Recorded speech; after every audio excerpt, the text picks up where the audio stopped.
My next witness is going to be Dr. John Black, and his testimony will involve a computer program and demonstrative evidence with all videos that have already been entered into evidence, and how he establishes the times that he'll testify to. And what I'm asking the court to allow is to have him testify at this witness stand to my left, so that he can be hooked into the cord and manipulate his computer. Any objection to that? No. Okay. And then there's the Armstrong report. There's been new photographs, and there's already been testimony about some old I shouldn't say photographs, enhancements of video evidence would be the correct statement. It's my understanding that Mr. Armstrong testified that the video program he uses is amped, and amped has an internal printout of everything that the operator does on it. So if I do X, X is documented, you push the button, it says he did X. My understanding is that there should be a report for that, and then the new photographs today. And our question comes into, on testimony, on cross-examination, when he was testifying to what he did to the video, there's a definite discrepancy between the aspect ratios and the amount of pixels, so I'm asking for that report. And then the new photographs, which the state intends to introduce in the rebuttal case, I would like the report from Amped for that, so that we can check that. I spoke to Mr. Binger, he said he would try to do that. I don't know if he can or he can't. Are you saying the program is named Amped? No right to speak to that? Yeah. He needs a microphone on. Yeah.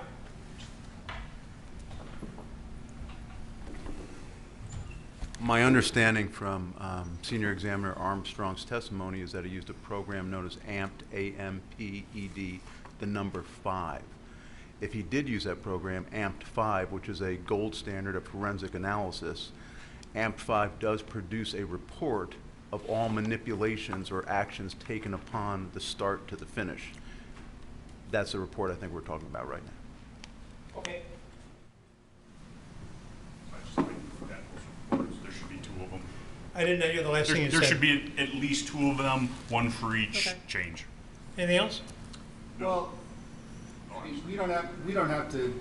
I don't believe we have an obligation to provide that. To the finish. That's the report I think we're talking about right now. Okay. I am not saying that they do. He'd have to go back to. He's on his way here now. He'd have to go back to the crime lab and get them. Well, So- can you reach him? And I can certainly try. why would you do that? I'm not going to worry about anything until it happens.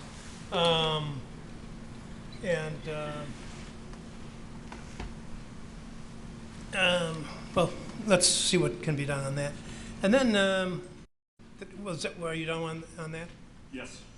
Then I did get Mr. Binger's transmission of last night, which unfortunately was not. Was there other than the initial minute or two, was there actual video, or was it black screen? There was. It's like a 20-some minute compilation video with the defendant's voice. Well, let me try it. Let me try opening it here, because at home it was there. I was able to hear the audio, but the video was all black. So I don't know what the significance of that is until I look at it. Hopefully it'll open here. I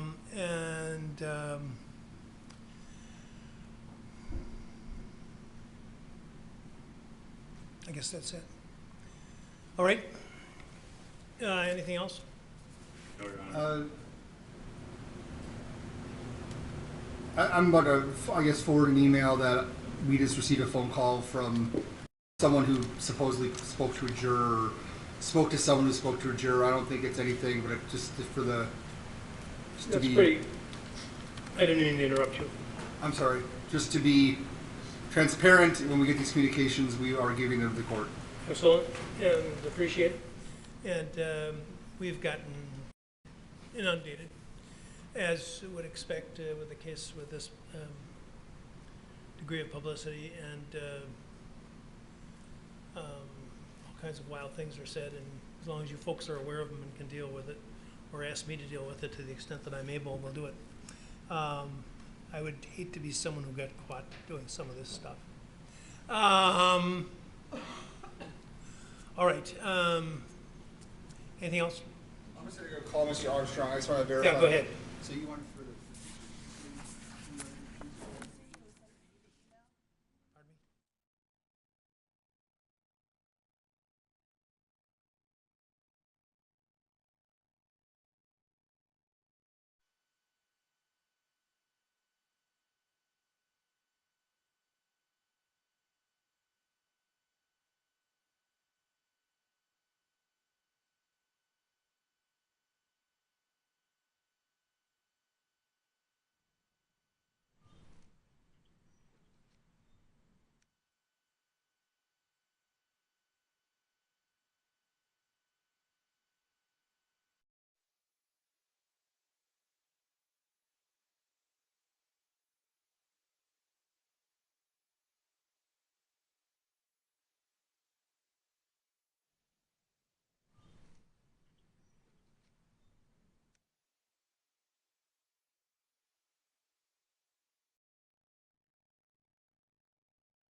Go ahead, what you have to do Well, to... they might be moving the witness.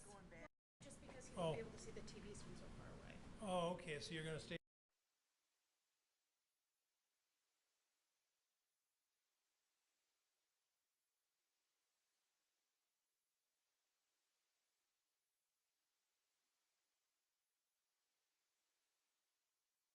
Go ahead, what you have to do Well, to... they might be moving the witness. Just because he Oh. won't be able to see the TVs from so far away. Oh, okay, so you're going to stay in the usual place? Oh, If we can work it out. bless you.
people some.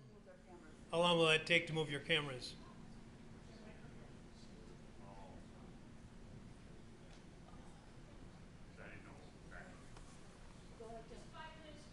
Okay. I guess that's the plan, so.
Jury.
Are you ready to roll them? All right. Ready for the jury? Yes. Oh, one more thing. I have now opened again the link that you sent me from the Washington Post, and it won't open now. I was doing better before. Oh, wait. Yeah, okay.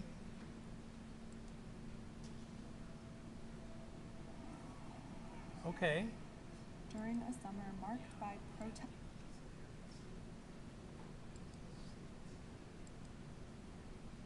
Yeah, this looks like it's complete, so I'll take a look at it at the break.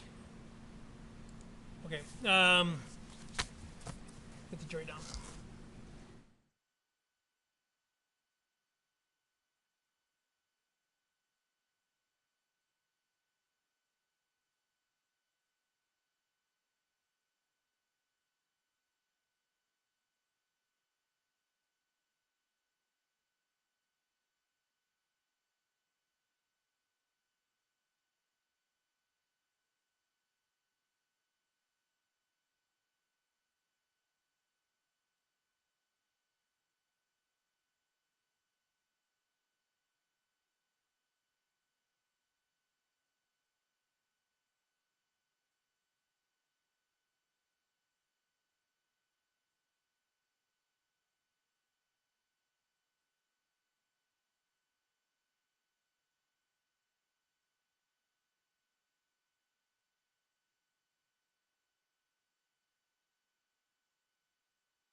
Yeah, good morning, and good morning, everyone. And you're seated a little differently for convenience purposes. Some technical reasons have dictated this temporary change, and it makes no other difference in the case. And then I wanted to just observe that it's Veterans Day. And any veterans in the room, on the jury, or anywhere else? Well, that's unusual not to have at least somebody in here. But Dr. Black is what branch? Army, sir. Okay, and I think we give a round of applause to the people who've served our country.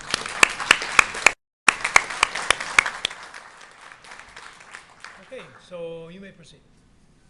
Defense will call Dr. John Black to the witness stand. Raise your right hand. Do you solemnly swear the testimony you're about to give in this matter with the truth, the whole truth, and nothing but the truth, so help you God? You may be seated. Doctor, I'm going to hand you a series of documents and then ask you to testify and authenticate to them, please.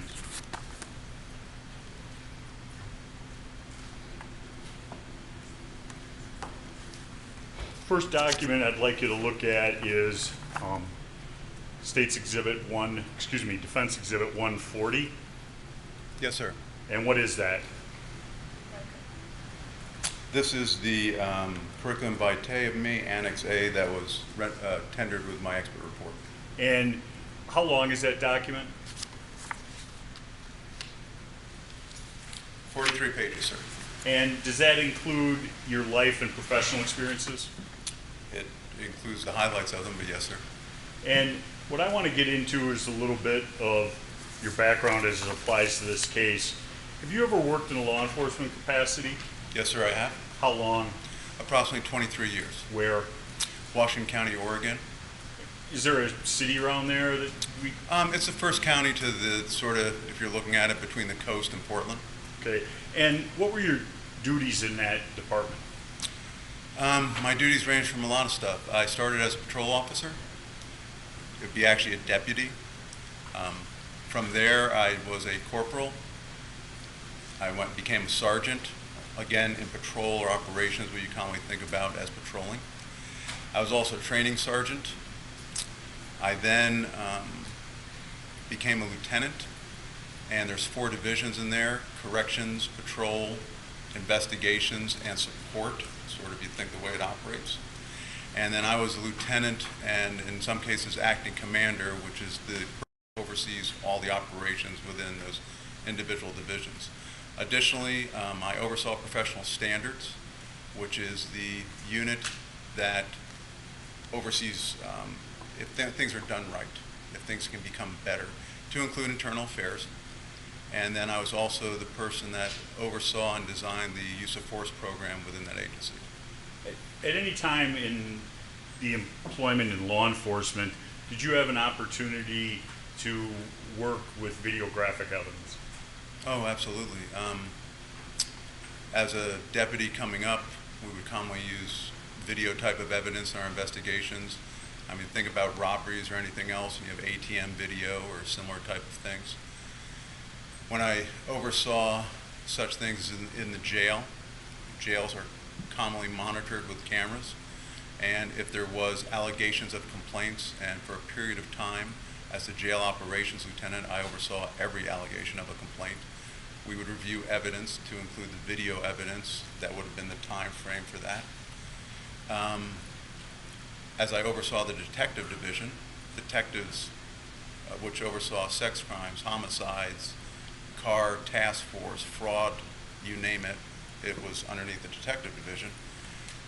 Again, video evidence is pervasive. It's used throughout, and then we would have to make sure that the examination of such video evidence would withstand challenge in court, and more importantly, that we were doing it correctly. So I would commonly be, as the head of the unit on the big cases, make sure that sort of a quality control, I guess would be the best way to put it.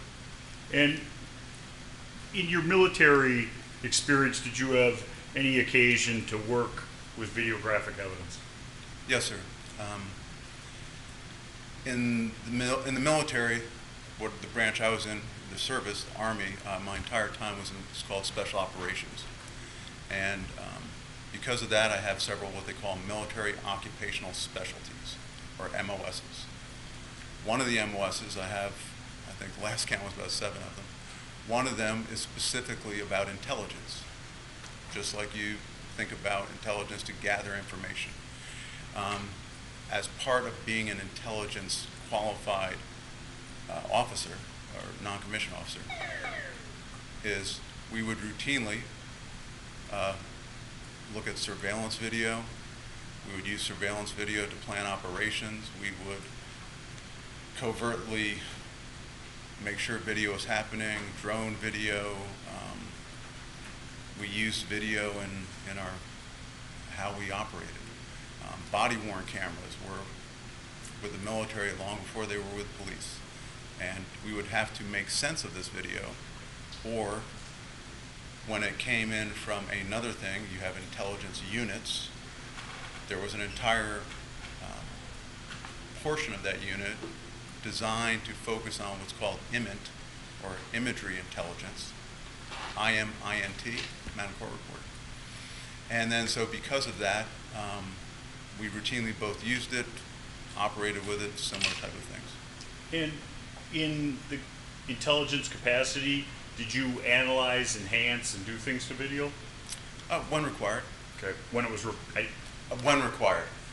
And in the course of your profession, let me back up a second, I apologize. What was the highest rank you achieved in the military? I retired from the military after 30 years with the rank of Sergeant Major, which, to put it lateral to other services, is an E9, or enlisted rank 9, which is, you have a command Sergeant Major, which I did as a, we'll call it a temporary duties, but I remained primarily an Operations Sergeant Major, which is the highest non-commissioned rank in the military. Now, in this case, I engaged you for several tasks, but one of those was video analysis, correct? Video analysis is in support of understanding the event, yes. Okay. And are you certified in the operation of any video programs that you used in this case? Yes. I used a video program known as Input ACE, version 2.6.3.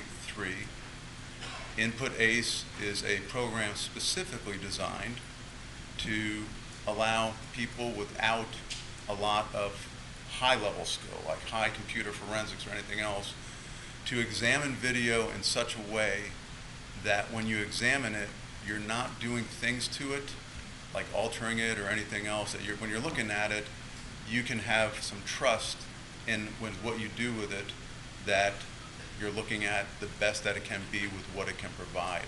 And within Input ACE, I'm certified at what they call both the operator level, and I'm also certified at the examiner level. And what's the difference between an operator level and an examiner level? So an operator level would, let's say, import videos, allow them to basically transfer with codecs or anything else. You could play them, maybe cut a couple pieces out, do these type of things. At an examiner level, you're actually doing, we'll call it manipulation. In other words, you're scaling it, you're looking at things, and so you have to have an understanding about how that happens. So, for example, there's certain ways, and I think you heard earlier in the testimony of Senior Examiner Armstrong, he used the word interpolation. So with interpolation, there's certain ways things get interpolated. Not really a word, but it will work for now. And so the thing is, if I don't understand those things, I can't have trust within what I'm working with to better understand the totality of the event and what I'm looking at. Now, when you look at videographic evidence, is frames per second something that's important? It's one of the things, yes, sir. Tell the jury what frames per second means. Yeah, I mean, it's frames per second. So when you look down on your phone and it's recording a video or something else like that, you might see something that it's 30 FPS, the shorthand for frames per second. What that's telling you is, imagine if you were to take 30 still shots and just keep taking them at approximately 0.033 seconds, 30 frames per second, just take 1 second divided by 30. It would take 30 of those pictures in a continuous stream to make the 1 second that you're looking at, 30 frames per second. 60 frames per second. 60 frames just means that rather than having 30 still shots, you got 60 still shots. It's still 1 second, still the same resolution, potentially, depending if you haven't changed anything else. You're just getting more just micro snapshots with each point in time. Do all videos run at the same frame per second amount? Oh, no, absolutely not. And for example, in the examiner certifications, one of the things you're looking for just to get a feel is you look at things like frames per second and resolution and the codecs that it's using and these type of things. For example, 30 frames per second is common, but also 24 frames per second is common for high definition video because it's a more universal type of things. Or I want to say 23.95 something or 6 something is used for what they call NTSC. N, November, Tango, Sierra, Charlie, which is more of a European format like PAL. So the fact is, the short answer is the frame rates will vary depending on who's using what kind of camera or equipment or what they're trying to do. Now, resolution is also a part of the analysis? Resolution is part of understanding the video, yes. And what is, how do you define resolution? Yeah, it's defined a couple of different ways, but it really is talking about the same thing, and I think you heard it. Is it all right to refer to my notes? Yeah. May I refer to my notes? Sure.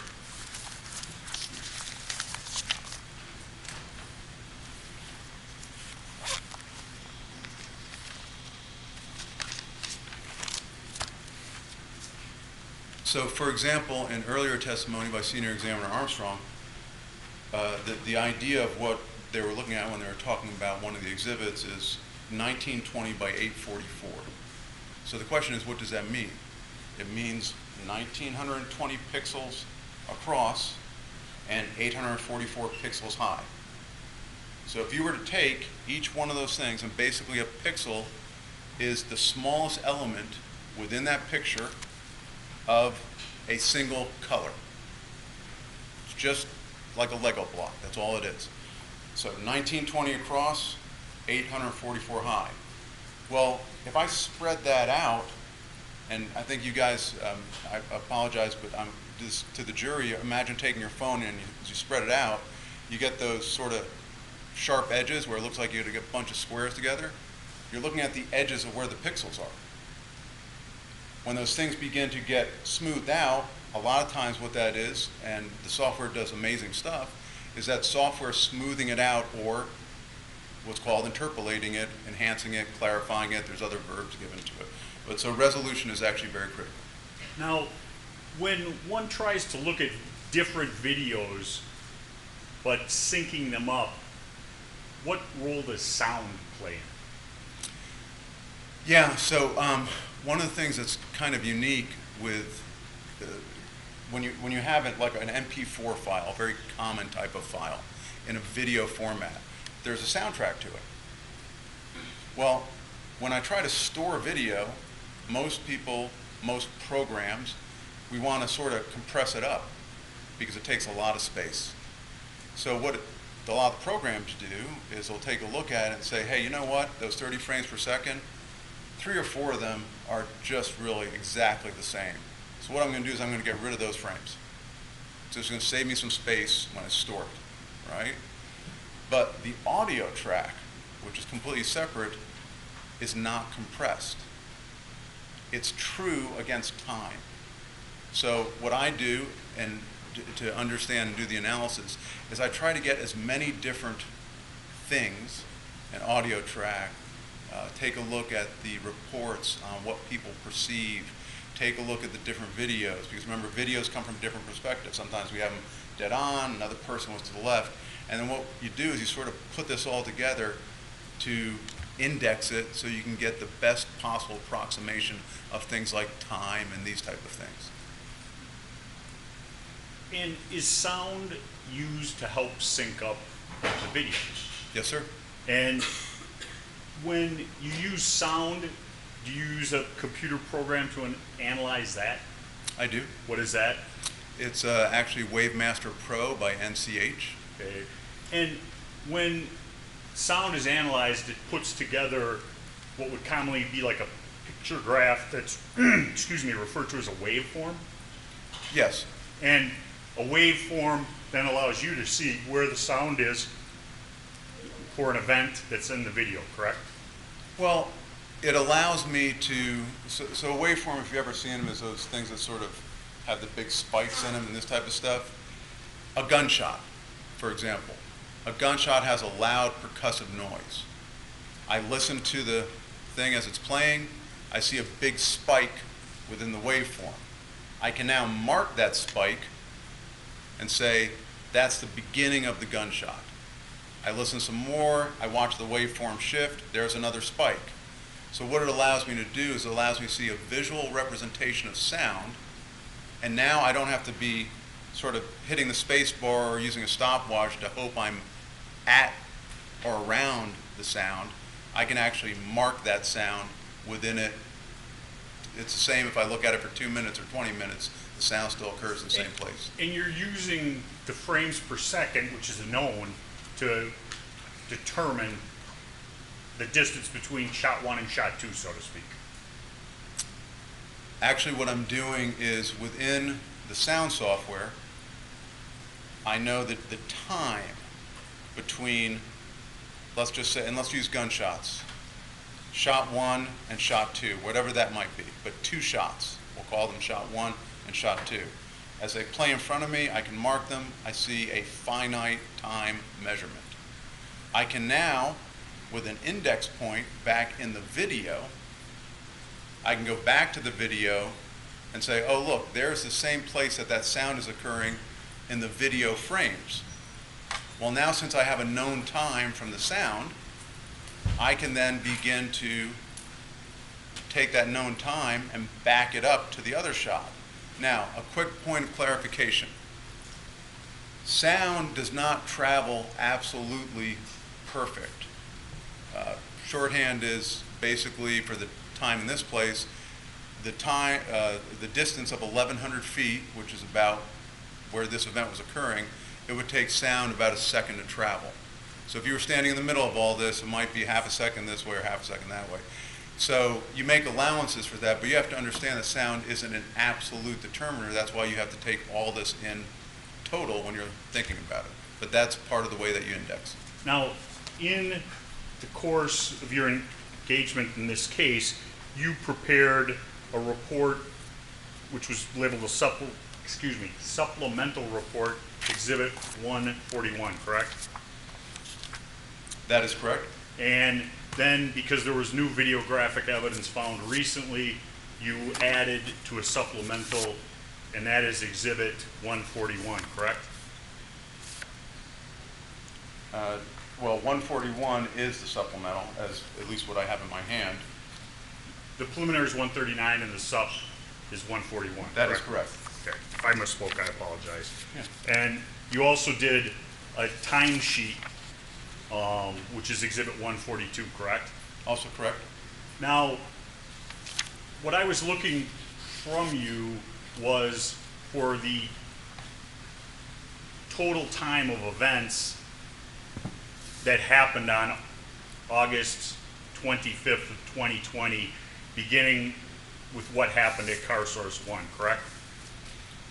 Part of the timings, that's my understanding, yes. And I gave you what would be a known time where Kyle is on video stating friendly, friendly, friendly. And you synced that amongst other videos, correct?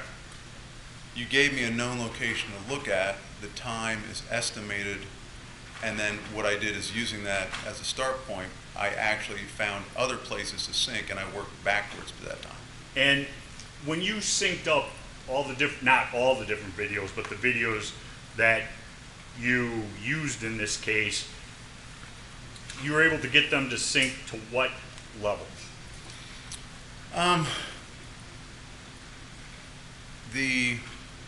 In the first point, the sync points that I primarily use as points of reference. So just think about something that can be seen in a bunch of different things.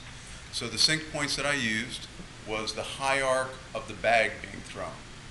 You can see the different shadows and anything else. So from a video point, I was able to find that in a lot of different places, and I use that as a sync point. The other things from an audio standpoint is the gunshots. Now the gunshots can move depending on how far the person is away that's recording that sound.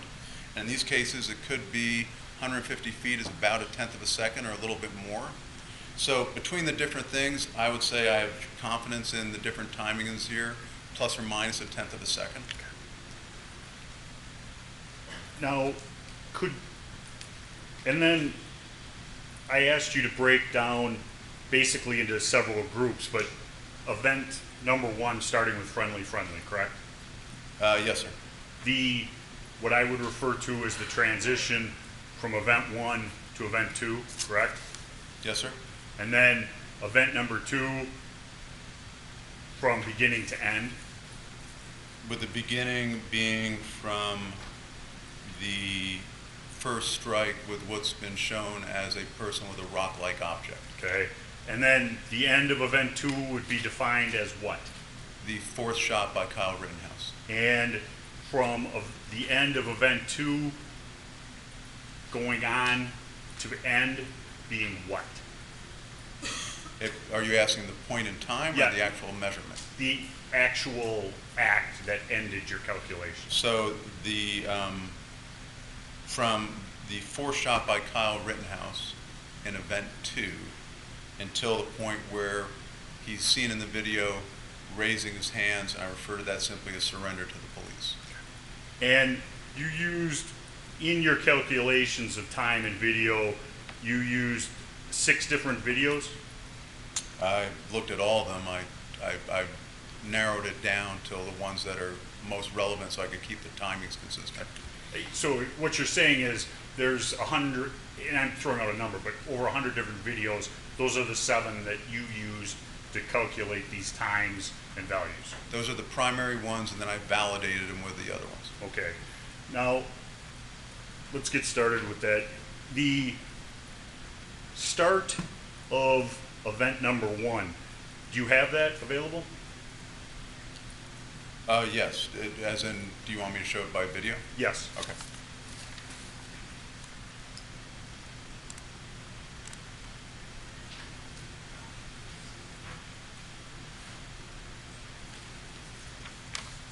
So at this point, and understanding what this point is, this is from, if you can see on your screen, the parent file. This would be the point where friendly, friendly, friendly is heard within the soundtrack. And obviously we can play that as well. So. Please. Your Honor, I'm going to object. This is beyond the scope of the court's order.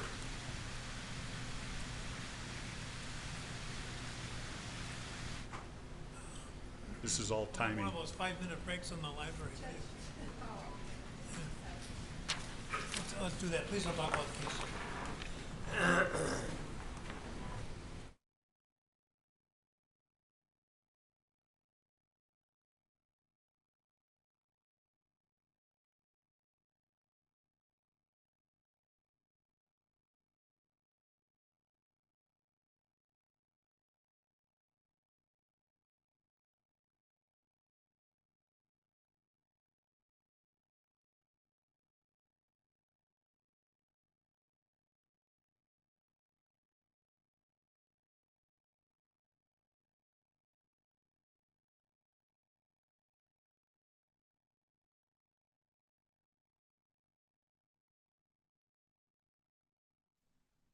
What's up, Mr. Binger? Your Honor, the court has signed an order that specifies the scope of Dr. Black's testimony. That order indicates that he is going to be allowed to testify to what is contained on paragraph 19 of his preliminary report dated July 31st, 2021, in subsection 3A1. That subsection reads, Page of the report, counsel. page 19, subsection 3A1. This pertains to the shots at Joseph Rosenbaum. That subsection reads, the 4 shots occur in approximately 1 second with the times in hundredths of a second of 0.26, 0.25, and 0.23 respectively between shots 1, 2, 3, and 4. The court has also ruled that the witness can testify as to the information contained on page 22 of his report in paragraph 4A and 4A1. That pertains to the timing of the shots in what counsel describes as the second event, where the defendant shoots at the unidentified individual, Mr. Huber and Mr. Grosskreutz. And there's some timing information there. I won't read it right now because it's a little bit longer. But the court's order is very specific, that those are the items he can testify about with regard to timing. There's another section of his report he can testify about that has to do with sense making, but right now he's being asked about timing. And we have a document which I guess is exhibit number 142 that was just presented to us this morning. It appears to have 31 different time entries on it. All of them, except for like 4 or 5 of them, are beyond the scope of the court's order.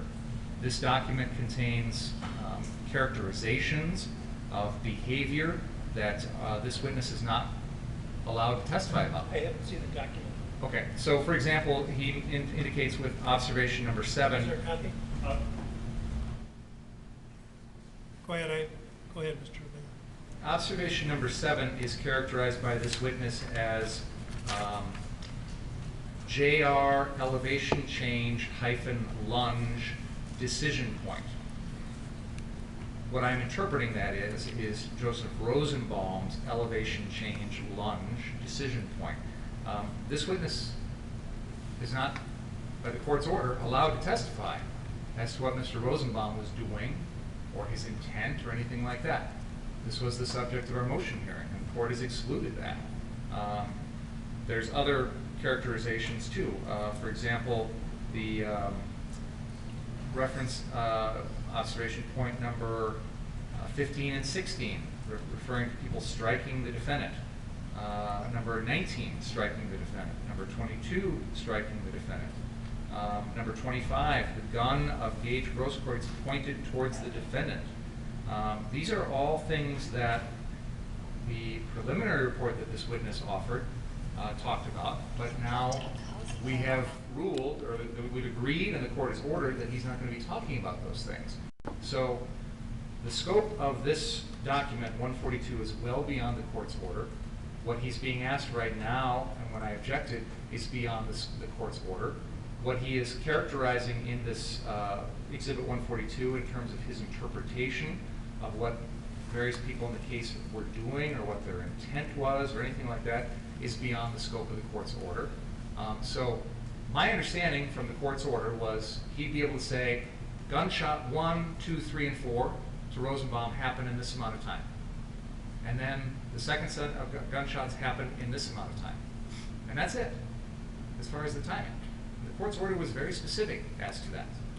So when we're talking about friendly, or throwing the bag or things like that, that's outside of that time frame.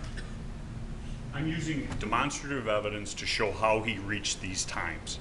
And it's all evidence that's already been testified to and admitted. Some of the evidence has been enhanced, just like the state enhanced the bag, some of the other photos.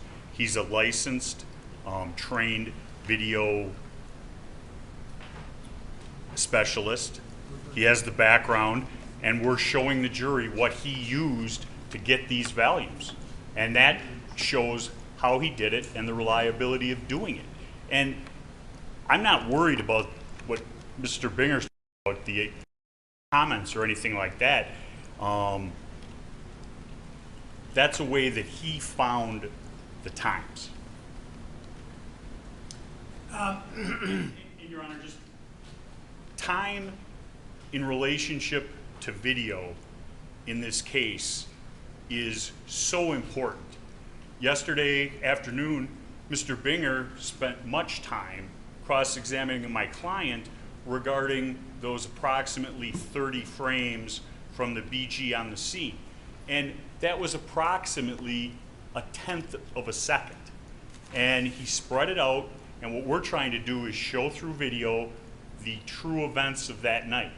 And I believe it is with the court's order, because basically what we're looking at is an event, and the state can quibble with my time of when I started the event. They might say it's back 5-10 seconds before or whatever, but the total time of the event from friendly until he surrenders at the police car, 2 minutes and 55 seconds.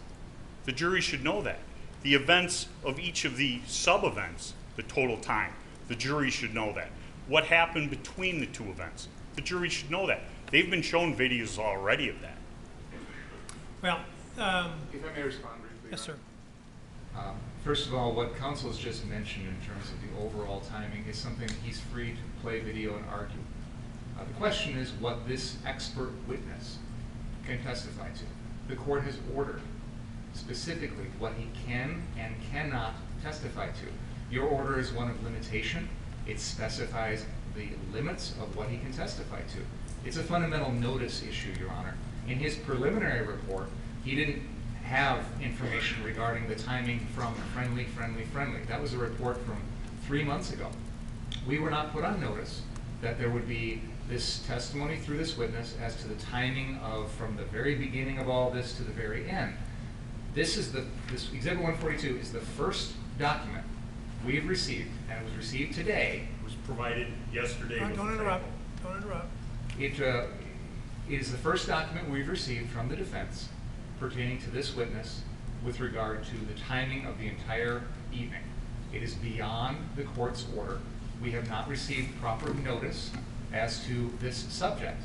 I have no problem having this witness testify to observations 8, 9, 10, and 11. That is the exact scope of the court's order. Shot 1, shot 2, shot 3, shot 4.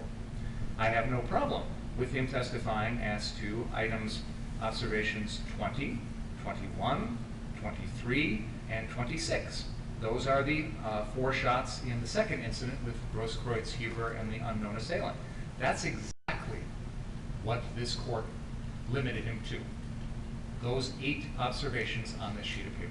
Everything else on this exhibit, which we just received, is beyond the scope of the court's order. We've not been provided notice of it. It wasn't in his original preliminary report. It is being sprung on us in the middle of trial. The court has ordered on this. We had a hearing on this.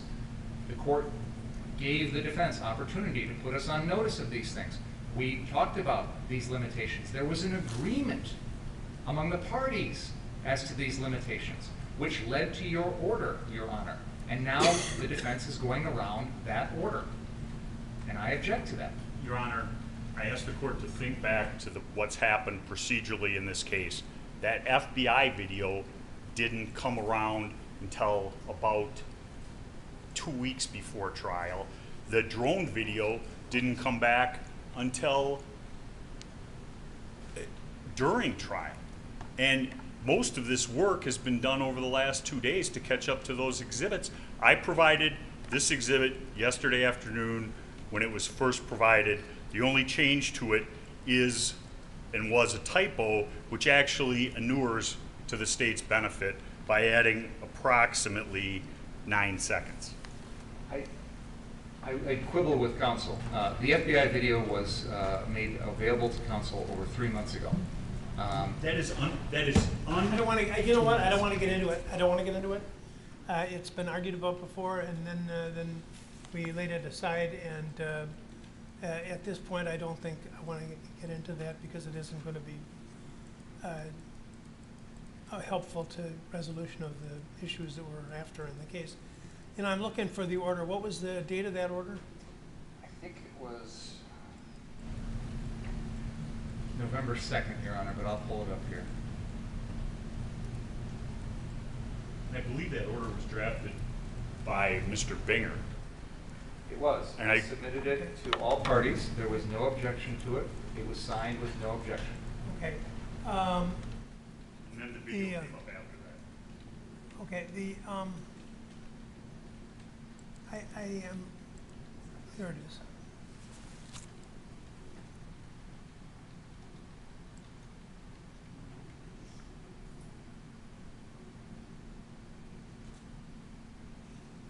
All right. Now I say the order without objection and without really giving it a lot of scrutiny.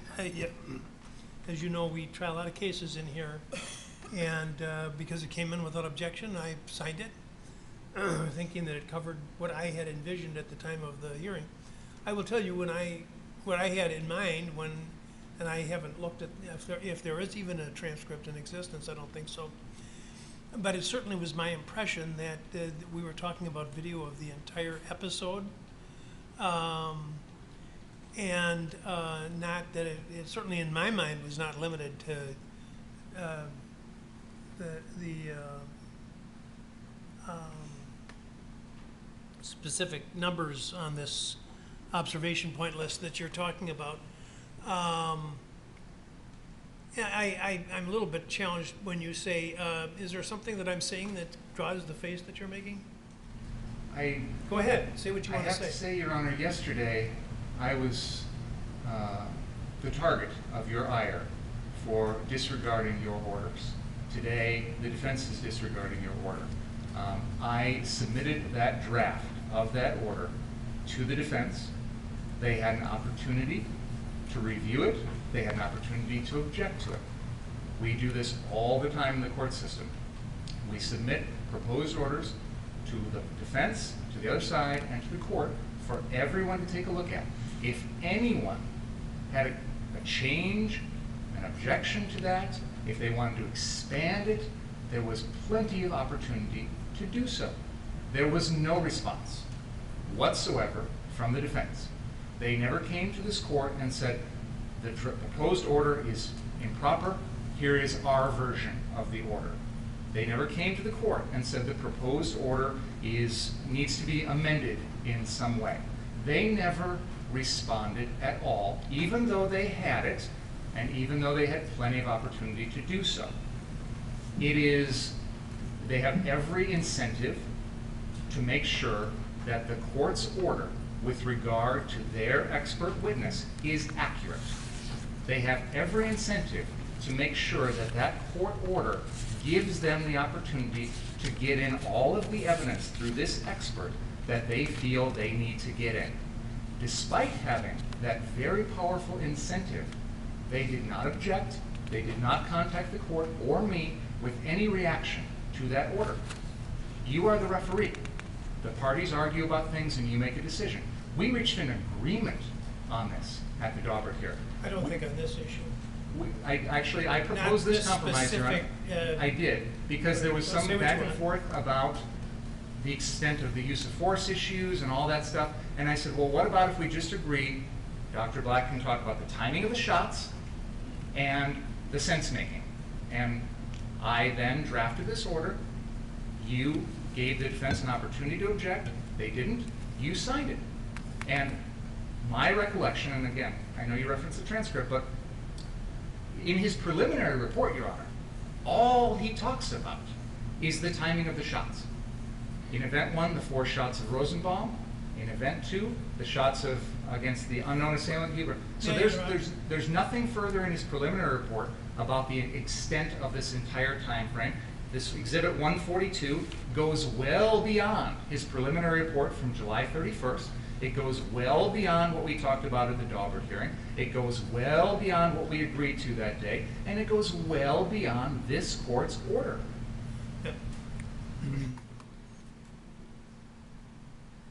If I understand correctly what's being pursued by the state at this point, is timing sequence for the time between the friendly and the surrender to the police, which he says is a total of 400 and some, or attempted surrender to the police, which he says is a total of 4 minutes and some seconds, all of which is, every second of which I think has been analyzed here in this courtroom.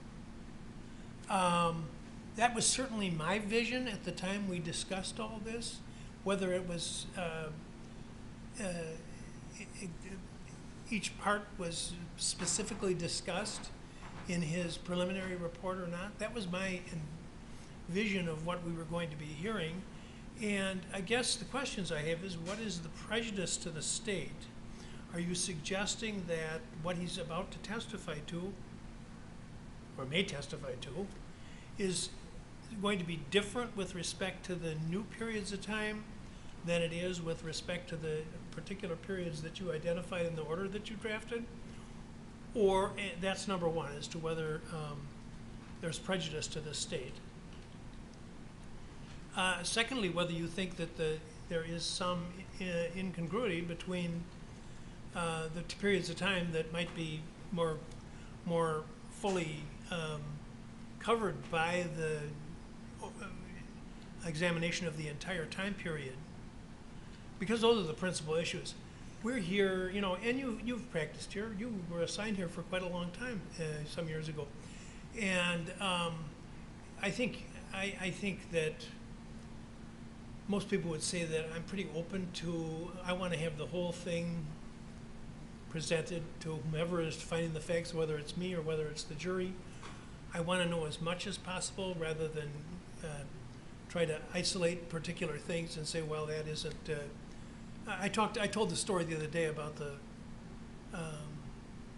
judge from Madison who was tormented whether to grant a motion to dismiss a burglary case on failure of proof of venue, not just proof of venue, whether that municipality was in Dane County or not.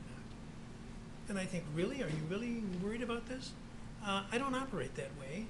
Now, I'm not criticizing you for bringing up this issue. I think it's legitimate, but it's not something that sways my judgment in the case. And unless you can tell me that you have reason to believe that doctor is going to testify differently about some of these other time periods within that less than 5-minute period, or that you are somehow prejudiced by the late arrival of the report, and I don't want to say late, although, okay, that's fair. Then I'm going to allow the testimony to be given. If I may respond, Your Honor. Please. Yesterday, as I said, I was under the court's ire. You know, I don't want to talk about. Well, Why don't we I just? think it's a fundamental fairness issue, Your Honor. All right, say what you want to say. If I'm being held to obey the court's orders, I'm asking that the defense be held to that too. This is something we litigated at a Daubert hearing. We spent time on this. You know, I am going to interrupt you, and then I'm going to let you talk again. But I was talking yesterday about the Constitution of the United States and how the Supreme Court has interpreted it for 50 years. That's not what we're talking about here today. So, this is a notice issue to the state. We have not been provided proper notice of this, and clearly if the shoe were on the other foot and we tried something like this, there would be quite a kerfluffle about that. That's one point. This is, as I said earlier, it's beyond even his preliminary report. Like he's just adding new things at the last minute like this. And this is not prompted by new drone footage or anything like that. There's no mention of drone footage in this report. So to fall behind the excuse of, well, other new evidence has come forward, it doesn't change the fact that this is an expert. There are notice requirements for experts. There has been no notice of this issue. We've already litigated this, and now the defense is trying to expand it in direct violation of the court's order. One moment, Your Honor.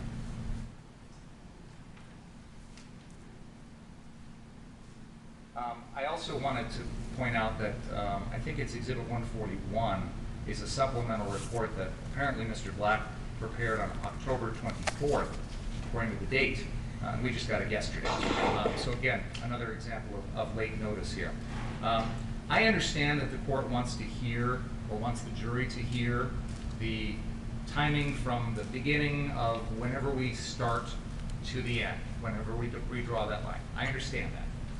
There are other ways for us to do that, of course. We can take other videos. They all have timestamps on them. This expert is not needed for that. I don't think we're going to need that time frame down to the hundredths of a second. I think even tenths of a second, even 1 second is probably close enough for the jury to understand that this is not something that took days or hours. It was a matter of minutes. So I think they can already get that point without this expert's testimony. The one specific item of prejudice that I do want to bring to the court's attention is in Exhibit 142. As I pointed out earlier, there are characterizations here. Well, I agree with you there. Doctors, I assume he's using it for to pinpoint particular events, and I agree with you. He's not going to be permitted to do that. Okay, so I want to be, again, I just want to make sure we're all on the same page and that I'm understanding things clearly from the court. There are, for example, observation number 7 on 142 has a characterization of Mr. Rosenbaum's behavior. That will not be allowed?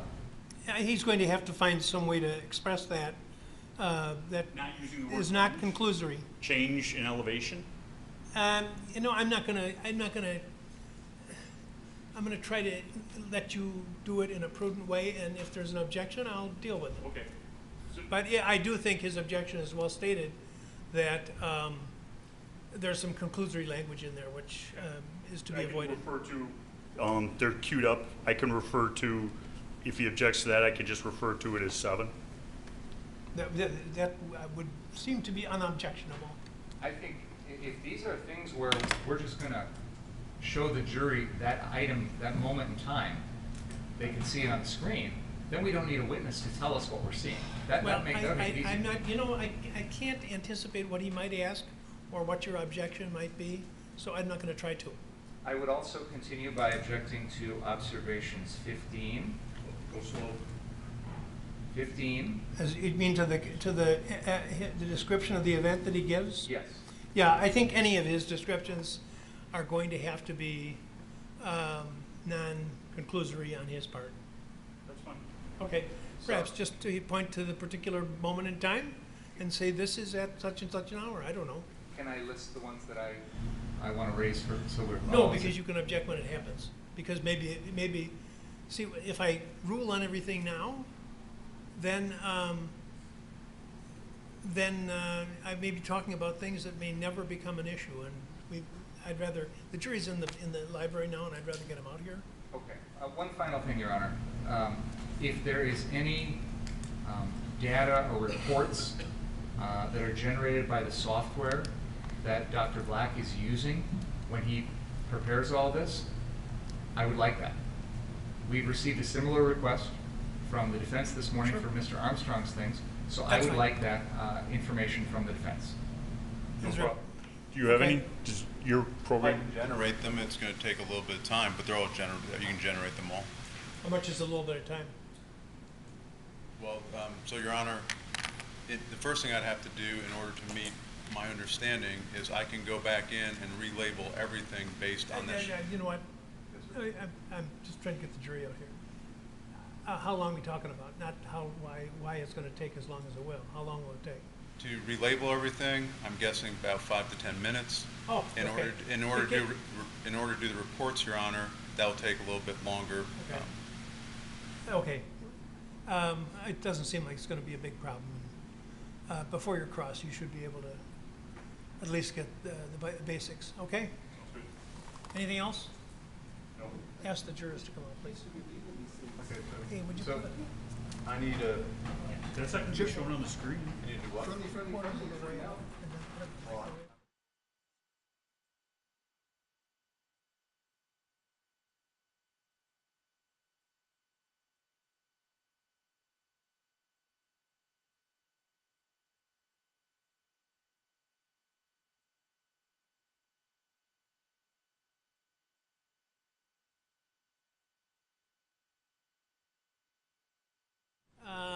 Put a piece of paper over it. Can you do that? No, you probably can't. I think When you asked earlier a question, Your Honor, I can do that in about 5 minutes and make them only the numbers. Okay. If you just- That's what I'm Ask doing. the would you ask the jurors if they, tell them it's going to be about 5 more minutes, and they're welcome to go upstairs if they want, or stay down here. And tell them I'm sorry I didn't turn on the music for them. All right. Okay, Jamal.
Ask the jurors to come in, please.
We're back, and how long was that 5-minute break?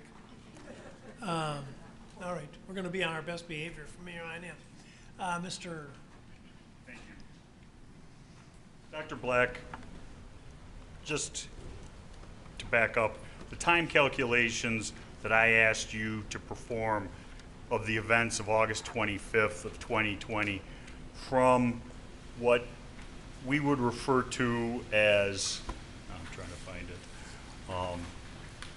observation number 3, which has been labeled PSSP now. Oh. Is that jury on? Is this TV on? Yeah. Okay. What does that say in Chinese? You'd have to. It's just a screensaver of kanji, Your Honor. What is it? It's just a screensaver of a certain type of kanji. I do not. No. Dr. Black, from, as I said, observation number 3, which has been labeled PSSP, till observation 31, which is now going to be labeled STP, what is the total amount of time of this event? 2 minutes and 55 seconds, approximately. It's calculated out. There's a bunch of variables in there, but approximately 2 minutes and 55 seconds, slightly under 3 minutes. Please show video PSSP, screen 3. Can you refer to it by number, please? Observation 3. Observation 3.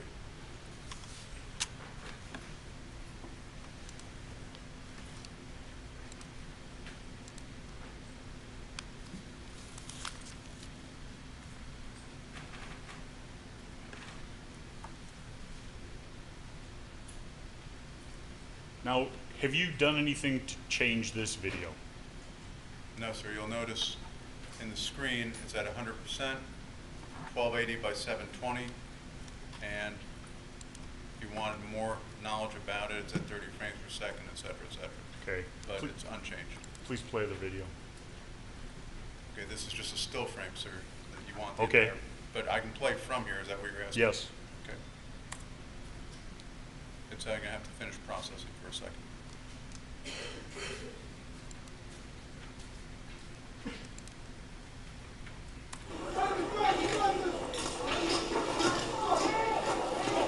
Stop, please.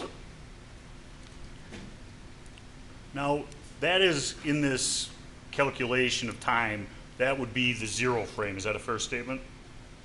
Yes, at this point here, that would be approximately where what you're referring to as the 0 frame. That red mark would be the 0 frame. Okay. Now, the next observation 4, which is JRPK, did you do anything to enhance this video? No, but I'm going to have to, with the the numbering while we were gone, that bit, you're asking for an observation that's no longer sitting in this. I mean, and maybe I'm misunderstanding what you're asking for. Well, in the Exhibit 142, Observation 4, we've agreed to label it JRPK. Right, but, okay. As part of what happened with what we had discussed, the observation 4 that's on here is no longer in the menu to the left. If I have to, I'd have to bring it back. I can get you there if you Is want. Observation 5 available? Yes, sir. Okay, and Observation 5, the event described has been labeled BBTB. Has anything been done to enhance this? No, and this idea, as I'm bringing it up, in answer to your question, there's different places where Observation 5 that you're referring to is being shown in different videos. This is one of those. Okay, please play this video.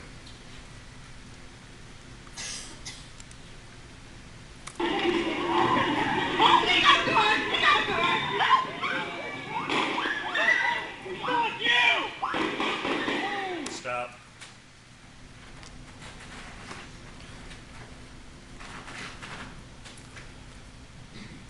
Going to Observation 7, which has been now labeled JREC. Do you have that? I do, sir. Can you go back to the, I will.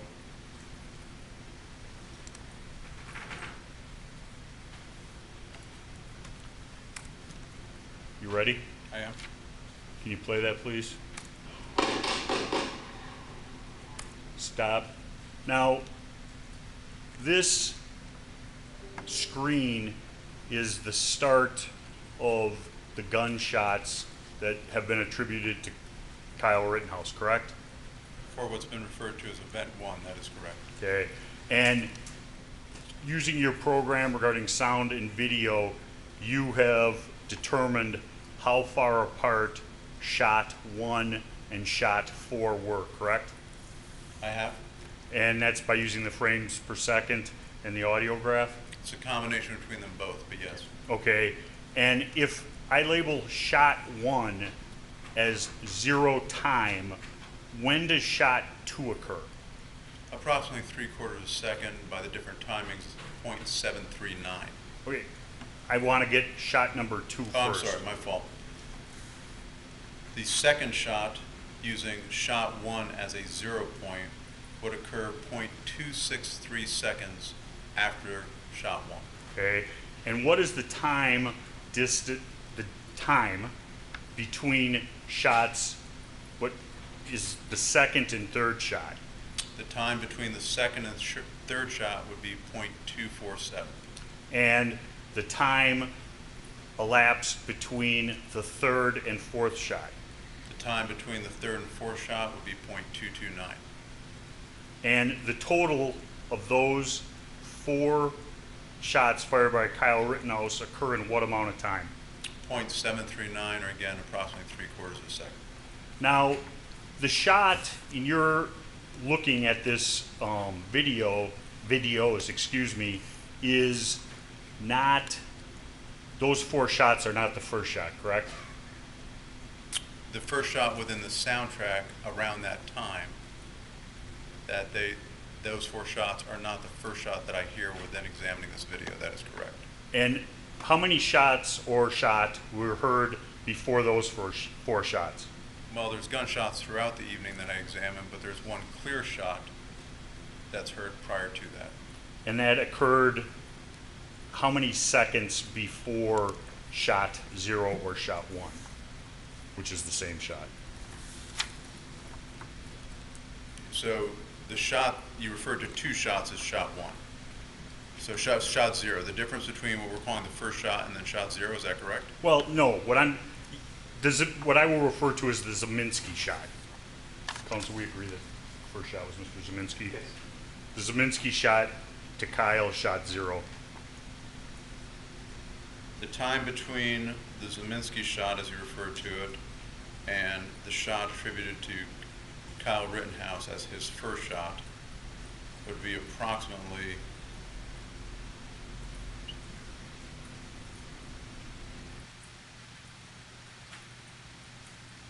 about 2 3/4 seconds.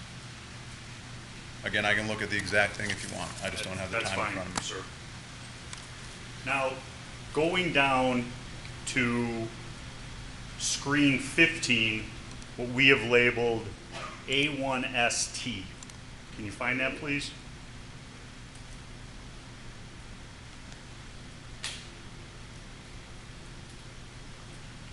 Now, is this a still shot or a video? This is a marked frame within the video stream. Okay, could you back it up, say, 3 seconds?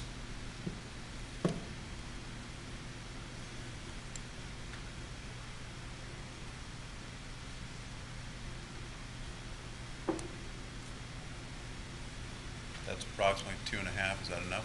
Go back just a little bit more. That's good. Okay. And would you play that?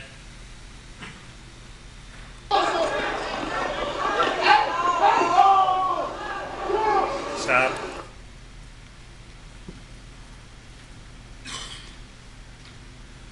Now, that observation, according to Exhibit 142, took place 28 seconds after the beginning of Mr. Rittenhouse leaving car source 3.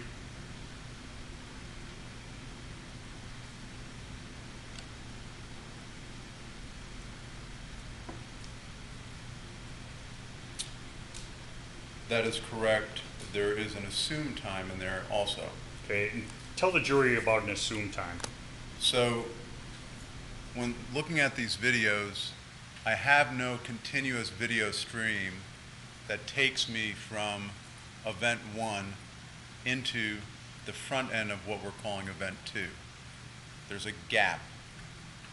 So what I did was I took a look on the video, event 2 that we're looking at right now, that you've seen is referred to before as the BGO video, and I measured a distance at the pace that Kyle Rittenhouse was running, jogging, whatever we want to refer to it. I have a known distance, and I have a time that it took him to run that known distance. Because I also have another known distance where he came from in the prior stuff, what I did is I applied basic math saying if it took him this long to run this, I'm going to just take that same time of running over here. And then what I did is I put that in as the gap to fill it in. It does not address if he may have stopped or anything else in between that. It simply addresses if it was a constant state of motion. Now, and what was your general deviation? I don't want to say general deviation, but what numbers? What number did you come up with for that? Basically, I used 9.05 or 9 seconds. So I allowed 9 seconds between the first part of it, and that's what's in the calculations. And again, those calculations are to add into the total time. Those calculations would not be, for example, time between shots or events that are on the same video stream, because those are known frames per second times a certain time equals a certain time. So basically your calculation was that to run the distance of 150 feet, it took Kyle approximately 9 seconds. Correct. Now, what we've labeled the beginning of event number 2 was screen 15, which we just played, and that is depicting an individual on screen where Mr. Rittenhouse's hat is knocked off. Is that fair? Yes, sir. Okay. And the next event, which is screen 16, which we have labeled A2ST, could you go about 10 seconds before that and show that? Okay, so screen 16 is here. You'll notice it says 11:50. I will try to get approximately 10 seconds earlier.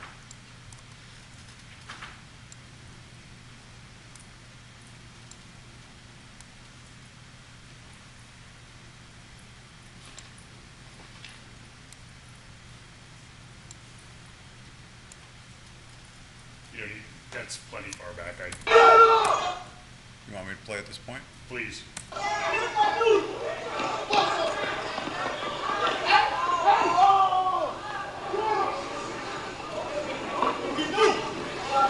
Stop. Did you do any slowing down of this observation? Yes, I did. Could you please show me that?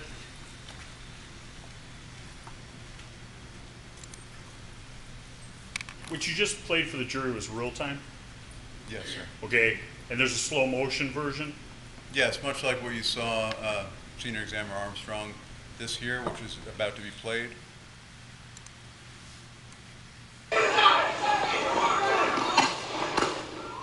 No. Stop. That's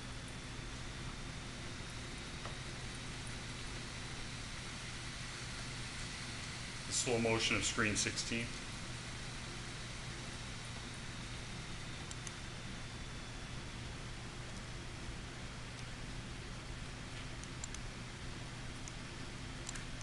Is this the one you're referring to, sir? Yes.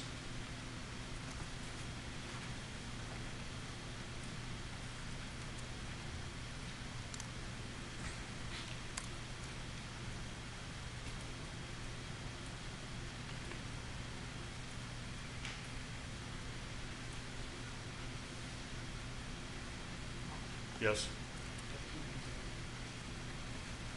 Can you go back, please? We lost Sure. are both of them off?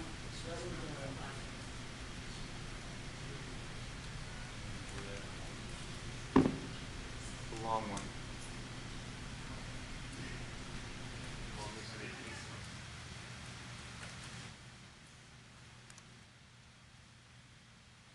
I found if I hit it twice really quick, it works best. Well, twice now should work. There you go.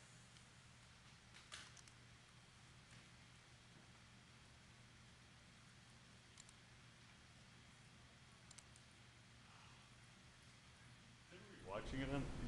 Is everybody watching it on this one? Oh, there it goes.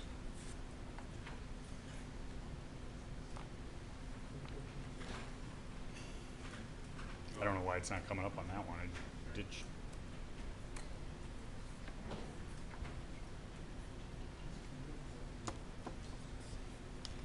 I can move the TV centrally.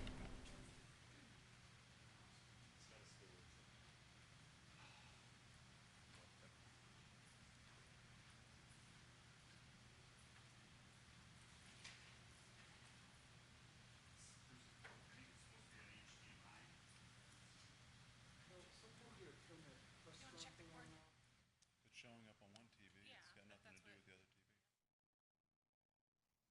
other TV.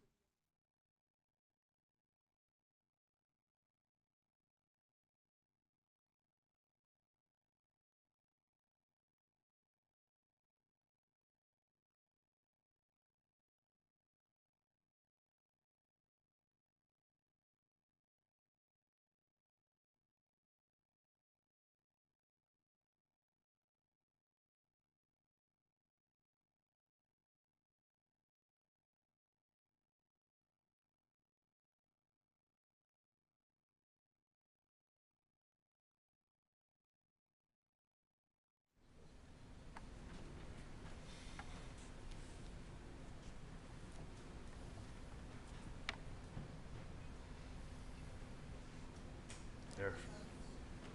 Thank you, Doctor. Is it on this one also? Okay. Now, please play this screen in slow motion, Doctor.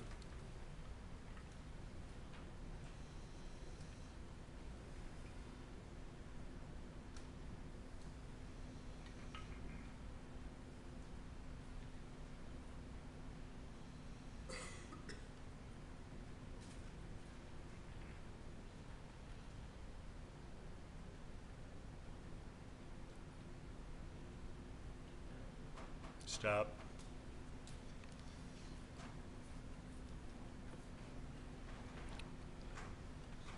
The next screen is 17 which we have labeled KRLB. Can you bring that up, sir?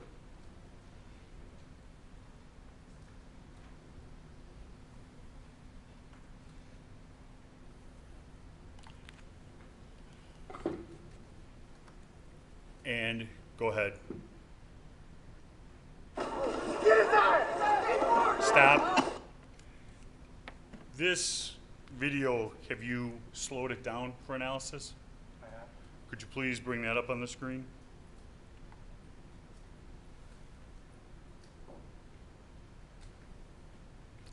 And what speed will you be playing this at? This one is done at a quarter speed. Okay. And you have taken the sound out of it? The soundtrack is not present, that's correct. The sound, since it is, as I explained earlier, uncompressed, the sound would not sync up when you slow it down. Okay. And so then you would hear sound of gunshots, but not when they're occurring. Is that a fair statement? Any of the sound that you hear would not be when it's occurring. Okay. Please show the quarter speed video.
Stop it, please.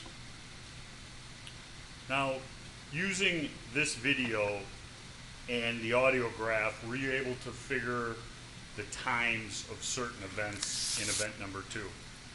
Yes, sir.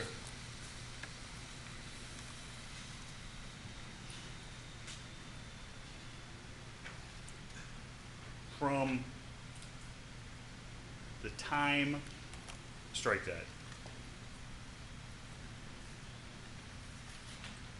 There is what's commonly referred to as jump kick man entering in the video. Do you know who we're talking about, Doctor? I do. And when you analyze this video, did jump kick man kick Kyle in the face first, or the first shot go off before the kick? I'm going to object, Your Honor. This is beyond the scope of the court's order regarding this witness's opinion. It seems to me the jury could, you're asking him to make an identification that the jurors could make themselves? I'm asking him, based upon his video analysis, what happened first? The kick to the face in the first gunshot in event number 2, or the gunshot in event number 2, and then the kick to the face?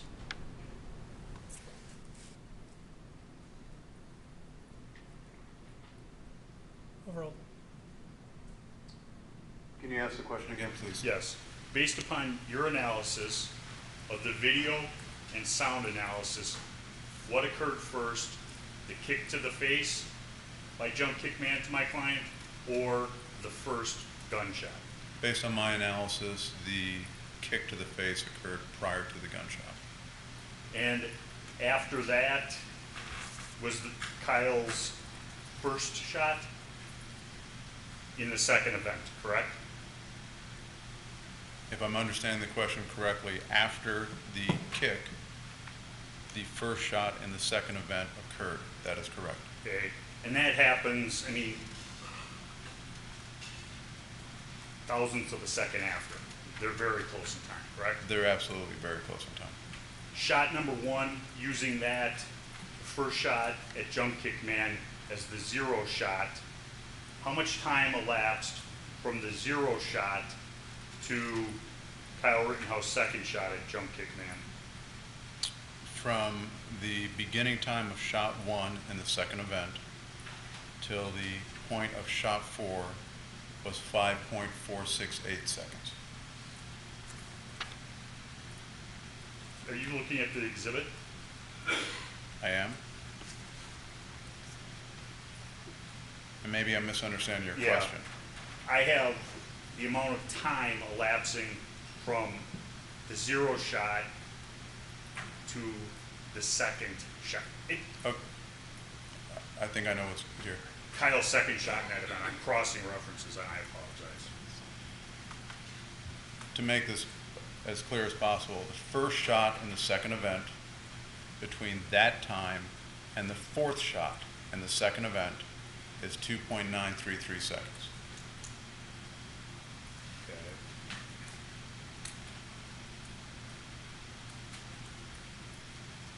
And how many of shots were fired in event number 2 in total? For the shots from what's been attributed to Kyle Rittenhouse, 4. Okay. And the timing between each shot. So Kyle Rittenhouse, and I'll keep it constant. Kyle Rittenhouse shot 1 is at the 0 time, correct? If we use that as a 0 time or starting point, we will call that 0. Okay. Kyle Rittenhouse shot number 2, which was directed at Jump Kick Man. How long after shot 1? 0.602 seconds. Shot number 3, which is the strike, the shot to Anthony Huber. How long was that shot after shot number 2? 1.933. And the last shot, from Mr. Huber's shot to Gage Grosquist's shot was how much time? Okay, and I'm going to back up on this because I want to make sure this is absolutely clear for the court. Again, 2.933. In one case, we're talking the gap or time between shots. What I just relayed was the time between shots.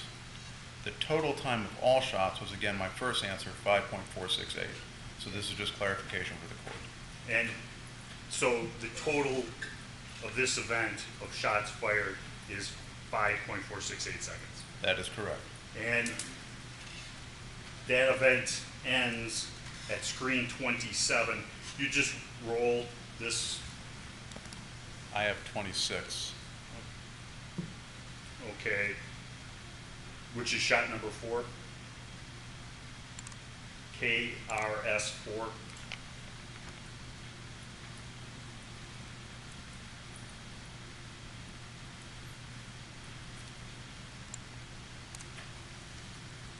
Go ahead. You want it played here, sir? Yeah, if you back up about 2 seconds. And do you want it played in this size or back to normal? That size is fine in a factor of half or quarter speed, please.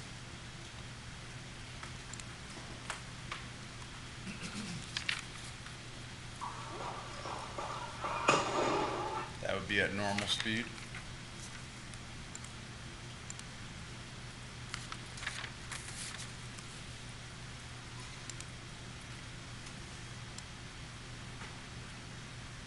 From approximately the same point, slowed down.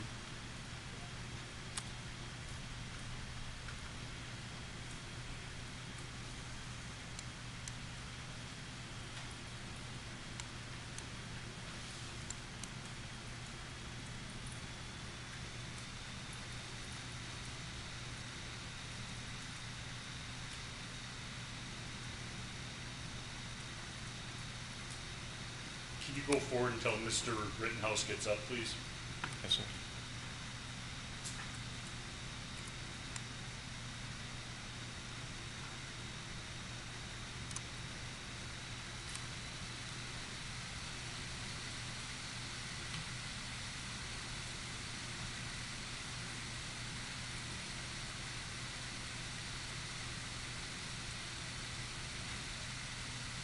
You can stop there. Based upon your video analysis, after this time, does Mr. Rittenhouse fire his weapon anymore? No. And from here, Mr. Rittenhouse leaves and continues north down Sheridan Road till he gets to a police officer squad, correct? Yes, sir. And from that time in getting up until he arrives at the police squad car to surrender, how much time is that?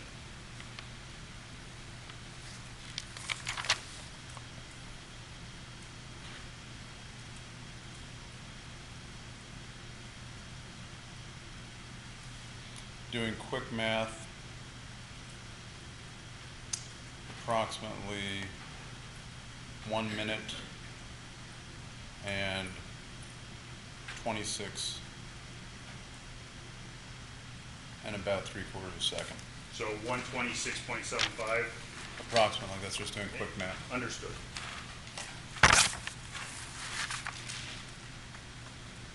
Now, you were in court yesterday to hear the testimony and cross-examination of Kyle Rittenhouse, correct?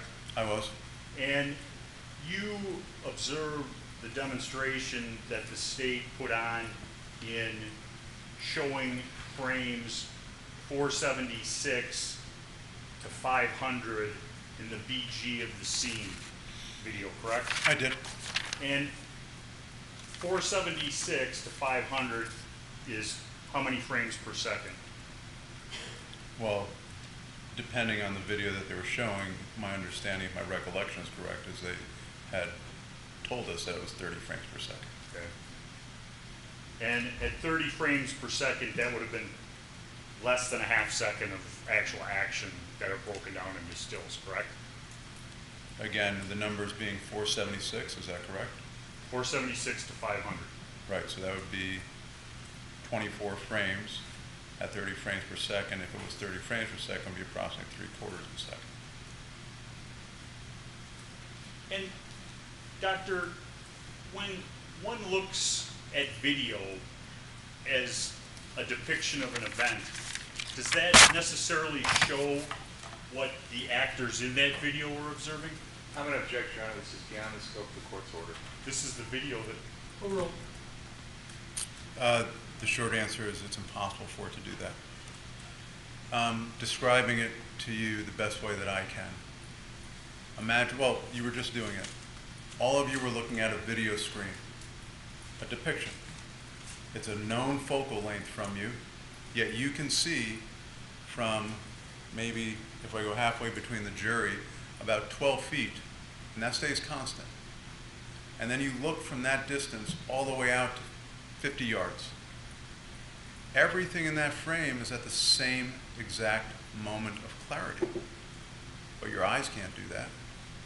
The other thing is you're looking at 2 actors in this case, maybe 5 or 10 actors that you were looking at, depending on what each one of you chose to look at.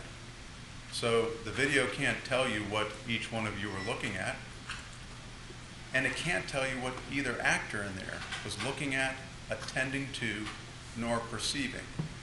Putting that in its context, though, video has absolute benefit to an analyst to help us understand what was objectively occurring, and that's the way that we use it, and that's, in my argument, the way it should be used.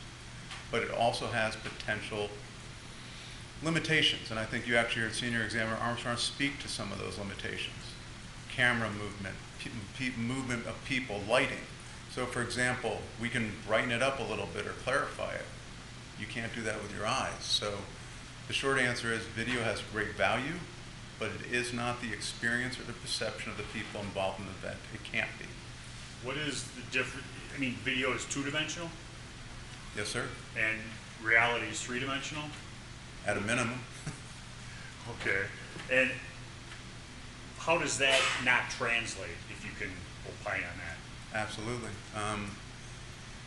So for the members of the jury, if you were to just take and pick a point that's maybe about 6 feet in front of you, maybe on Madam Court Reporter's desk, and you were also to pick a point over here and look at it, I want you to have both of those points in perfect clarity at the same time. Now what I want you to do is, I'm holding up my glasses, so I've already told you what it is, but I want everybody to sort of look at the same point you picked on Madam Court Reporter's desk, and then while you're completely focusing on that, tell me when my glasses drop. We can see that in the video. We have the luxury of hindsight. We have the luxury of going back and taking a single frame. Think about this, 30 frames per second. The blink of an eye is approximately a third of a second. In the blink of an eye, 3 frames have gone by. And we will sit here and examine a frame for moments, minutes, who knows how long an examiner looks at it. That's not wrong. We should be doing that. That's due diligence. But we also have to remember what was the limitation of the actors involved. What were they looking at? What could they have even have seen? What were they attending to? What was happening to them? This goes back to the area of sense making that you heard the counsel speak to. And then more importantly, when we get done with it, we bring it back up to normal speed and say that's the best it could get, regardless of all the slow motion we do to it, enhancing of video levels, clarification, light, all those types of things. Lastly, Doctor, the shots in event 1 took less than 1 second, approximately 3/4 of a second. Approximately 3/4 of a second. And the events, event number 2, the 4 shots in event number 2 took a total of 2.93 seconds, correct? That's incorrect. They took a total of 5.468. I apologize. 2.933 was the time between the 3rd and the 4th shot. So the total between the 2 events of shooting is less than 7 seconds. Are you asking if you were to put both those 2 figures together? Yes, Yeah, it's about 6.5 seconds. I have nothing further. Cross-examine? Well, wait a minute. We need a break? No? Okay, let's go.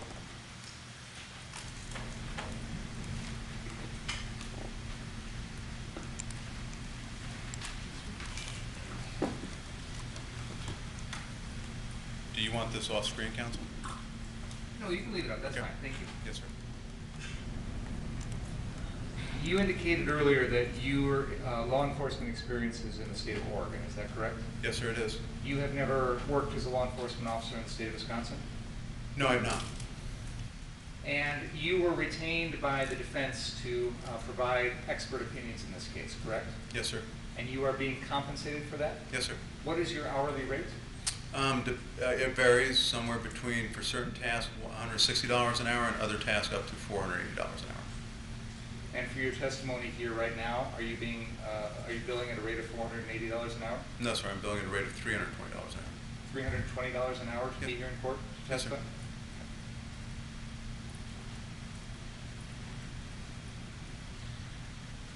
You indicated that when you timed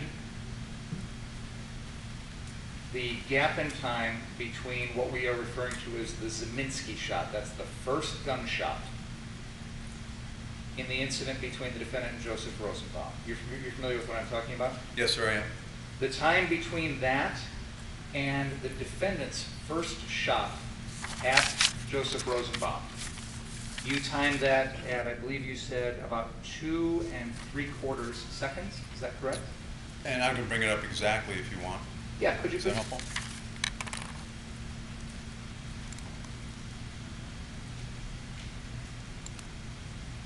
So here you can see the first shot over here where my cursor is moving at 24.61, and then the first shot here at 27.25. So obviously if you go out to the hundredths, you see it down here where my cursor is moving, and I can take a look at my notes, but it would be the time between those two. So again, approximately 2 3/4, thereabouts. Correct. And you have also broken down the gap in time between the defendant's fourth shot to Joseph Rosenbaum and the time in which that first person comes up behind him and swings at his head. Do you understand those 2 events that I'm describing? If it's helpful, your observation, so on the list of observations you have, observation 11 is shot number 4 to Joseph Rosenbaum. Do you see that? Right, so if I understand correctly, we're asking for the time between 11 and 15? Yes. Okay.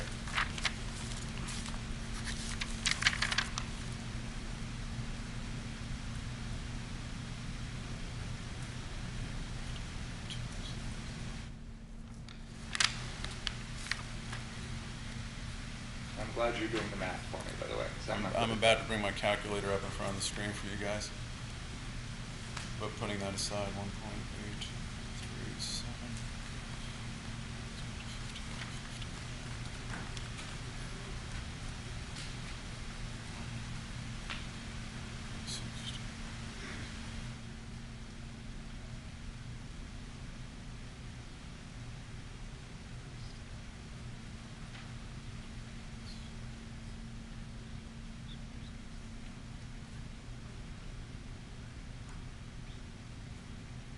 So rough math again, about 1 minute 48 seconds thereabouts. So it takes approximately 1 minute and 48 seconds between the time that the defendant shoots Joseph Rosenbaum the fourth time and the time that the first person on the street makes, shall we say, physical contact with Mr. Rittenhouse? And I apologize, I was doing the time between number 14. So the time between, and just to make sure we're correct, 15 is the observation you're referring to, correct? Yes. And the time between observation. Yes. If it's helpful, Doctor, I'm doing rough math in my head. It appears to be roughly 59 seconds, about a minute. 48, Does that sound about right? 48, 49, 50, 57. That would be correct. Okay, so about a minute passes between the fourth shot to Joseph Rosenbaum and that incident where you're pinpointing someone coming up behind the defendant and swinging at his head. Fair to say? That's fair to say. Okay.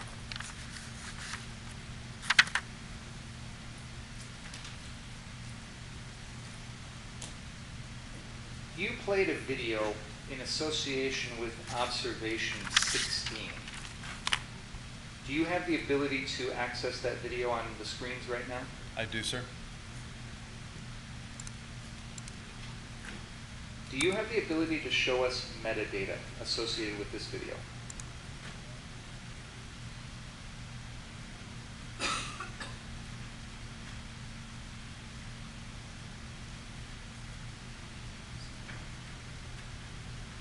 Do you know who recorded this video?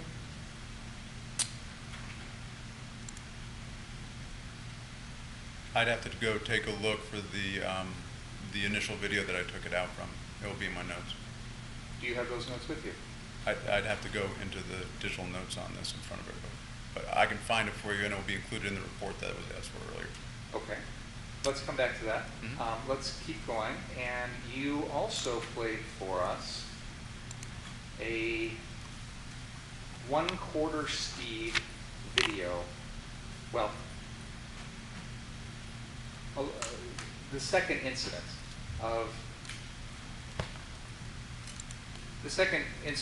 is the one that, for the purposes of describing it, we're talking about the second incident being the one in which the defendant fires 2 shots at an unknown assailant who's trying to kick him in the face, 1 shot into the chest of Anthony Huber, and 1 shot into the arm of Gage Grosskreutz. That's the second event that we're talking about, correct? Correct, and if we're talking about that would be the start of the video that you saw. And this is a video that we've also referred to as the BG on the scene video, is that right? Yeah, BGO on the scene, yes, sir. Okay. And you had the ability to show us this video zoomed in and at 1/4 speed, is that right? Well, it's not zoomed in as you see it here, but yes, I do have that ability. I'm sorry, I didn't hear that. You have the ability with your software to do that as it plays? As it plays, yes, sir. Okay. So, for example, the one that's up on the screen right now, that is the normal speed version? Or is this the slowed down? That would be the slowed, and the light levels have also been enhanced slightly. Okay. And the version that we've got on the screen right now, that's 1/4 speed? That would be 1/4 speed, yes, sir. And is this video that you've got on the screen something where you could play it for us right now, starting at the point we see on the screen, all the way past where the defendant shoots Mr. Grosskreutz at Yep. 1/4 speed? Yes, sir, I can. Can you do that for us, please? Yes, sir.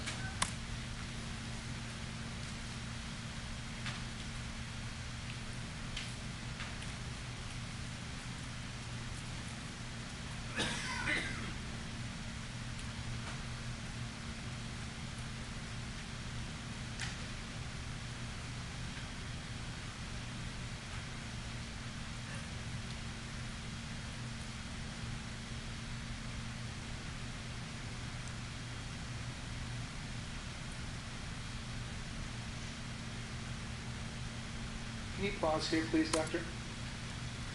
At this moment in the video, do you have the ability to zoom in so that we can see even clearer the area between the defendant and Mr. Grosskreutz? Could you move it maybe just a little bit to the right so we can also okay. see? Yeah, right in there. Is Something like it that. something where you'll be able to keep the video centered on that location? I can, you'll see me moving to do it, but I can do it as I'm moving. There'll be a little bit of a jag. It's not going to be smooth. Would you be able to play from this point and try and keep it in as zoomed, as clear, as close as possible so we can see the defendant and Mr. Grosskreutz? Do you understand what I'm asking? The goal would be to keep this and this in frame at the speed that's being played. Yes, could you do that for us, please?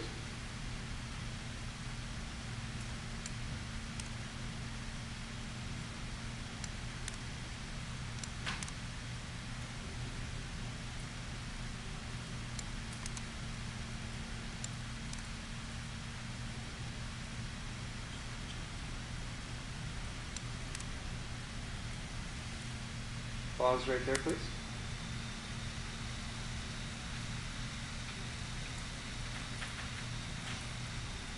Now, Dr. Black, if I can look at your Exhibit 142, you have a number of observation points there. I think there are a total of 31 of them on this list. Do you have that in front of you still? I do. Okay. And observation point number 8 is the first shot that the defendant fires at Joseph Rosenbaum. Is that correct? Yes, sir. And observation number 26 is the final shot that the defendant fires at Mr. Grosskreutz, correct? Also correct. Can you tell us the amount of time that passes between the first shot, observation number 8, to Joseph Rosenbaum, and the final shot to Mr. Grosskreutz, which is observation number 26? I can, and again, and just to make sure that I have the numbers again, we're looking for observation 26, correct, as the stop point. Is that correct, sir? Yes. Okay.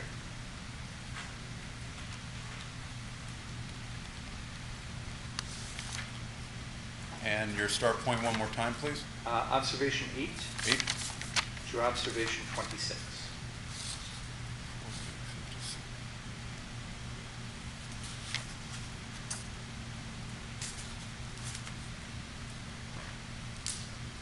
Approximately 1 minute and 20 seconds. In that 1 minute and approximately 1 minute and 20 seconds, the defendant fires all 8 shots that we see. Is that correct? Yes, sir. You indicated also you've measured the time between the two shots that the defendant fires at the person who jumps and tries to kick him in the face. Yes, sir. And you indicated that the gap between that first shot to that individual and the second shot to that individual was 0.602 seconds. Yes, sir. So approximately 0.6 of a second? Yes, sir. Okay.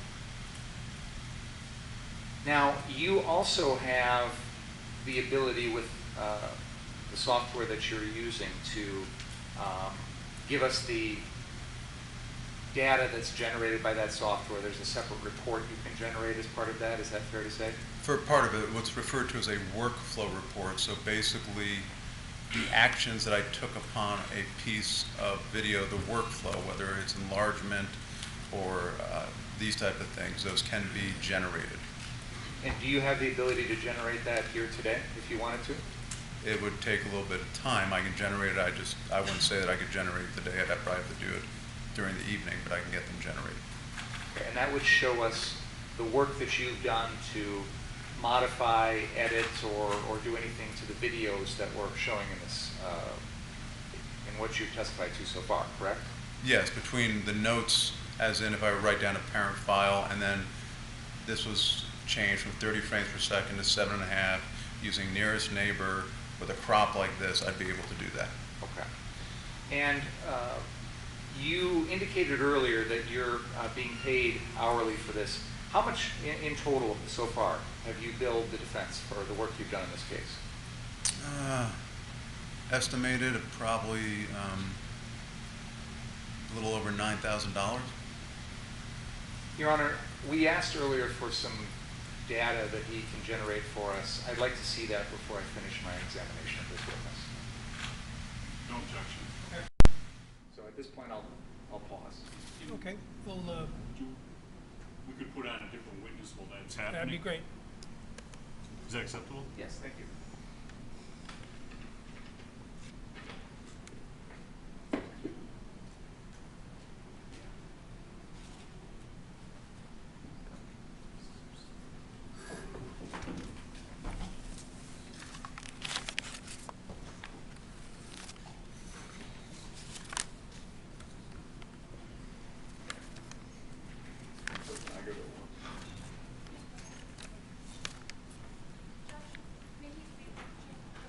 May he leave? Yes.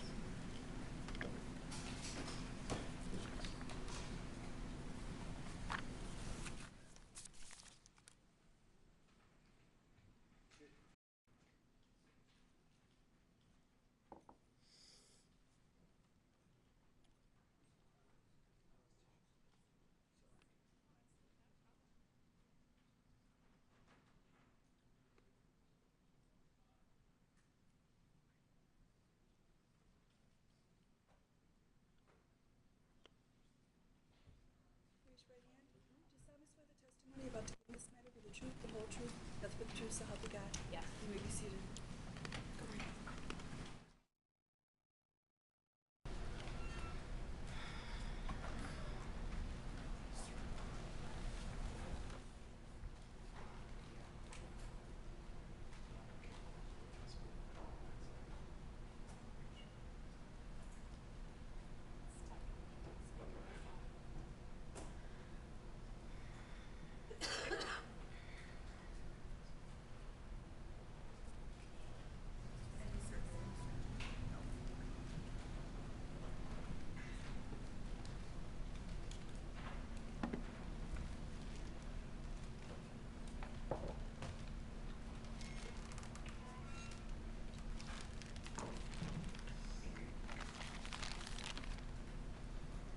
Ready? Could you please state your name, spelling your last name for the record? Officer Brittany Bray, last name spelled B-R-A-Y. Officer, were you employed by the Kenosha Police Department on August 25th, 26th of 2020? Yes, sir. And in the early morning hours of the 26th, did you have an occasion to collect some evidence? Yes, sir. And directing your attention to what we're referring to as event number 2 or crime scene number 2 on Sheridan Road, do you remember that? Yes. Now, if I show you some exhibits, would you be able to tell me if you're familiar with them? Yep. Just take a look at those and see.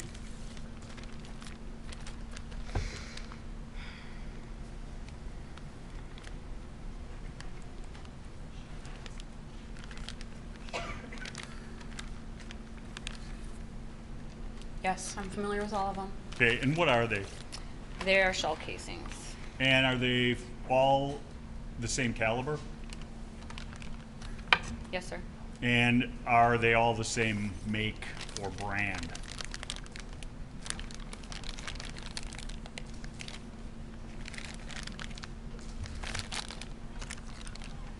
Yes, they are. And those were found in the middle of Sheridan Road? Correct. And did you find or log into evidence any unfired bullets at that location of that caliber and that brand? No.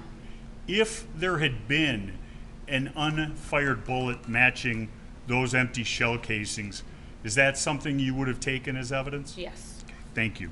Move those exhibits into evidence. Objection? No. Proceed.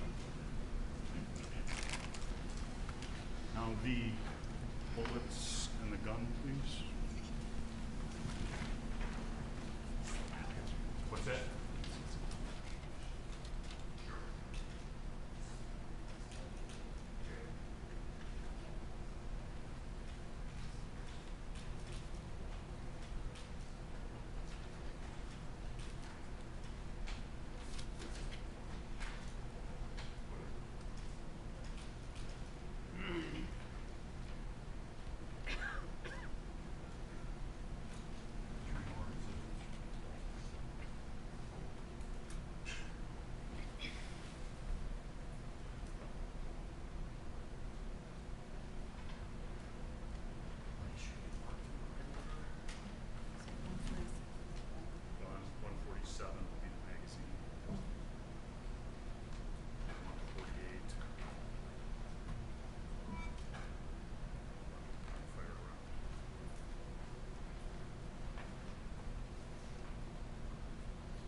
going to show you what's been marked as exhibit defense.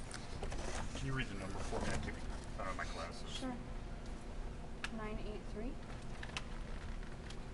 Defense 146. 146. There you go. Do you recognize that? Yes, I do. What is it?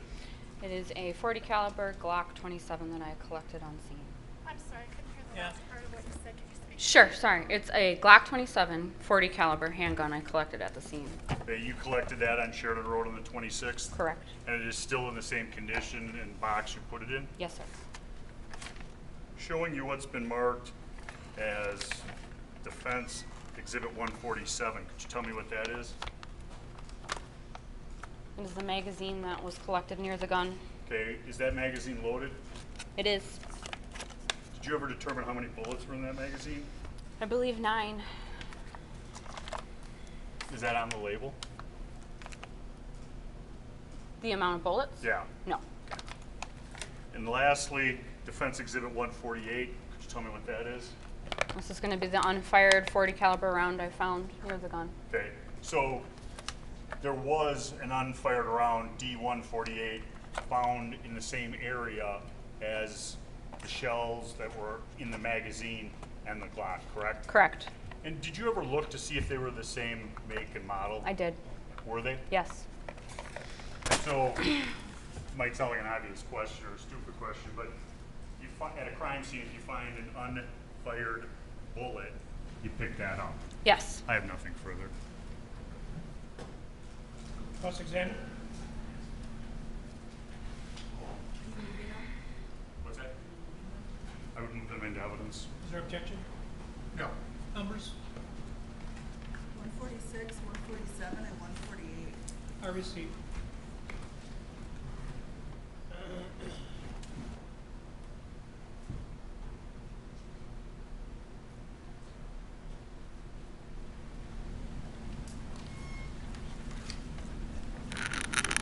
Good morning, Officer Bray. Good morning. Did you collect any other guns or evidence, well, let me put it this way, any other guns than what you've just testified to? No. Are you familiar with AR-15s? Yes. How are you familiar with them? I own them. I've shot them. I've trained with them. Have you ever had an experience where one has jammed on you? Yes. Can you tell us about that?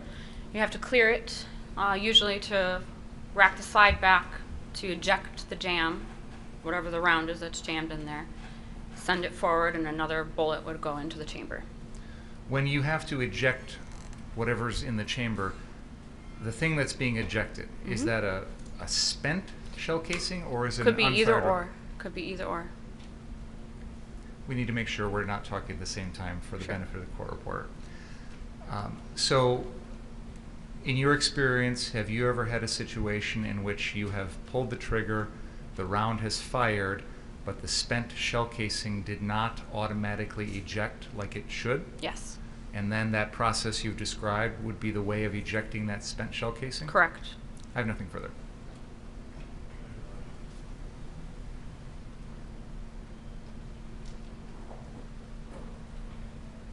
Check it for me.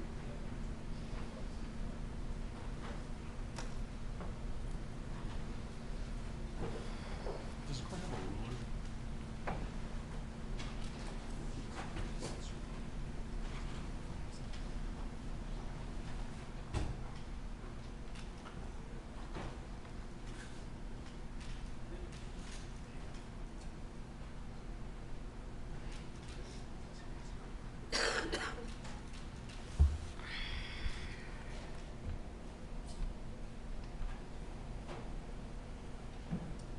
Sure, it's been previously marked as Exhibit 28. Not this specific gun, but are you familiar with guns like this type? Yes. And if one had a jam or had to clear, one would pull back. I don't know how to do it. There you go. Yep. Right here, Correct. correct? Show the trigger. And that would eject the bullet that was here, correct? Correct. And I've got a standard ruler that I was provided by the court from the back of where the charger sits to the end of it, 4 inches. Is that a fair statement? Yes, sir. And to clear the weapon, you have to take it all the way back and let it all the way forward. Yes.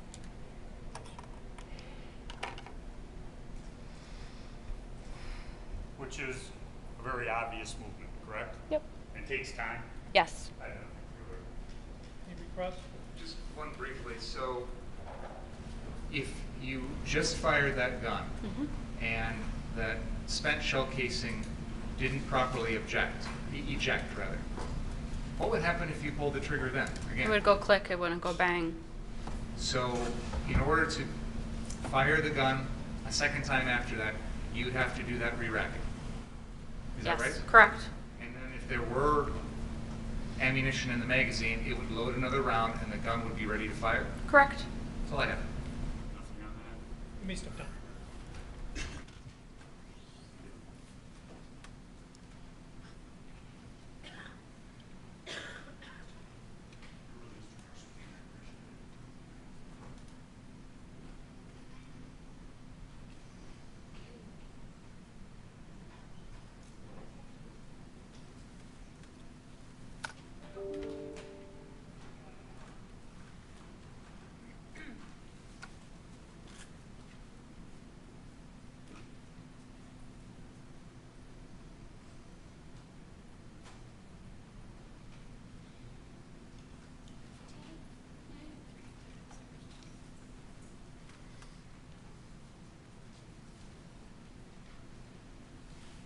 Interview with Frank Hernandez.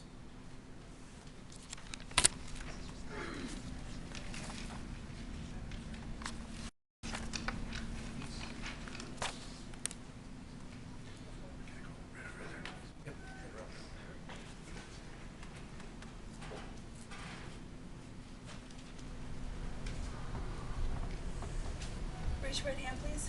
Do you solemnly swear the testimony about to give in this matter be the whole truth and nothing but the truth, so help you God? Yes. You may be seated. Sir, will you state your name and spell your last name, please? My name is Frank Andrew Hernandez, also known as Drew Hernandez publicly. My last name Hernandez. Okay. And Mr. Hernandez, can you tell us a little bit of your background in terms of what you do for work? So I'm a professional commentator on Real America's Voice.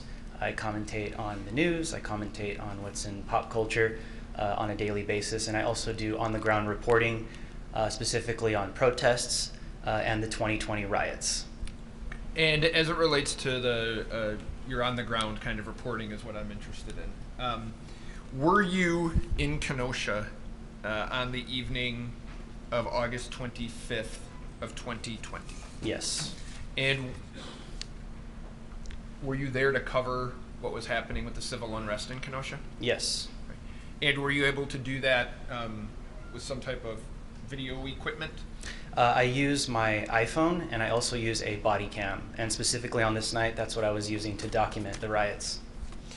Now, after the 25th, I don't want to know where you live, but you don't live in Kenosha. Is that No. fair? No. Was there a time after the 25th that someone from law enforcement had reached out to you to try to get a hold of some of the information that you had through video? Yes, I don't remember his name specifically, but a detective did reach out to me. Okay. If I said it was Detective Ben Antaramian or Detective Martin Howard, does that do anything One for of the you? two. He identified himself from Kenosha. And were you able to make connection in some form or fashion with those law enforcement officers? Yes. Okay. Can you just briefly explain kind of how that went down? So they requested all the footage that I had, and they sent me a Dropbox link that was not sufficient. It only had, I don't know, not enough memory because the body cam footage is, over 50 videos. But the reason why I wasn't able to follow up was because I was covering all the riots last year. I was in Portland, Seattle, Washington, D.C., was all over the country, so I just lost track. Okay, so is it fair to say after the civil unrest in Kenosha, your employment then took you to cover other things going on around the United States? Yes. And so, if I have it right, you and law enforcement had kind of not been able to connect for some period of time after that. Yes. Was there a period of time then closer to today, or this trial, that you were able to do that? Yes, I did that through my attorney. And were you able then to provide to both Mr. Rittenhouse's lawyers and the prosecution a full set of the videos that you had mentioned that you had taken? Yes. And so my questions to you initially will be this. Were you kind of working by yourself that evening, or were you working with a team, or what? Yes, last year I was working independently by myself. And is it fair to say that on that night you didn't know who Kyle Rittenhouse was? No. I don't know if you've heard this, but there's been other people mentioned, Mr. Rosenbaum. Were you aware of who that was? No. Were you aware of Mr. Huber or Mr. Grosskreutz? No. Okay, so you had no knowledge of any of these people prior to August 25th? Nope. Fair? Okay. So looking back now, understanding you're familiar with who Mr. Rittenhouse is now, correct? Yes. Have you had an opportunity to look back on your videos to see if you had captured Mr. Rittenhouse on video, had any type of contact with him in any way? I've had no contact with Kyle Rittenhouse, but I have looked at footage to just go over it, yes. And does your footage capture any, excuse me, any contact, maybe not personal contact, but anything that you saw Mr. Rittenhouse doing that evening? Yes. Can you describe that? So Antifa and the rioters were going head to head with the police in front of the courthouse. And as they were doing so, the police then responded. I believe they called an unlawful assembly of some sort because Antifa had their riot shields out. They were throwing rocks at the police officers. They were even trying to get inside of the hood of one of the police vehicles. And this is all documented on footage that I submitted as well. But to answer your question, when the rioters were being dispersed further down Sheridan towards the car source dealerships down the street, the rioters were grabbing concrete slabs. They were throwing them on the floor to create more rocks and to throw them at police officers. They were launching fireworks and other explosives that I couldn't identify. But as they were being pushed down the street, they passed car source 2. And the rioters identified individuals with long-arm rifles on top of the building, and they immediately attempted to agitate them, to try and start some conflict with them, saying, "You ain't the police, you ain't the police." The rioters initiated that conflict. Objection, Your Honor, move to strike. He's speculating as to the intent of people.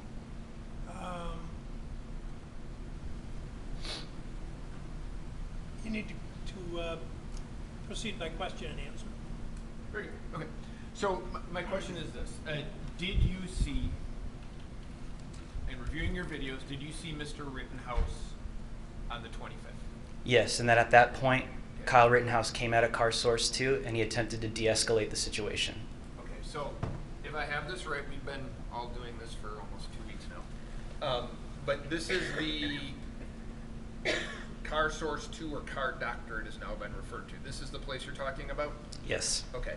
And that is the first time that you had observed Mr. Rittenhouse, is that fair? Yes. Right. And you had said that you had saw him come out from inside the building? Yes, it appeared to be.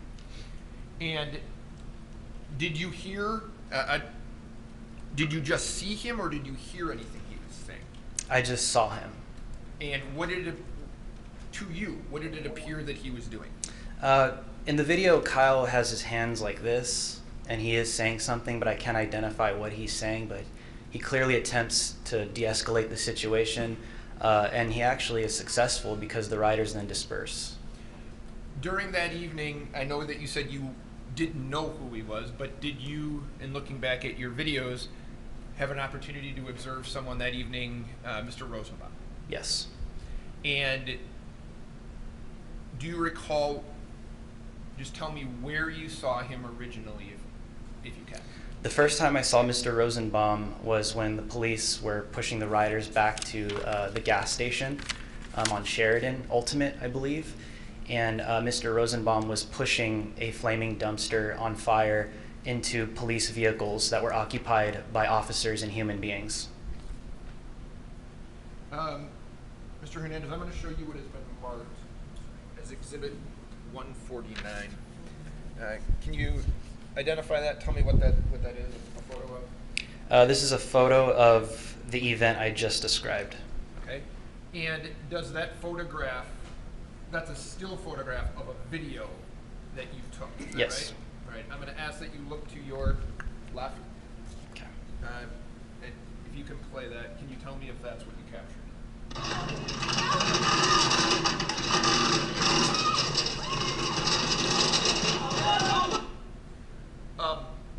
Is that the video that you're talking about with Mr. Rosenbaum? Yes. Okay. Now, can you just back it up a second? That's good. There's a person who's putting out that dumpster fire, right? Yes. Okay. Do you recall, or can you tell whether or not that person, at least visibly, was armed? No, not at the time. You couldn't tell if that person was armed? No. Did you see, I'll ask it to you this way, that's probably a bad question. Did you see a weapon on that person? No. And can you just play the video then?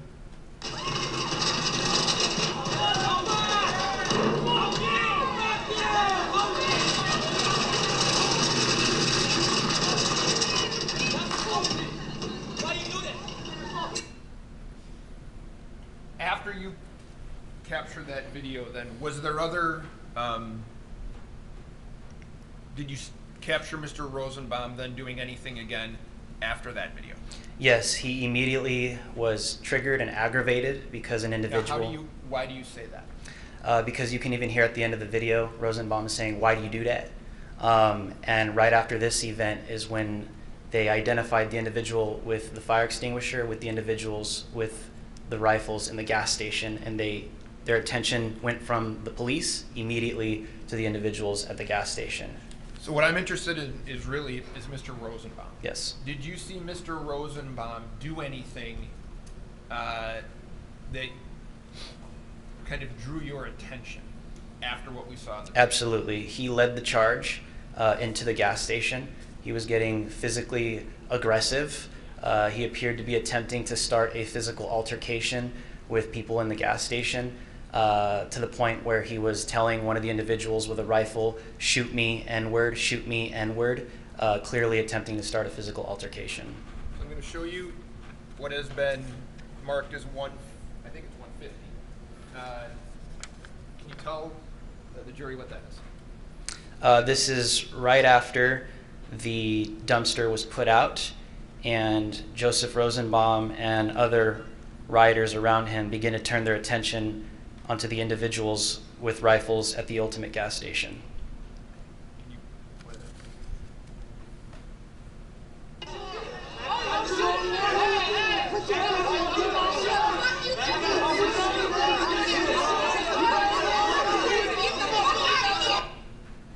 A little bit forward, Is that Mr. Rosenbaum that we see kind of will be on the right side of our screen? Yes. Okay, go ahead.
So you observed, that's you filming that, right? Yes. Okay. Now, the last thing I'm going to ask you about is was there another time prior to the shooting of Mr. Rosenbaum that you observed Mr. Rosenbaum and Mr. Rittenhouse in the same location? Yes. And if you know, about how long before the shooting did you see that? So after this scene at the gas station, there was another fire at a mechanic shop a block away. Went to go document that for about 20 minutes. And when I came back is when I saw Rosenbaum in the middle of the street lighting a trash can on fire with now his identity concealed with a t-shirt over his face.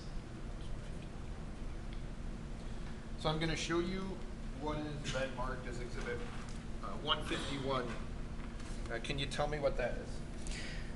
This is when I returned to Sheridan after documenting the fire at the mechanic shop about a block away. And this is the beginning of when I see what I just described. Okay. And I might have you stop it. So.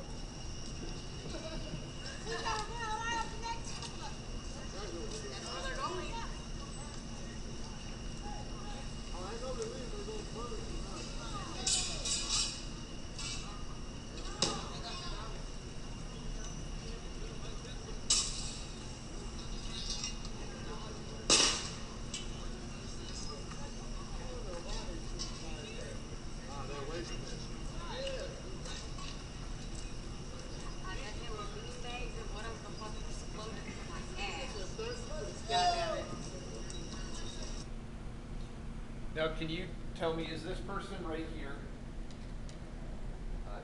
Do you know now that's Mr. Rosenbaum? Yes. I didn't hear the question. Do you know now that? That's the person in that video is Mr. Rosenbaum.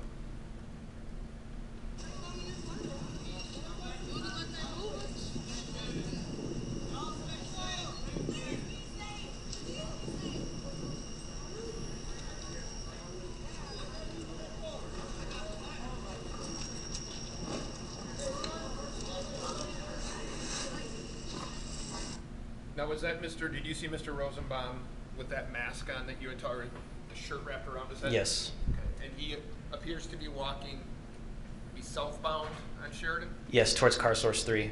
Okay. Can you roll it again?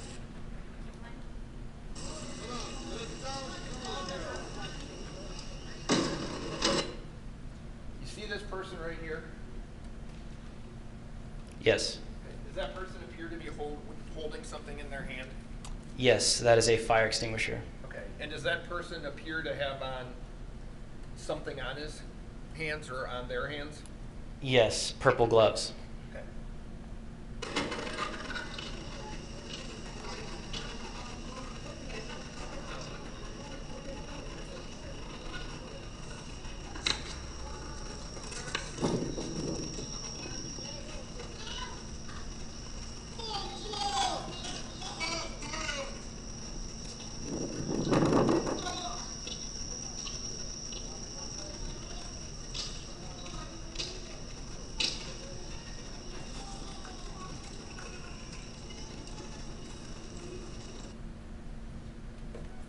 Is this the person right here? It's blurry right now. But is that the person that you saw carrying the fire extinguisher Yes. with the purple gloves? Okay. Now, go ahead.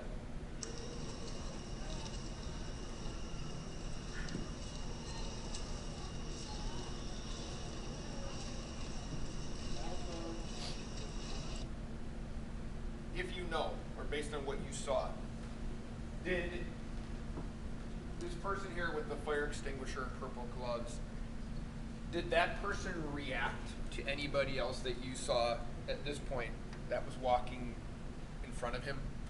No. Okay. Did you see him at this point? Was he, in your opinion, did he say anything? Yes, if you play the video further, I believe you could hear Kyle saying or requesting if anybody needs medical. And the reason why it may not be shown on this is because it's body cam, but I could see this with my own vision as I'm walking down the street. Okay, go ahead.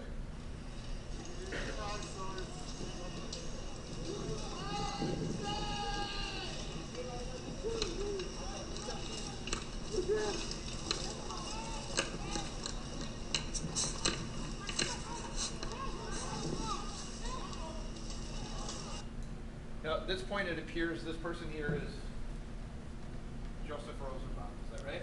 Yeah, if you back it up a couple seconds, you'll see him even more clearly, and that is Joseph Rosenbaum, yes. Now, when he was walking down the street, headed south on Sheridan, he was ahead of Mr. Rittenhouse, is that right? Yes, he was. Okay. Now, in this photograph, or still, a video, he appears to be behind him? Yes. Okay.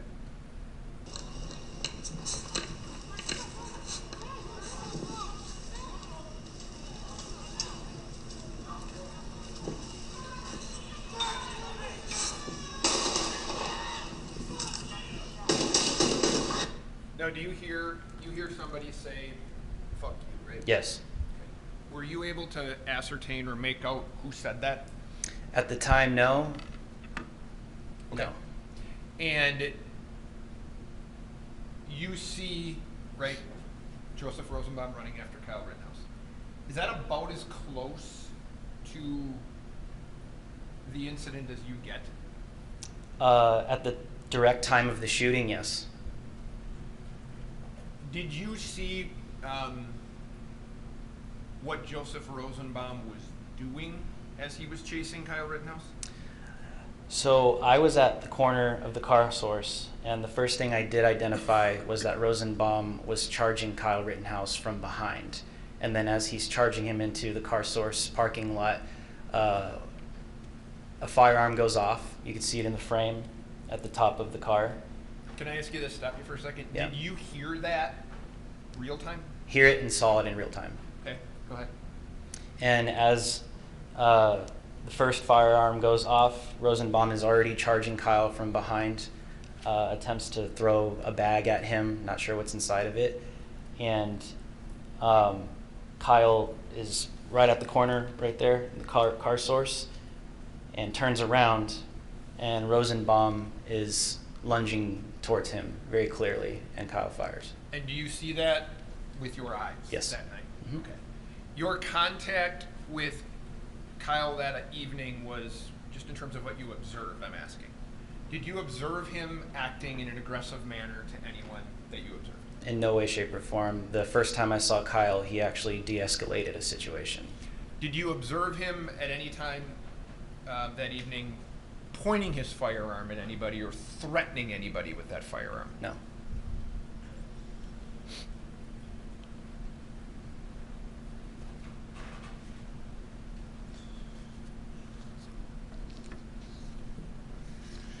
Your Honor, I would move, I think it's 149 to 151, and I don't have any other questions for Mr. Hernandez. Objection? No. Cross-examine. Your Honor, do we have to take a break? It's noon. I'm told the food is coming around 12:15, so Okay. why don't you go ahead now, please? Okay.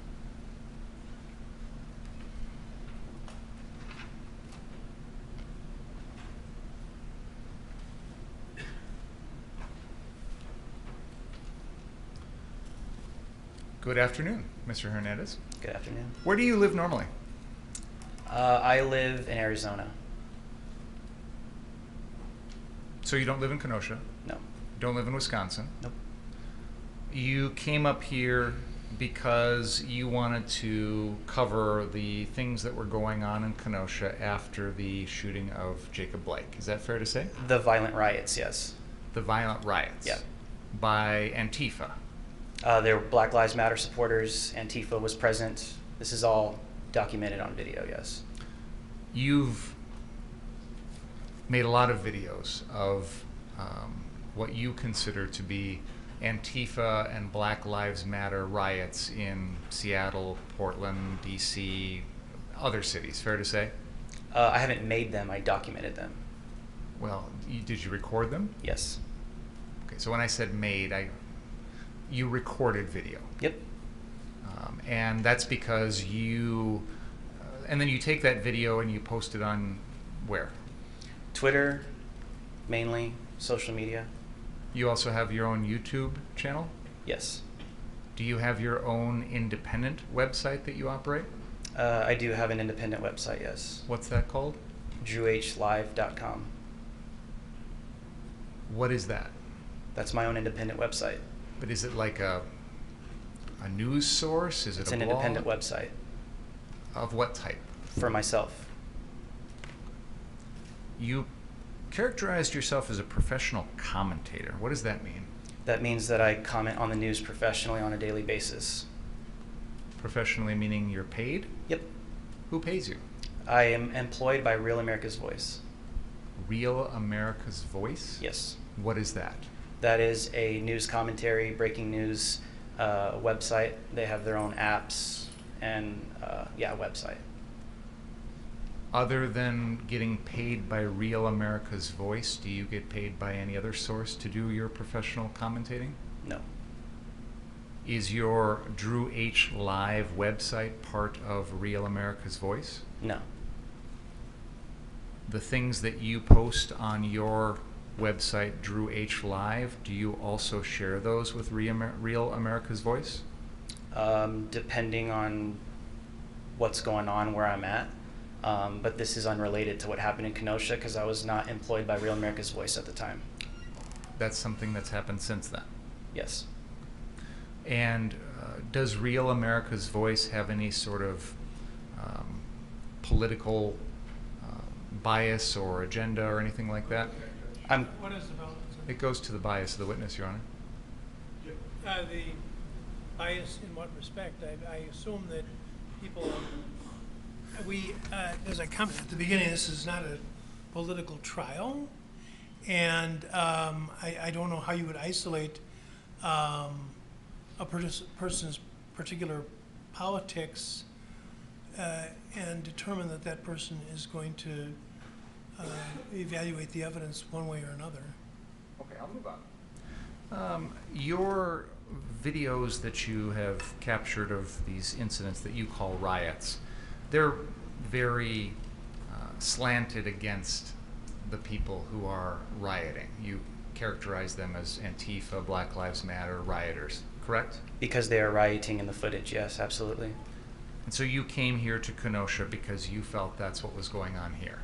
I felt like it could have possibly been a riot on the first night. So when I showed up, it turned out to be a very violent riot. And you continued to cover that on Sunday, Monday, and Tuesday night? I covered it Sunday night. I went back to Chicago Monday and then came back Tuesday. So you weren't here on Monday night at all? No. And on Tuesday night, you were recording video with your body cam? Yeah. You were also recording it with your cell phone? Yes. The last video that we just watched there of the shooting of Joseph Rosenbaum, was that recorded on your body cam or on your cell phone? Both. I just saw one video. Were there more than one video that you just shared with us? There's two. There's the body cam and then there's the cell phone as well. What was the one we just saw? I believe that may have been both. Where is the body cam located when you wear it on your body? Right here. And when you recorded the shooting of Joseph Rosenbaum, where were you holding your cell phone? Right here. Okay, so the cell phone is, you're using your right hand, above your shoulder. Mm-hmm. Is that a yes? Shoulder, same as my shoulder, right here. And the body cam you said was over on the left side of your chest. Mm-hmm. Is that right? I believe so, yes. The video that we just saw had a single angle. It didn't have two separate angles. So when you tell us that's both, I don't understand what you mean. That means that there's two recordings of the same thing, and that's why I submitted to the defense and the prosecution the entire videos. There's maybe about 80 to 100 videos that you guys could examine for yourself. I know all that. What I'm asking you is what we just watched. Mm-hmm. Which camera were you using to record that? Both. Is that video edited? No, I have not edited it, but it has been put together at the right time, the timing. Who did that? I did that. So you combined two video sources into one? With the same timing and audio, but at the same time, it could also be seen, the jury could see for themselves. If they look at the body cam footage, it's the exact same thing. That's what I'm trying to get at. Don't wag your head in response to the witness's answer. What you said, if the jury looks at the body cam footage, is that separate from the cell phone footage? Yeah, there's obviously two devices recording. And you're telling us that the video that we just watched, can we have exhibit 151 played again, please?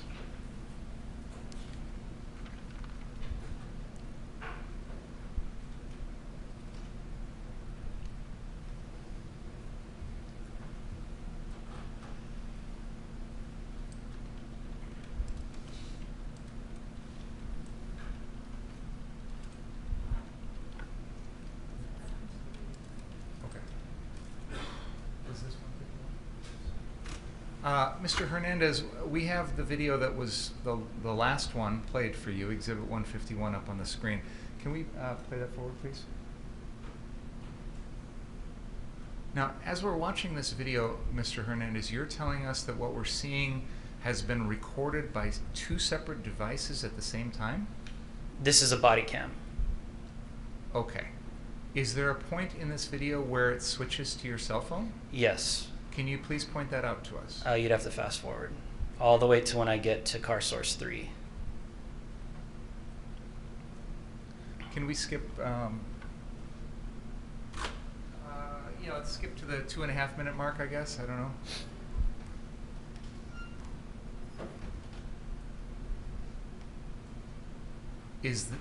Let's pause right there. A little further back. Okay, can we go back maybe 30 seconds? I don't know. A little further back. Right, start right here. Okay. I'll tell you when it switches. Okay. Can we play from here, please? Yeah, a little further up. Why don't we hit play right now? Is the switch going to occur after this point? Yeah. Okay.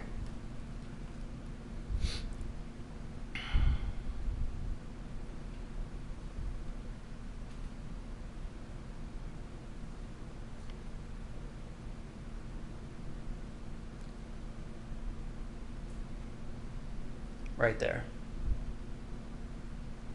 Our little, hold on, here it goes. Right there. Okay. Thank you.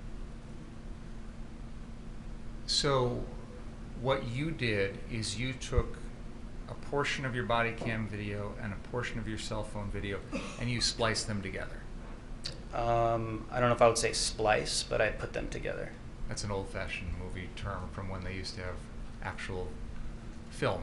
Why did you do that? Because it's the same exact event. Like I said, you could take a look at the body cam footage as well. You could see it as well on there.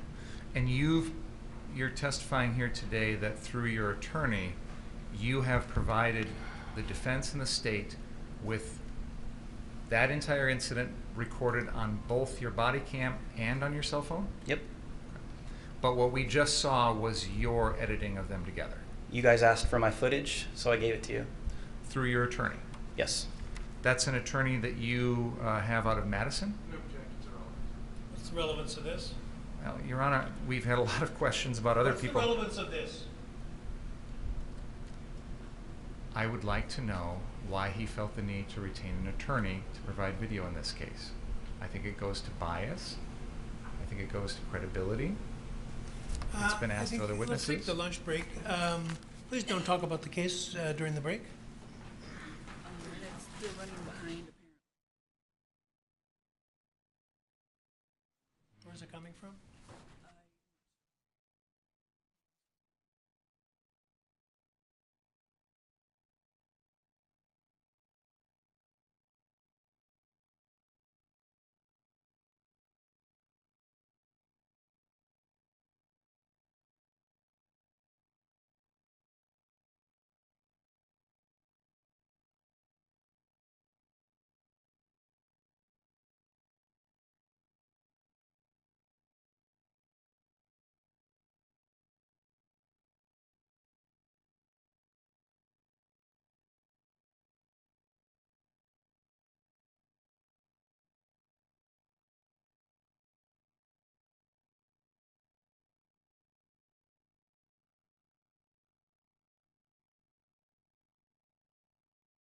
Mr.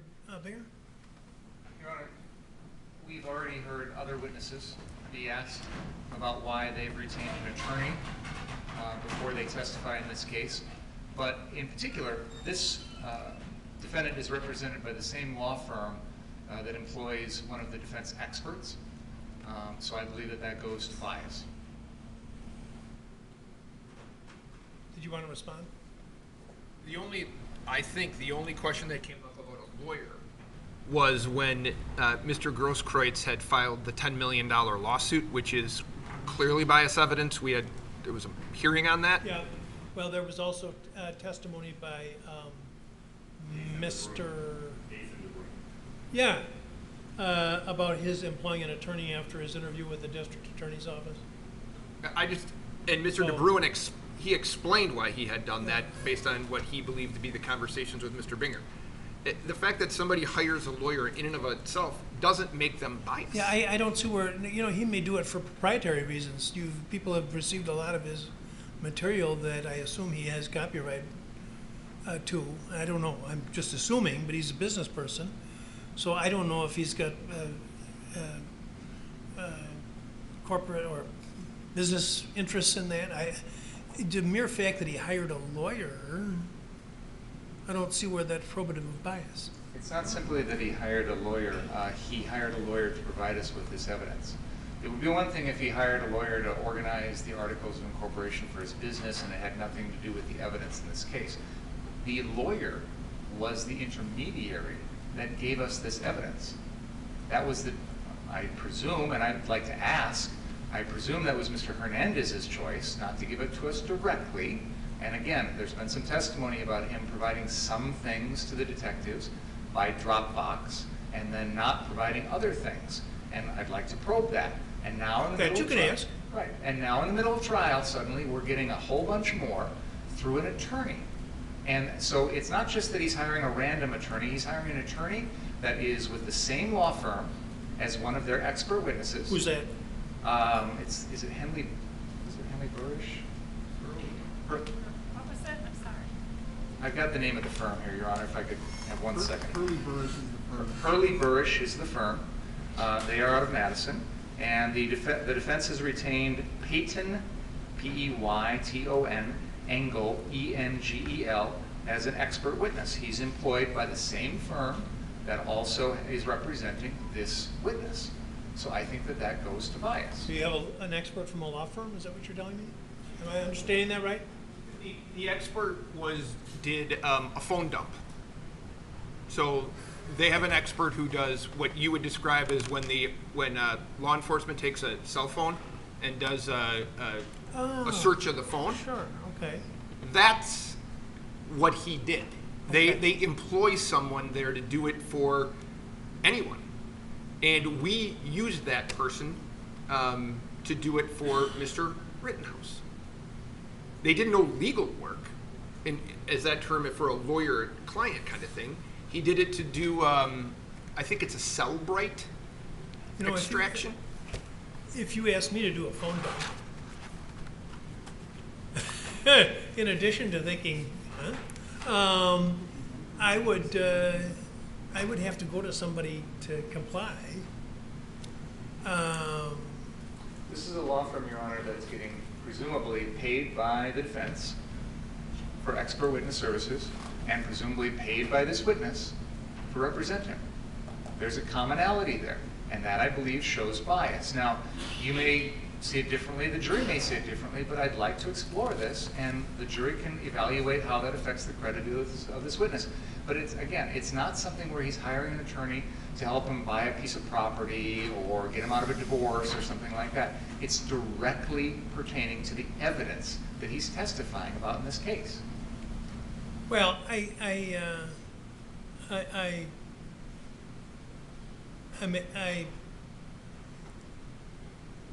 probably will allow this. I want to think about it for the next half hour. But I don't know if we're headed anywhere that's going to get us something of value. You're introducing on the subject of bias, which of course is bias evidence is admissible because it calls into credibility the witnesses. It calls into question the witness's credibility. He's generally just presented videos. There has been some testimonial statement, but I'll permit it, I think, somewhat, but you're talking about his employing a law firm, and for reasons we've already discussed, there's going to be a limit. In fact, I think I shut down somebody I was told not to inquire further on representation. Discussion with an attorney, I think it was Mr. Sharafazi asked about something, and I wouldn't let him do it. So it's going to be a closely watched door. All right, anything else? What time do you want to expect? Let's hope for 1 o'clock. I don't know. Hope the Asian food isn't coming. Isn't on one of those boats in Long Beach Harbor. But let's aim for 1 o'clock.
Is the individual here that we talked? No? All right, let me know later if, in fact, seat the person back where you are, and then I'll talk to her later. All right. Ready to go? Yes. Ready to go, defense? Yes. Okay.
Folks, and you can be seated. And I have overruled the last objection, so go ahead, Mr. Mayor.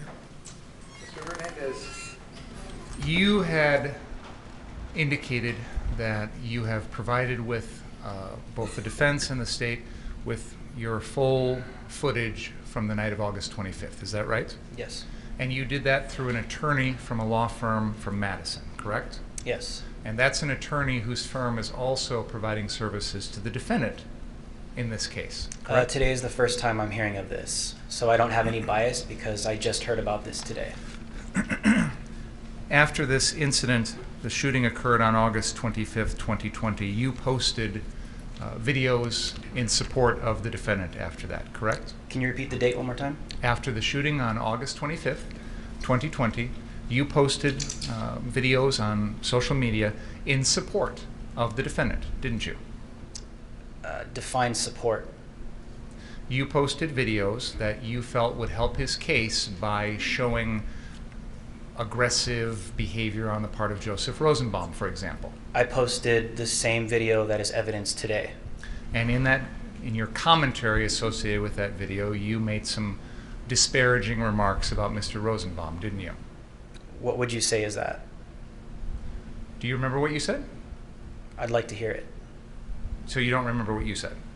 I have no idea. I post on Twitter many times a day. I posted many videos. If you could specify what exactly you're talking about, I could correctly answer you. Sir, I'm going to ask you a question under oath. You know, Have you... I will tell you that I don't typically permit lawyers to remind people that they're under oath. And it's happened a few times in the case here. It's not permitted. I don't think most judges do allow it. Of course, they're under oath. So it's actually a suggestion by the questioner that the witness is not being truthful, and you're welcome to argue that at the end of the trial, but don't use it as a preface to your questions. Okay? Have you ever posted anything on social media Yes. In support of Kyle Rittenhouse. One could argue yes. You've also been watching this trial while it's been going on, correct? Yes. And when you've been testifying, you've been referring to the defendant by his first name. It's actually a suggestion by the questioner that the witness is not being truthful, and you're welcome to argue that at the end of the trial, but don't use it as a preface to your questions, okay? Have you ever posted anything on social media? Yes. In support of Kyle Rittenhouse? One could argue yes. You've also been watching this trial while it's been going on, correct? Yes. And when you've been testifying, you've been referring to the defendant by his first name, Kyle, correct? Yes. And you've been referring to the first person that he killed as Mr. Rosenbaum. Yes. Instead of Joe or Joseph, correct? Is that yes? Yes. Do you, as you sit here today, do you personally know the defendant? No. But yet you call him by his first name? That's his legal name. What else am I supposed to call him? Mr. Rittenhouse or the defendant? I'm going to interject here.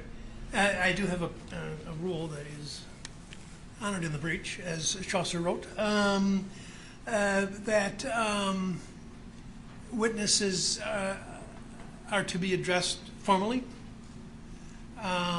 so that there's no distinction between classes and races and that type of thing. Except I do permit an attorney representing the defendant to use a first name, because that would be the normal mode of address between a lawyer and a client. I would tell you that throughout this trial and every other, people slip into calling people by their first names, and if it's brought to my attention, then I discourage it or even stop it. But just so you know, it generally should be Mr. Rittenhouse and Mr. Rosenbaum, okay? Okay, thanks. You testified that you observed Mr. Rittenhouse. You made a hand gesture. You characterized him as trying to de-escalate the situation. Is that right? Yes. Were you wearing your body cam when that happened? Yes. Do you have footage of that? Yes. Have we seen that yet? It's been submitted to you guys. Right, but was it played when you testified? No. You also characterized, there was a video that was played of the incident at the Ultimate gas station with Mr. Rosenbaum and the dumpster. Fair to say? The flaming dumpster. You were personally at that location when that all happened, correct? Yes. Was the defendant? I cannot recall. I was not there. Or I can't recall he was there or not. Yes, I was there. You never saw him at that scene, correct? No. You also mentioned that at one point you observed a fire at a mechanic shop. Do you remember where that was? It was a couple blocks away from Sheraton. I don't remember exactly. That was some tires Yes. that were on fire in the middle of that lot, correct? Yes. And you have no idea who started that fire? No. You're not here testifying that Mr. Rosenbaum started that fire? No. You're not here testifying that anyone else in this case started that fire, correct? I have no idea who started that fire. In the video that we played earlier, this is the video where you're walking down the street, you see the tipped over garbage can, the road, people lighting on fire, and then you start walking in the same direction as the defendant. Do you remember what I'm talking about? Yes, Rosenbaum. It was Joseph Rosenbaum. It was Rosenbaum furthest south on Sheridan, Mr. Rittenhouse, and then I don't know if you know this individual. There's a Richie McGinnis. Do you know who that is? Yes. And he was heading in that same direction between you and the defendant. Is that fair to say? Yes, based upon the footage, yes. And you're aware that there comes a time in the video that you made where the defendant starts to run. Do you remember that? I didn't make any videos. Recorded. Yes. There comes a time in the video you recorded in which you saw Mr. Rittenhouse start running. Is that fair to say? After Joseph Rosenbaum was lighting a fire in the middle of the street, he had his face covered. and he stopped and started going towards car source 3, walking. And a couple seconds after, you see Kyle Rittenhouse walk past the frame with a fire extinguisher. The question I was asking you, though, sir, is there comes a time after that where in your video Mr. Rittenhouse starts running towards that car source. Do you recall that? Yes. And Mr. McGinnis, who is between you and the defendant, also starts running. Yes. And you start running. Yes. Why?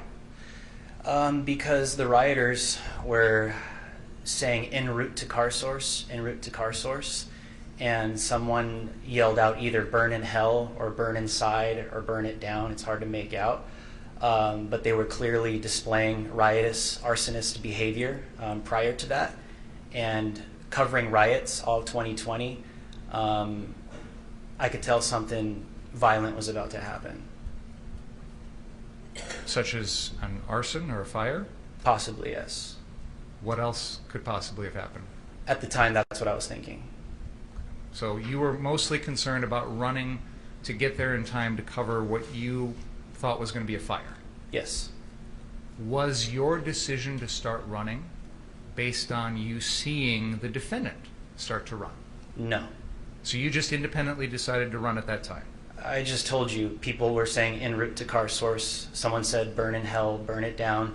And the prior nights, the rioters were burning down buildings in Kenosha. The people that you quote as saying those things, they're walking down the middle of the road, weren't they?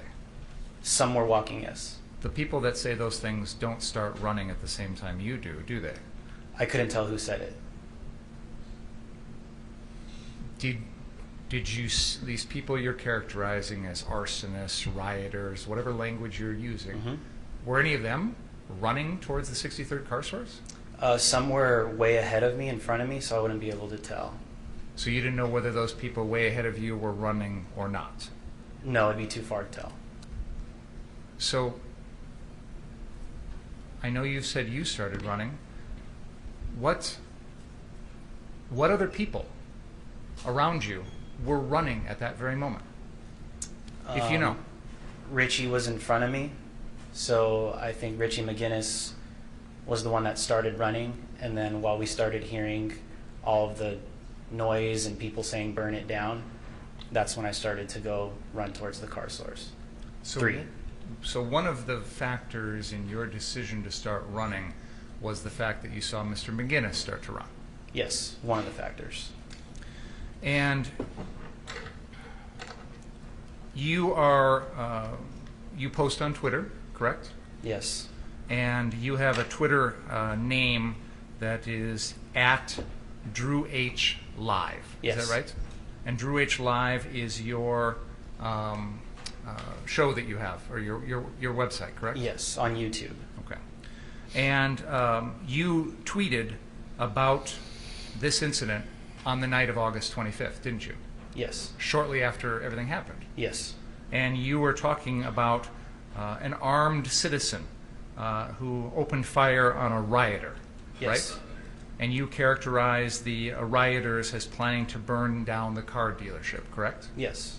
And it seems like you're suggesting then that the defendant, he's the armed citizen that you're referring to, right? Yes. That he is, in your opinion, took necessary action to stop these rioters. That's what your tweet is basically suggesting, right? At the time, it appeared that he was attempting to protect the local business from violent rioters that had already displayed that behavior 2 nights prior. So this is an example, and this is, by the way, this is at 11:35 p.m. on August 25th, 2020. I know you said you're from Arizona. Is it possible that this was Arizona time, so 2 hours behind us? Because the shootings hadn't happened here until about 11:50 p.m. So I'm wondering if that's why there might be a time difference. Do you know? No, I posted that. Are you referring to the video of the shooting of Mr. Rosenbaum? That's part of it, yes. Okay, yeah. I posted that specific video maybe about 20 minutes after it happened, the original video.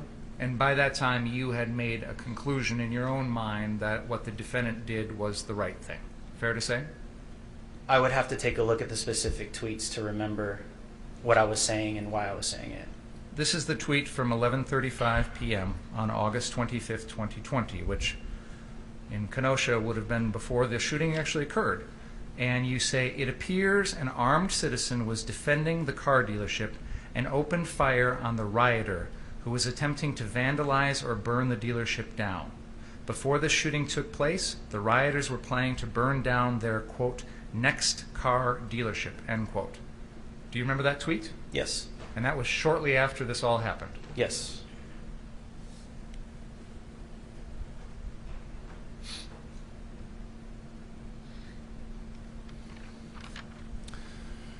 Now, you were also asked if you had observed various individuals that night, and you've told us about your observations of Joseph Rosenbaum. Fair?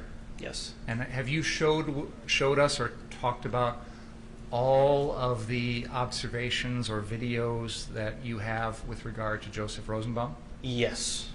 Do you know if you have any that pertain to Gage Grosskreutz? No. No, I don't know, or no, I don't. No, I don't know. It's a lot of footage. I would have to go through a lot of footage. He might run through a frame randomly. So that's what I would say. Can we pull up Exhibit 152, please? And we're going to play this at the 1 minute and 51 second mark.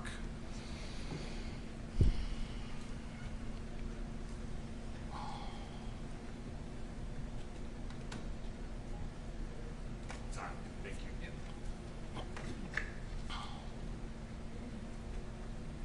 All right. Mr. Hernandez, are you able to see that okay? Yes. All right, can we play that, please?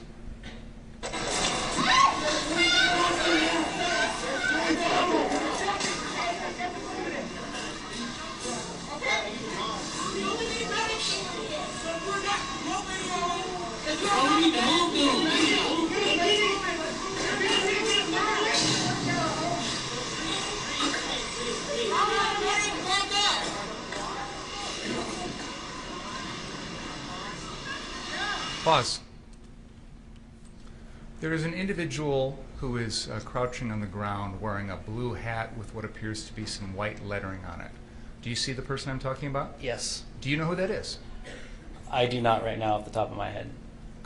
Is there any disagreement that that's Gage Grosskreutz? And you were recording this because there's someone on the ground there that appears to be injured and is being treated by medics. Is that fair to say? Yes, because they were rioting. Okay. Let's go to exhibit number 153. Oh, Karen, are you okay? Do you need a tissue or anything? Okay. Let's go to exhibit 153 at the 40-second mark, please.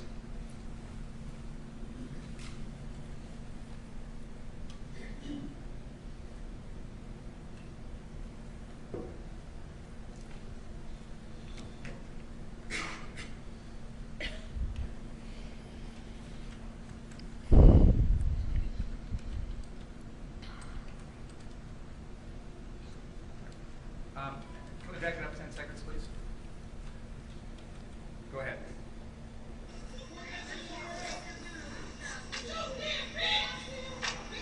Pause!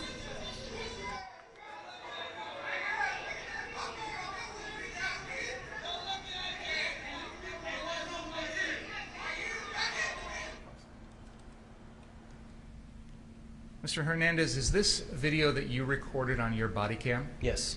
And did you see something that was being shown in your direction? Yes, a laser.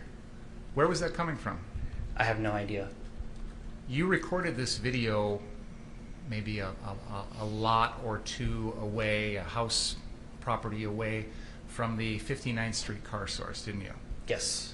And that's a laser coming from someone who was up on the roof of that car source, right? Yes. And you're holding up your press badge because you're worried that someone who's pointing that laser at you is also, at the same time, pointing a gun at you, correct? Yes. And that made you fearful for your safety, didn't it? The context of this is the rioters had already attempted to get into spark some kind of confrontation. That's what I testified to earlier. Sir, So then they sir, went behind this sir. building and started throwing rocks at the people on top of the building. You're, He's listening to the question. Okay. my question was very simple.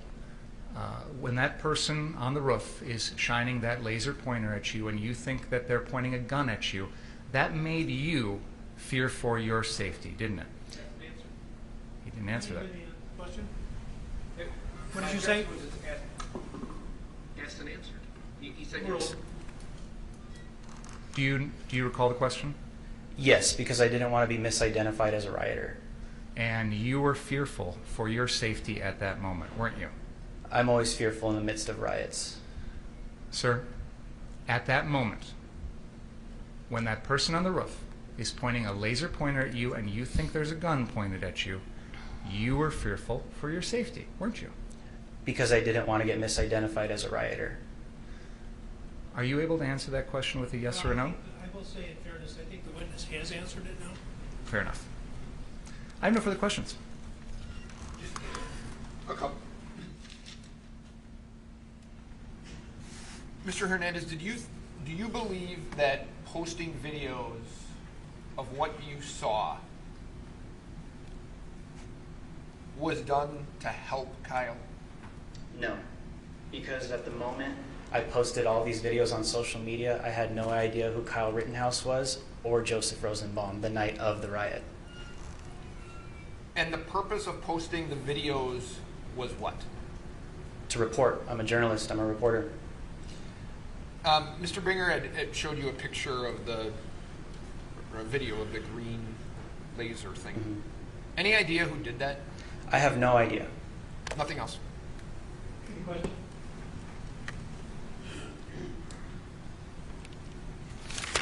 You say you're a journalist and a reporter? Yes. Earlier you identified yourself as a professional commentator. All the above. Is it your practice as a journalist to interject your personal opinion into the stories you're reporting on? No. But you did that here. Where? On August 25th, a few minutes after these shootings, you posted on Twitter your opinion as to whether the defendant in your mind was right or wrong in doing what he did, correct? No, I said apparently at the beginning of that statement. What effect does that have? It means apparently. It doesn't mean that this is 100% my opinion. You had already jumped to a conclusion, an apparent conclusion at that moment, right?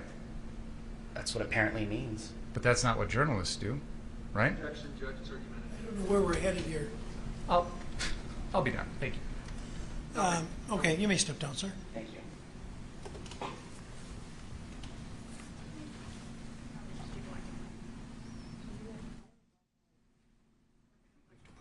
I move exhibits 152 and 153 to evidence, Your Honor. Objection. No. Received. Your Honor, we're to the point, I think, where we need to get the information from Mr. Black and Armstrong. I believe my associate has emailed the updated report to your clerk, and once that's done, I think we're done. I do wish that all the pictures that Nathan DeBrune viewed be published to the jury. I never did that when I moved them into evidence. You'll have to give the numbers you want to show to the Okay. jury, I can find that. but you can do that. You can do black and white. You want just black and white for the record?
I give those? Yes.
to a place where you can play your videos again? Is that possible? It is, but I'll just have to get set up. It'll take me a couple minutes. Okay, thank you. Yep.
Okay, thank you.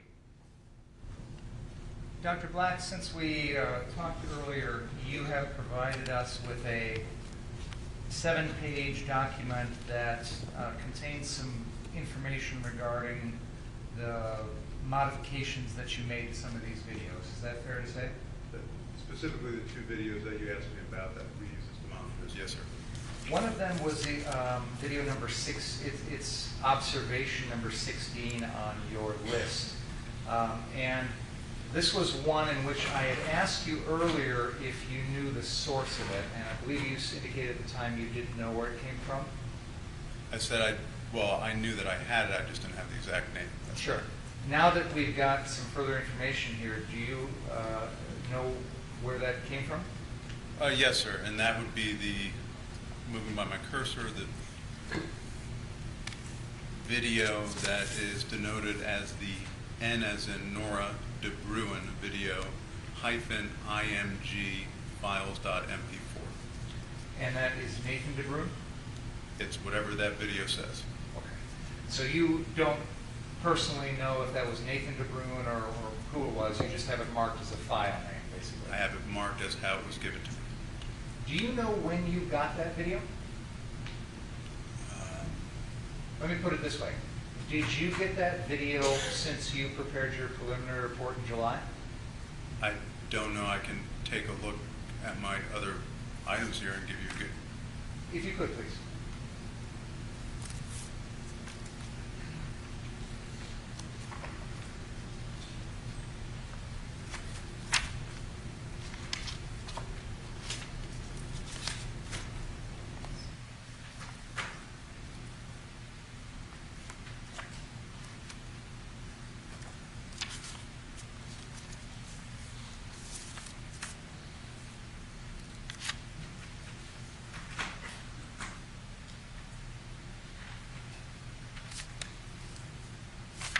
The video itself would have been with the original discovery, which would have been the evidentiary items reviewed in my preliminary reports. The interview statements of Nathan DeBruin that would have coincided with it would have been in the secondary discovery, which would be in my supplemental report. And with regard to this video, in the report you gave us since we last talked, It indicates here that you trimmed the video and it indicates you enhanced the levels. So you say you adjusted the contrast to 14.4 and the brightness to 175.1. Am I reading this correctly? You are reading it correctly. However, if you take a look slightly forward in the report, these are matched estimated values post-production. In other words, I didn't capture it at the exact moment. I was working on this and during the last time we talked, and I matched the levels consequently. What do you mean you matched levels to what?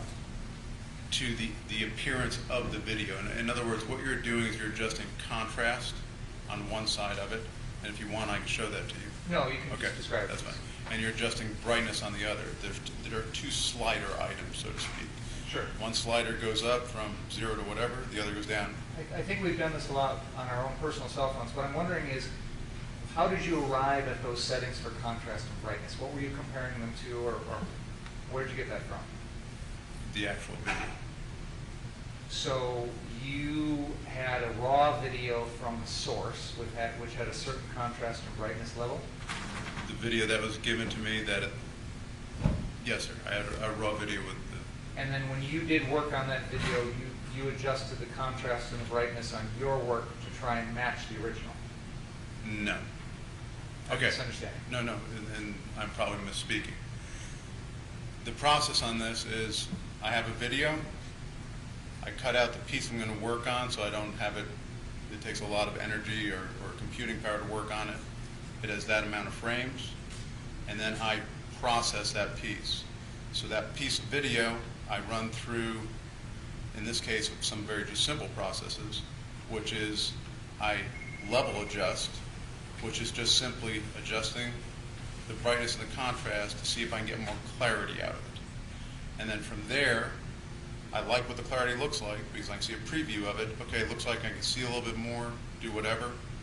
I then put it into a no audio track, as we already discussed earlier, an MP4 file, and I say, it'd be nice if this was a little bit slower so I can make more sense out of it, and I simply adjust the frame rate. If it was 60 and I want it a little bit slower, maybe I'll start at a 10, maybe I'll go down to 6 until I can discern stuff. So that's what I'm describing. Big file original, raw. What was given to me is raw. Extract, same exact speed, no alterations, no nothing. Then the extract, levels enhanced, slowed, frame reduction. So what I'm getting at is when you have that extract and you're enhancing the levels, you personally are adjusting the brightness and contrast in that extract. That is absolutely correct. And you're doing that because you're hoping that by making those adjustments, it'll make things in the video easier to see. That's fair. And with regard to the rest of the document you gave us since the last time you testified, you also indicate that you did a similar process with the BG on the scene or BG on the go video, which shows the second set of shootings. Is that fair to say? That's fair to say. And again, with that, you adjusted the contrast and the brightness yourself. Yes, sir. And you did that because you were trying to make it so that things in that video were easier to see. Also correct. Okay. You played for us earlier that video on your computer, broadcast onto our TVs. Do you remember that? Yes, I do. And when you played it for us, you had it slowed down to a certain speed. Is that right? Yes, sir. I thought I heard you say earlier, and maybe I was wrong, I thought you said a quarter speed? That's what I thought it was. It's actually, and let's make sure we're talking about the right video. Which video are you referring to? The Brandon Gutenschwager or BG on the scene video. I think this is on the second or maybe third to last page of your most recent document. Right, so that would be, if you take a look on the original starting out at approximately 60 frames per second, that would be, I guess, page 4. And then it goes from 60, reduced down to 7.5. So the math would be a little bit around 8, down to 1/8. So the version that you played for us this morning, it was at 1/8 speed? Approximately, yes. And is that a new video file that you've created using your software? When it actually changes the frame rate, it produces a different file from that. That's Yes. what I'm asking. Yes. So you have a file on your computer that is the BG on the scene video at 1/8 speed. Is that fair to say? It's fair to say it's the BG on the scene video extract, the shortened version at 1/8 speed, or approximately 1/8 speed. And that's what you played for us earlier? Yes, sir. So if we wanted to, for example, we could take that file, mark it as an exhibit, and introduce it into evidence in this case. Yes, sir. I would like to do that, Your Honor, with the defense permission. I have no problem. I would ask that all the videos that you referred to be marked on a hard drive and put into evidence. I assume that's not something you can do instantaneously. That'll take a little time for us to put them on a hard drive or something along those lines. If you give me a hard drive, I can do it whatever instantaneous. We can work on that after. I don't have any other questions. Thank you. When you were working with these videos, did you change anything other than the color and contrast? We've already talked about frame rate. Poor question, long day. Right. You changed the frame rate Correct. on some of them. You changed the color and contrast on some of them, correct? Well, I didn't change the color, I changed the brightness. Color. I'll ask it this way, because were any of the frames color added or subtracted? No, sir. Okay. When color is added by either the operator or the program, that's called interpolation. It's a term, but yes. And those are done through various different ways. Is that a fair statement? That's fair. Okay. One of them is bicubic. That is a type of interpolation, yes. Okay. Can you name the types of interpolation? I can name some of them, that especially the ones that this software allows me to be aware of or qualified in. Go ahead. The three of them would be, for example, nearest neighbor, bilinear, or bicubic are three specific types of interpolation or algorithms used in that. Now, something that should be known about this is these are done primarily when enlargements are being done. Okay. Now, nearest neighbor, it was the first one. The second one you said? Bilinear. Bilinear. And the third? Bicubic. Does nearest neighbor change the color composition of something that's blown up or magnified? No, what nearest neighbor does is it takes existing values within the frame already and uses those existing values to fill it out, so to speak. If I had something that was pitch black here, 100% black, and it said, hey, we need to get bigger, it would fill it out only using that color of black or white or whatever else happens to be within the frame. Bilinear, does that add colors? To some degree. In other words, if you had something that was, well, let's just use like a line of blue, and you had a line of red, there would be something that exists between the blue and the red value here that would not necessarily have been there before, so to speak. So the computer, through its program, fills in the blank, so to speak. Yes, sir. Bicubic, does that add anything? Yes, much in the same way as bilinear does, but the difference is, as it sounds, linear is more, think straight lines, and bicubic is if I had something in the middle, it would basically gradually go out to match the other color.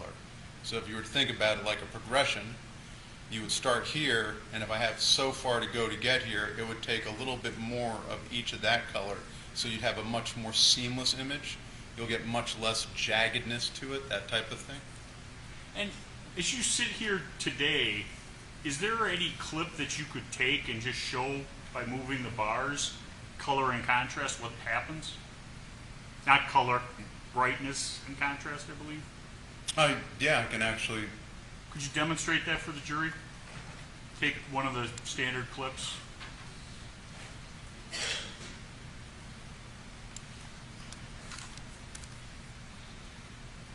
And you just want the idea of brightness and contrast, correct? Correct. Okay.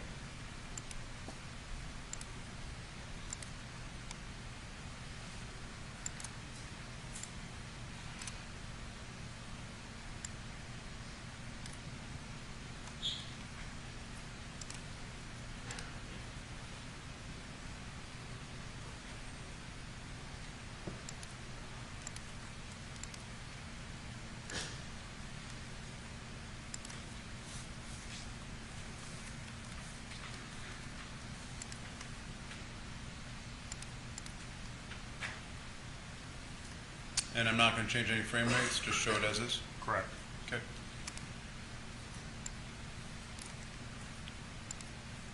So what you can see on the screen is these two sliders up here. And I'm going to go down to a place that's got a little bit of something in it. And all I'm going to do is I'm going to slide this in that direction, and you'll notice it lightens up.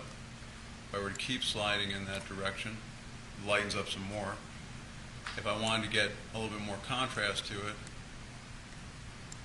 and then as Mr. Binger has already described, I move them around to a place where I can get hopefully a little better understanding or clarity. And So what you just did on the slide on the top of the screen, that was doing both of those manipulations? yes, sir, one from one side, one from the other. Those are the two values in the report. And so basically what you've done is taken a video that is dark and unrecognizable and turned it into something that's useful. Yes, sir. And you haven't added anything to it? No, I haven't added anything to it, nor has the computer added anything to it. There's no interpolation being done with this other than the lightening and the algorithm for the lightening and the contrast, but there's no additional pixels being added. I'm not affecting the pixel count. And you did that on some of the videos that we've shown this jury previously? The two videos that have been demonstrated to this jury that I worked on, that I did the clips from, this is all that I did. There was other videos worked on that I did do enlargement and these type of things. They were done by nearest neighbor lossless. As far as I know, they have not been presented to this jury. Understood. Thank you, Doctor. Yes, sir. You may sit down. Thank you, sir. There's some housekeeping matters and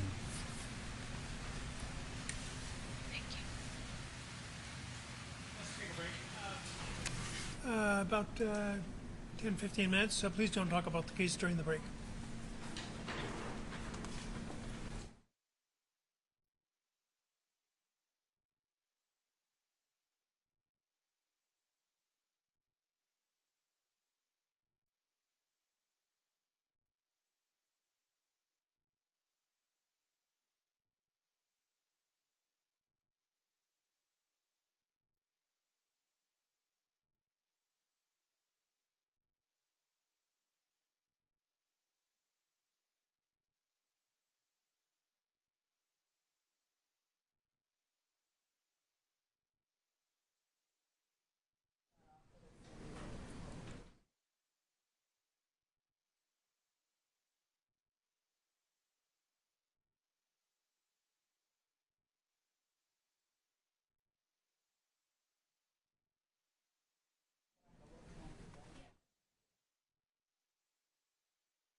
Black's CV and evidence.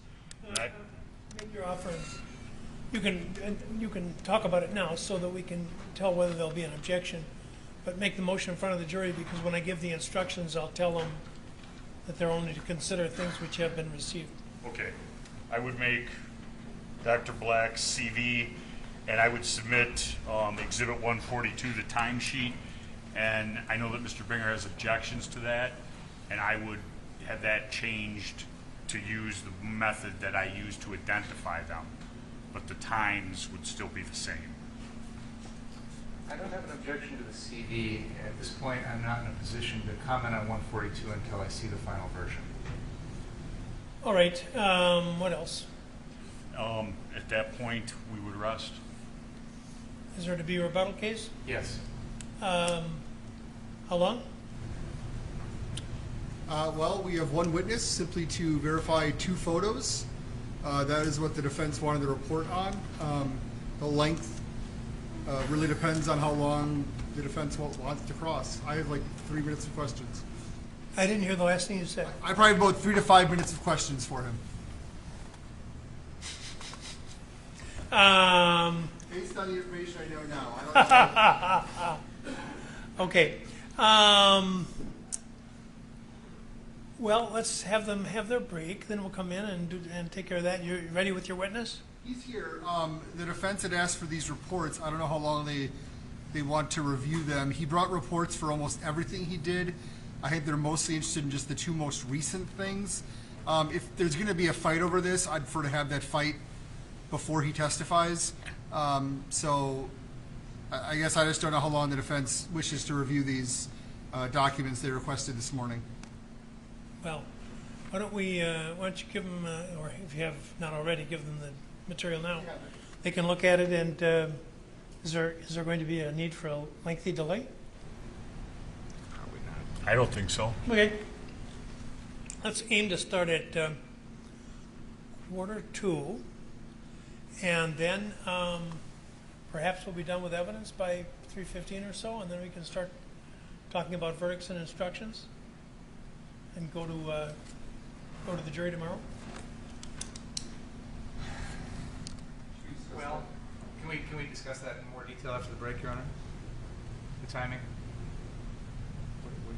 I mean, my thoughts are, there's been a lot of evidence, a lot of people are real tired. I spoke to Mr. Pinger, and miraculously we agree. We'd rather do it on Monday. Sam, I would like to start another jury on Monday, number one. Number two, where the jurors are here, and they've been here, it's a long trial, and Saturday? Oh, I see that's worse than Monday. I didn't hear you? I said I see that's worse than Monday. Whatever the court says, I'll make myself available. I'm just not sure, Your Honor. The way we're headed right now, it's going to be, 1:45 by the time we come back. I don't think we're going to be in a position to give them any jury instructions today. I wouldn't instruct them today. Sure. So, best case scenario, I think we're looking at beginning instructions tomorrow morning, first thing, and then closings, which I think that process between the two of those things could take us well into the afternoon tomorrow. And then we're starting deliberations at 3 or 4 on a Friday afternoon. I think that's less than ideal. Well, the alternative is to send them home until Monday, and then we'll have the same issue. We'll have the instruction and the argument on Monday. I think having them come back, if they need to deliberate further on Monday and into Tuesday, is, I think, preferential to having them deliberate Friday evening into a Saturday. All right.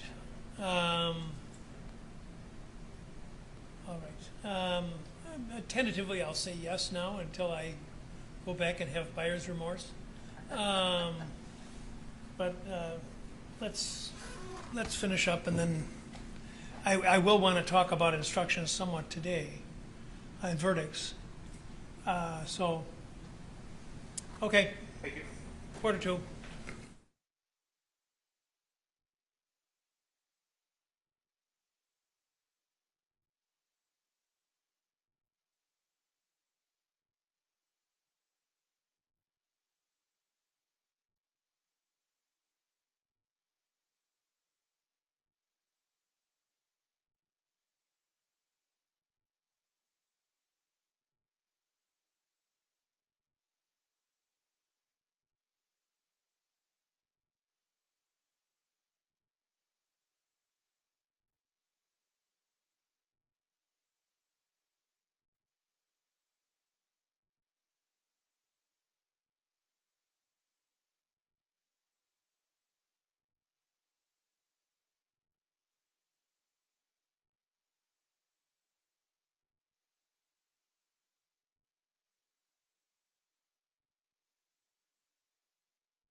Mr. Armstrong outside the presence. Wait.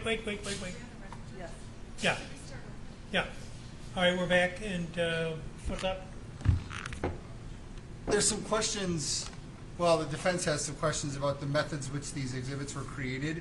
Okay.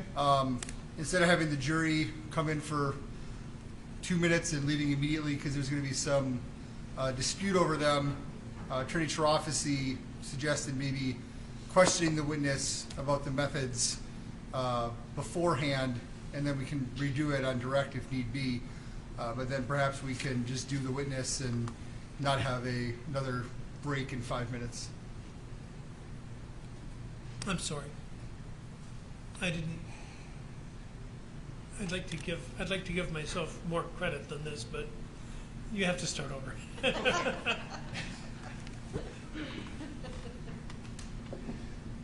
So just as with the last witness, there's questions about the use of this video software. Right. The defense, I think, has some questions that may lead to them objecting to the evidence coming in. Okay. So Attorney Chirofisi suggested maybe we I guess, ordeer the witness ahead of time, just see if there's any issues, so that if there is an issue that arises, it won't be 5 minutes after the jury comes in. Because I expect this to be a very brief witness. Makes perfect sense to me. Excellent. All right. Then the jury would be brought, Who the voir dire, then the jury come down, and then I rest. Then you rest, then the state will do its rebuttal, and I would move the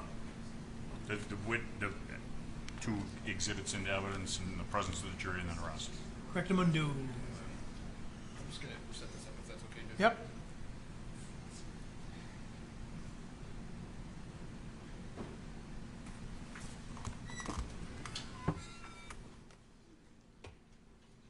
Only that the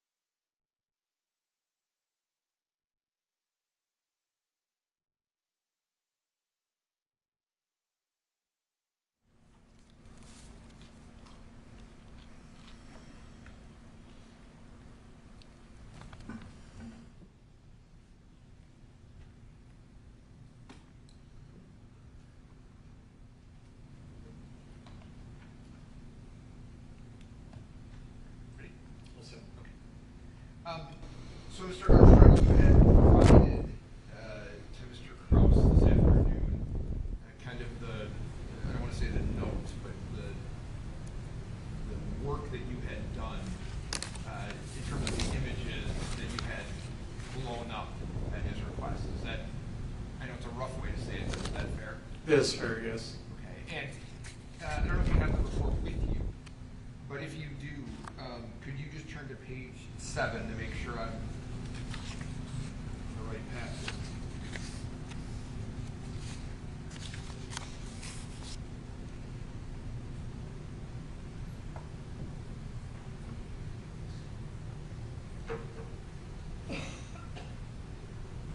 We're speaking to the clarified files, correct? Yeah, the ones that you had done in reference to the latest, I think, 8 photos that were asked to be enlarged.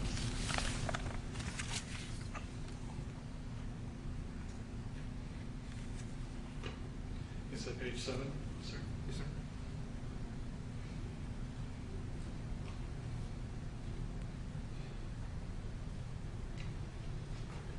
Okay, gotcha. So, on the top of that page it says chain, is that fair? That is fair, yes. And then as we move down, there's a portion or a headline or a title in bold that says interpolation, right? See that? No, I'm not seeing it.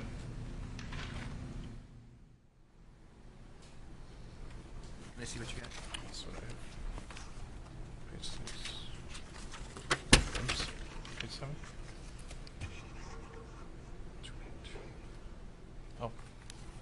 Maybe this Sorry. helps. I'm Yep. asking, does the R20, 2992, yes, does that help? Okay. One moment, please.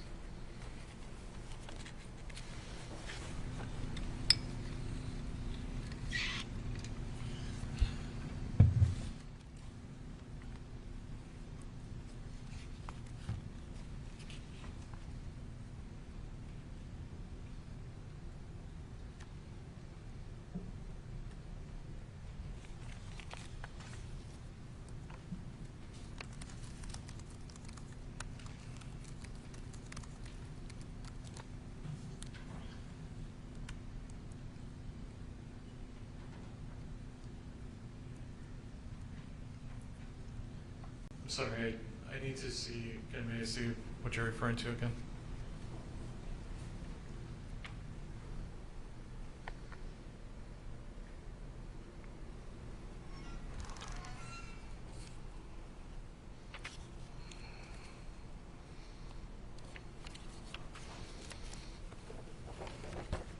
You want me to keep this here? Yes, that'd be great.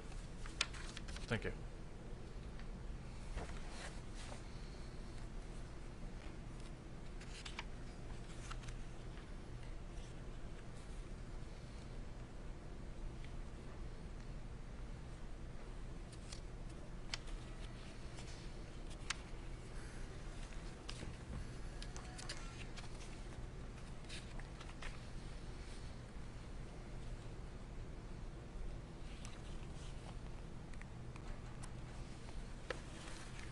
Sorry, I'm there. Thank you.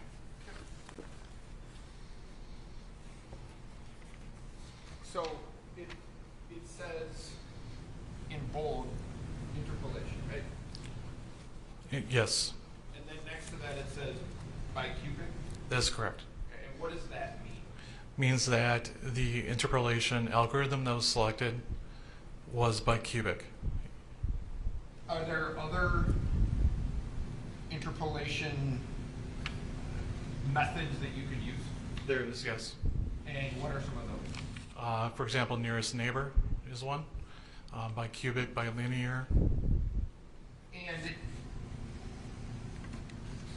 can I just ask you to do this so we understand this? The photo that you enlarged at the state's request, how much, is it pixels that you expand? What do you do to make it bigger? It's based off of the enlargement is the interpolation that is used. So with regards to this references a video that was interpolated and outputted. Are you speaking to, I'm sorry, are you speaking to the photo? Yeah, speaking to photo, what number is it? It's the 1 of 8. You want to show it to him? So this is been marked as States 155. I'm going to add specifically about that one. Okay. Okay. So you have taken a still of a video and you have zoomed in on it, for lack of a better term. I would not say zoom. I would say it's been enlarged. Okay. And how do you do that? We use a algorithm, bicubic algorithm, for that. For this particular, are you referring to both images or just one? They're both the same, right? This one was used with a smart resize algorithm, and then this one is used with bicubic.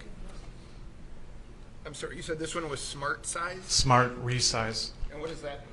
That is a algorithm that is part of the AMP5 software that resizes that image.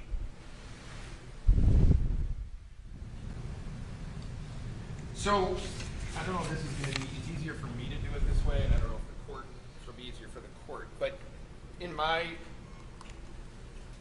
tell me if this is right. Can you just turn and take a peek for a second? Yes. Thanks. Okay, so when you are making things in large, right, you are you adding pixels? Yes, I am adding pixels. Okay, and so tell me if this is bicubic and interpolation, okay? And I know this will be rudimentary, but forgive me.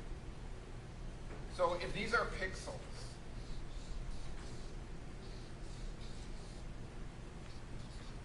going to stand for red, okay? And these are red.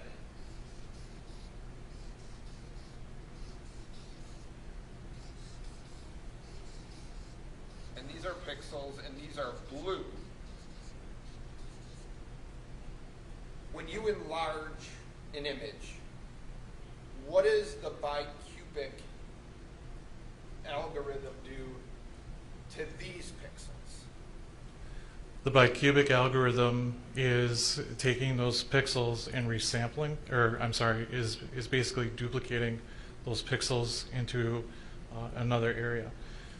Beyond that, I cannot say.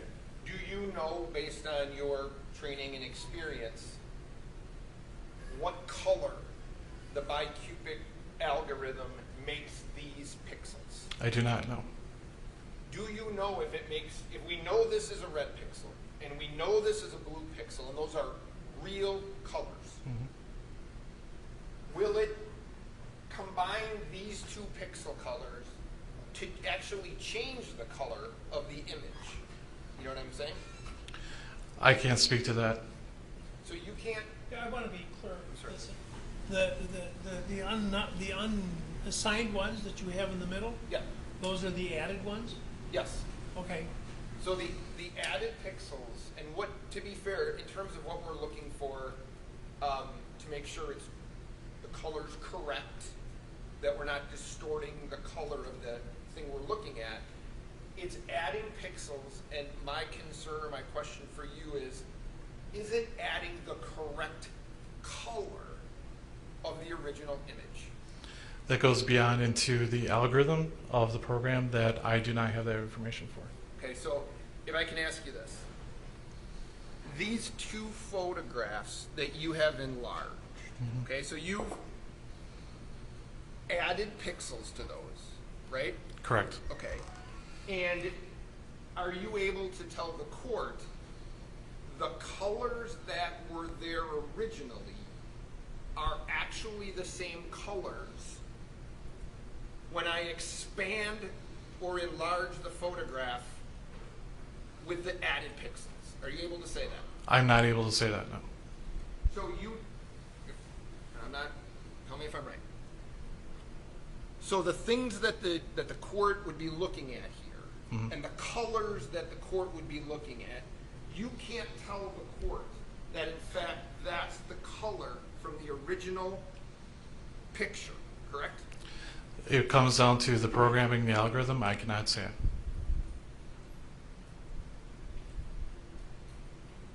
Can I just have 1 second here?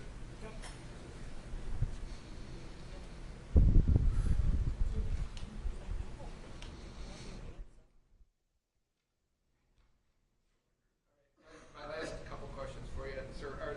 Could you have used another algorithm that wouldn't have changed the potential color of the pixels that you added? There's no testimony that the color has been changed. I didn't hear you. There's been no testimony that the color has been changed. It was my impression, and I beg your correction. It was my impression that in the effort to enlarge the image, that the individual is inserting some, I'm going to call them uncharged pixels, that the algorithm is going to assign colors, which is beyond his control. Where am I going wrong? My question was, could he have used a different algorithm? No, I'm not. You're past me. I'm just trying to understand if I've got the basic concept down. Yeah, my understanding was it was beyond his scope of his expertise. No, I'm back, way back. Oh. All right. I'm still using watercolors. He is enlarging. He wants to enlarge the image, and he's inserting some pixels in there. And so he gives it a command to insert the pixels, and he doesn't know what color they're going to come out. Is that it? Is that it, sir? I would say, Your Honor, it's as to how that algorithm interpolates those pixels and where it places them goes outside the scope of my knowledge. Well, what do you, I mean no disrespect, what do you know? What I do know is that the process that I use to expand or enlarge this image and the interpolation method that was used. Anything beyond that within my software, with the software I use, I do not have any additional information. And competing programs might insert different colors. It's possible. And you wouldn't have any way of knowing. I do not have any way to know if those different interpolation methods would issue different colors to different pixels. Now, what were you telling me? What I had asked him was, I wasn't telling you anything. What I was I asked a question that was objected to, which was there another method that could have been used? Which, and I think the wording that I had said was, wouldn't have changed the pixel colors, which if I drew the objection. And what was the objection? The objection, there's not testimony that any colors were changed. How would he know? He may or may not, but the way he asked it is assuming that colors changed. I'm happy to rephrase it. Go ahead. Is there another interpolation type of program that you're aware of that when pixels are expanded would keep the color constant through the expansion? I cannot speak to that. Would you agree the more pixels that you add, the more interpolation happens? Yes. So the question that I have, and that the argument is when you expand the photograph, you're adding pixels, but you can't tell the court what color is being added, if any. I cannot speak to that. No, that comes down to the programming algorithm on the software. So the original still has colors and pixels. It's expanded. Those pixels expand. The question is, do the colors stay constant? I do not know. Judge, that's all I have.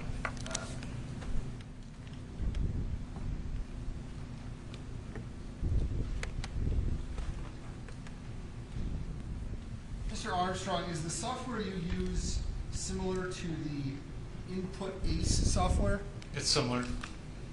So the same algorithms and methods, as far as you know, are also in that software? It's both softwares are made by two different manufacturers. I can't comment on whether they're the same. So when you enlarge these images, are you changing any details? I am not changing any details. What are you doing? We are simply just adding pixels to make the image larger.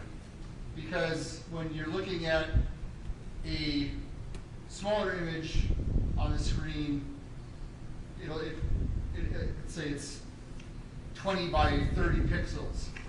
In order to enlarge that, there need to be more than 20 by 30 pixels, or else it would stay the same size. That's correct. So you didn't witness this, but the defense expert was zooming in on video with his Input ACE software. Would that also be adding pixels because it was enlarging it? It's irrelevant for purposes of what his testimony would be. I'm trying to let the court understand. I mean, I beg your pardon? I'm trying to get an understanding of how this works. Well, go ahead. You may answer if you can. I do not know as to Input ACE and how their interpolation for, if any, is seen by zooming in on there. So when you talk about adding pixels, the only way to enlarge an image is to add pixels. Correct. Now, you don't go in and say, put in black pixels, put in blue pixels, or anything like that. That is correct. I do not. The software program does that. That is correct. And it has to do that to actually make an image larger. That is correct. Now, is this, the defense expert called AMP5 the gold standard of video editing? Is it one of the best programs out there? And it is a program that we use at the lab, yes. Now, is it an accepted program? I'm sorry? You asked him who was the best one, and he responded, that's what we use at the lab. That's not the same thing. Or it doesn't establish that it is in fact the best. I understand. I can tell you, not everything the state supplies is top-notch. And I'm not talking about the judges, by the way. I said not everything the state supplies is top-notch. So, is this the same process as when you hit like full screen on your computer? No. Now, this AMP5 software has an algorithm. And it was speaking to exactly. When you interpolate, there's an algorithm that fills in the image so that you can actually see it, so that it's magnified. When you are dealing with looking at it from a preview, it uses its own nearest neighbor, but it does not add pixels in that preview. So these processes you use, are these the standards used in the forensic imaging that you do? Yes. And this is the kind of software that you are trained on? Yes. And this is an accepted software program in forensic imaging? Yes. And it is these are accepted procedures in forensic imaging? Yes. And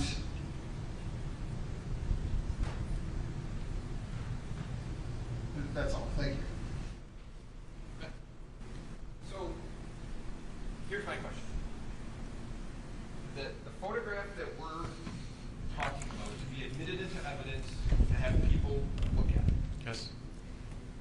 You can you say that image didn't add colors into pixels that weren't there original? I cannot definitively say that because I did not write the software program. So it's possible when you enlarge an image and add pixels that you're adding colors that weren't there in the original photograph, correct? I do not know. And when you said nearest neighbor, nearest neighbor, if I'm right, tell me, what color goes in here on a nearest neighbor? It utilizes, I'm sorry, I do not know. Would it become purple? It's possible. And purple is nowhere on here, is it? That is correct. Nothing else. Hey. In order to answer Attorney Trofsky's questions, would you have needed to written the algorithm in the software program? I would need to, yes, to see exactly how those programs are interpolating those pixels.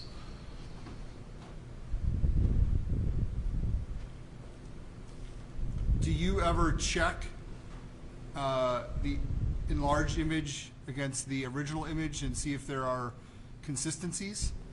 Yes, we can certainly compare the original to the enhanced version. And is your work, and were these images and your work on these images peer reviewed by another forensic imaging specialist? Yes, that's correct. Nothing further. Judge, on that, I have a motion, but I don't have anything else to ask. You can step down, sir. Judge, based on his testimony, so what the state is trying to do is introduce a photograph that has been enlarged where this person, Mr. Armstrong, cannot testify that in fact colors weren't added that weren't there originally.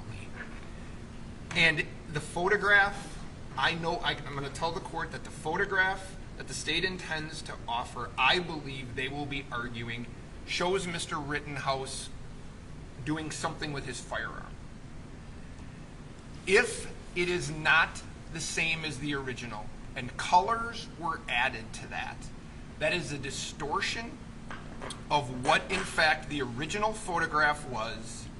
It should not be admitted because it's not relevant if he can't testify, and there's been no appropriate foundation that in fact it should be admitted if he can't testify that it didn't add colors, that colors that originally weren't there still aren't there. And I think under the circumstances, based on the evidence that you've heard today, you should not admit those photographs because they are not what I would consider to be mirror images of what the original photograph was. Judge, all due respect to Your Honor, I think the defense is trying to take advantage of your lack of knowledge about technology, which you've expressed. With the defense argument, you could never have an enlarged digital picture. All of Nathan, and I understand we didn't object to them, but all of Nathan DeBruin's pictures that he brought in on his own on these prints are enlarged digital images.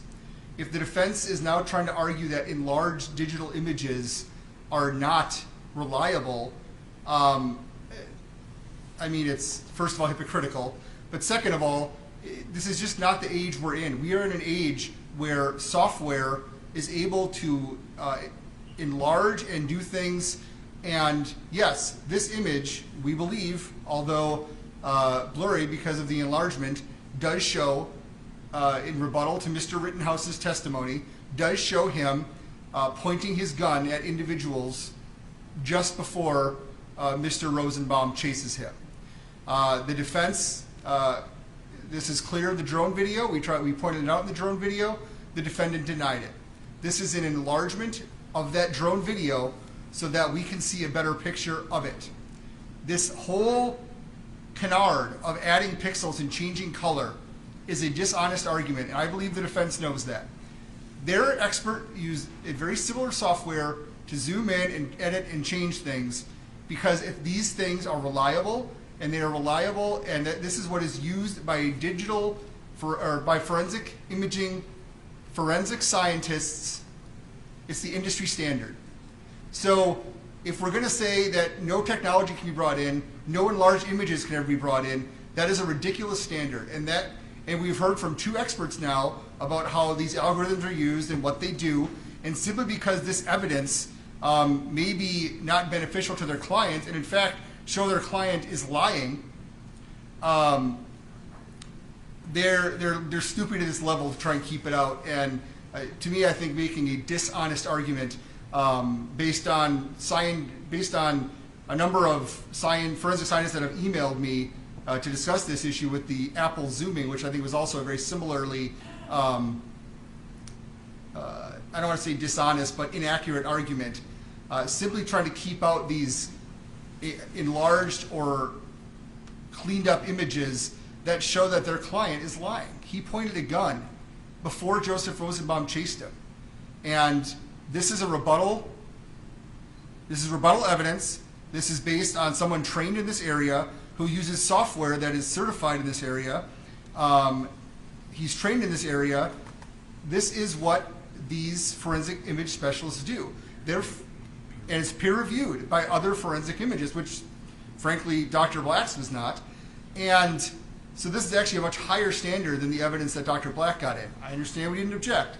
But for them to have an expert come in, use a very similar software to do similar things, and then try to pretend this is all voodoo magic is preposterous. And well, wait a minute. A couple of things. Number one, you know, this happens sometimes. Lawyers sit there during the trial and all kinds of stuff comes in and out, and there's no objection raised. And then when there is an objection raised, the party says, well, this went on before in the trial and it was admitted. And I think, okay, but there wasn't an objection. So it was never scrutinized by the court. It just came in. That's number one. Number two, you're the proponent of the evidence. You have the burden of proof. They don't have to disprove the accuracy of it. You have to prove it.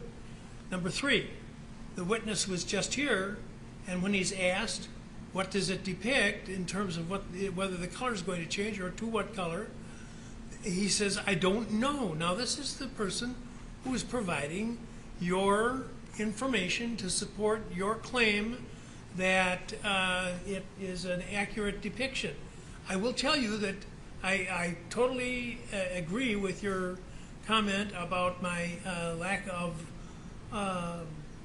familiarity with these concepts. Although logic, I have some logical skills, and when you start adding, if I take this piece of paper and I start drawing squares on it, and and then I decide I'm going to put it on a bigger piece of paper, and I want to expand them, but I do it by creating even more squares, and I don't know what's going to go into those other squares. I mean, this is difficult a concept for me, yes.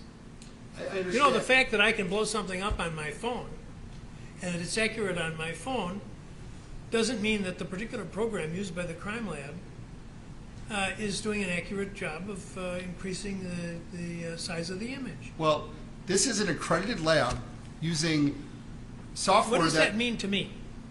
What does that mean to me? What does peer-reviewed mean to me? If you haven't presented any evidence as to the science or as to the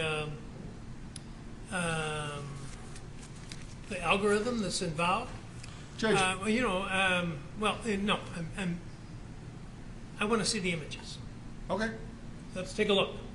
Not that my naked eye is going to be necessarily capable of making the distinction that I need to make, but you've got the burden here, so you I understand. present the images. I'll take a look at them. Would you like them on the printed out paper, or would you like them on the screen? We have two of them marked, or we can put them on the screen. Have a look. Show me the paper. Where's the other one? Should be on the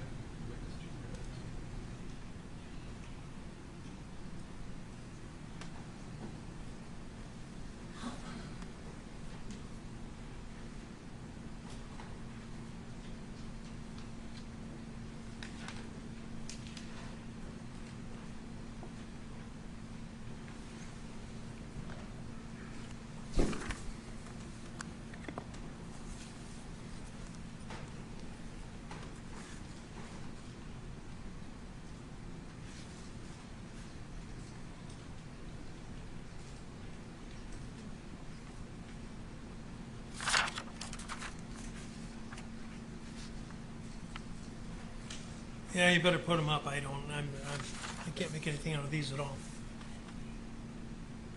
Can you please put up the first exhibit?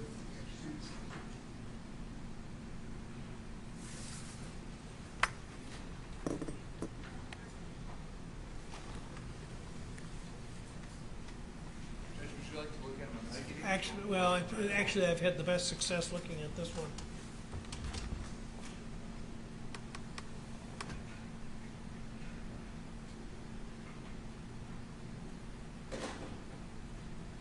Now, what is this depicting? Judge, this is an image from the drone video. It's the exact area where Mr. Rittenhouse looked and denied that that is him holding his weapon, pointing it at the Zeminskis. Okay, now you tell me, where's Zeminski, where's the defendant, where's... Zeminski is off screen because we asked it to be cropped. I beg your pardon? Zeminski is, I believe, off screen. The defendant is right under the sign, right in front of what would be the pole holding up the sign. And right next to him is the fire extinguisher that, as opposed to his actual testimony, is seen on the drone video gently placing on the ground. He then immediately raises up and raises his firearm and points it at the Zeminskis. The defendant denied this even after watching the drone video. This is a blown up image. Obviously it's blurry because it is blown up, but you can see the black firearm being held in his two hands, albeit it is blurry.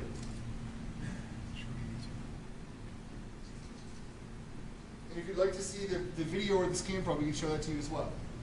Let's have that up. Have that up? Yep. Number 82, please. Brian, 82.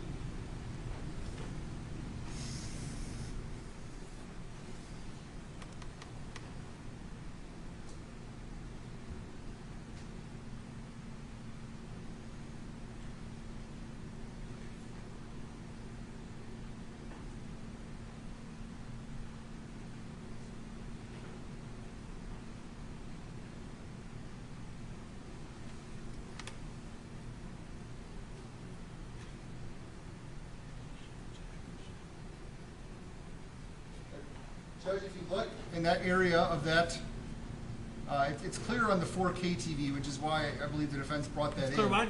It's clear on the 4K TV, which is the one the defense brought in, but the area where that enhances is, as the video begins. Turn it this way.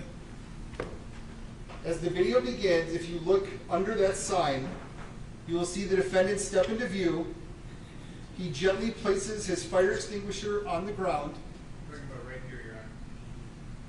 And then he raises up and points his weapon at the Zeminskis, who I believe you can see once this light, traffic light's out of the way.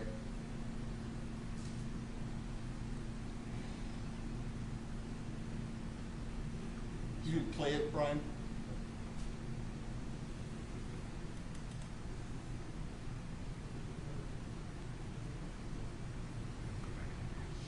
Please do it one more time, Mr. Stute.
Pointing it right now, right here, you're still pointing it at them. Do it again, please. Back to the beginning.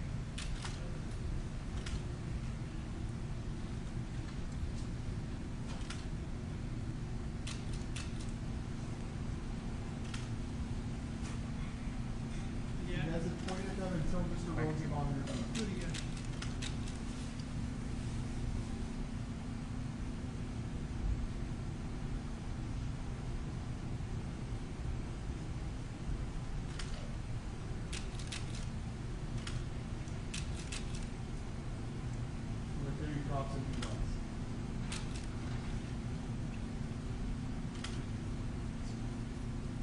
Run it again, please.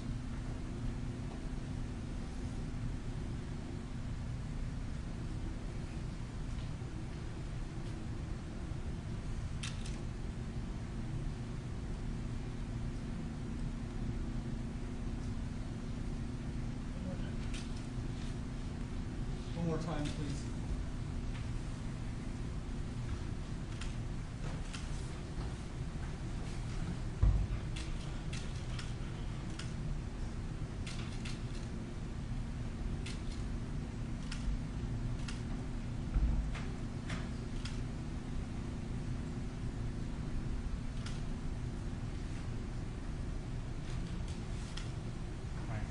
All right, well, I think what I'm going to do is allow it, and that is subject to, the witness is going to be cross-examined in front of the jury, and they'll have to make up their own opinion.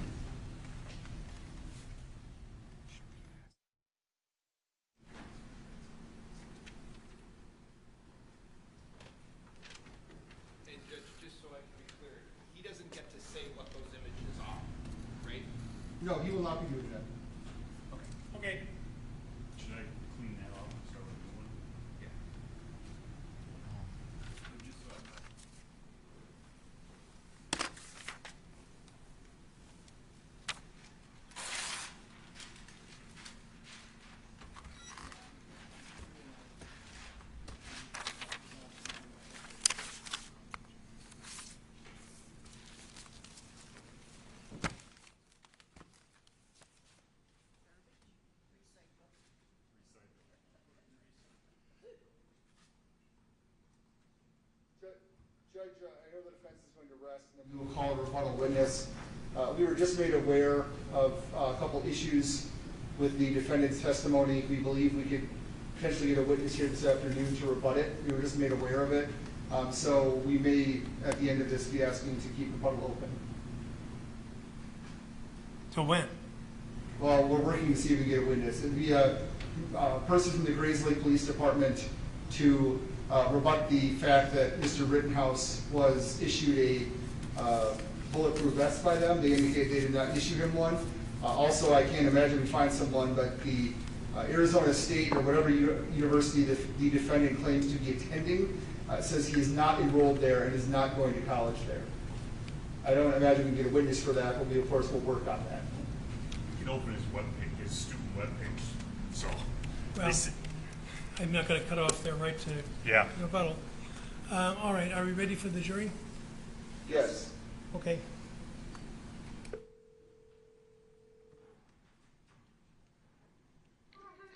Would you come down, please? Yes.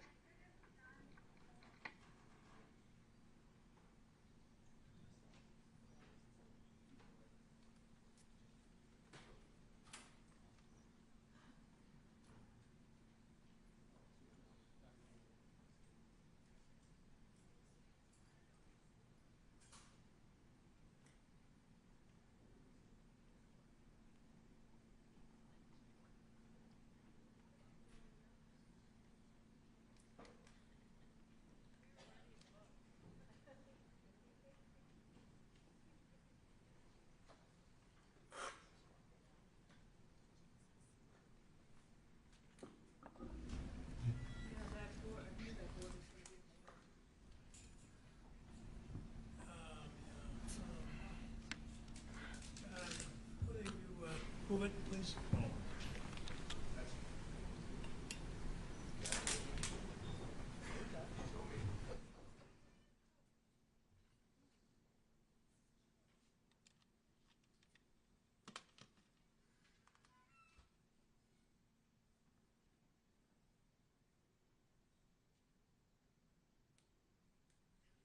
Yeah, they were using them. You just put them right on the top of the Elmo in case they need them.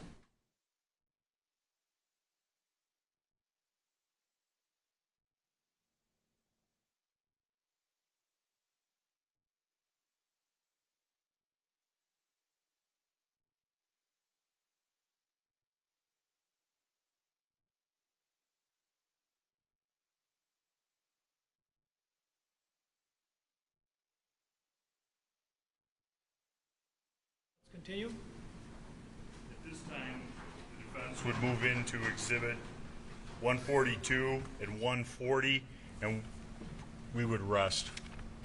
All right, any objection to 142 and 140?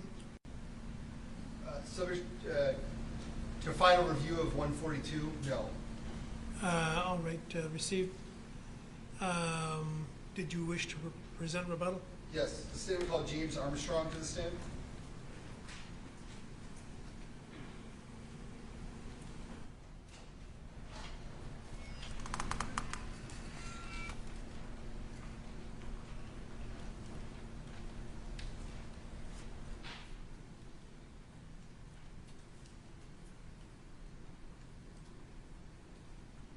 You're still under oath.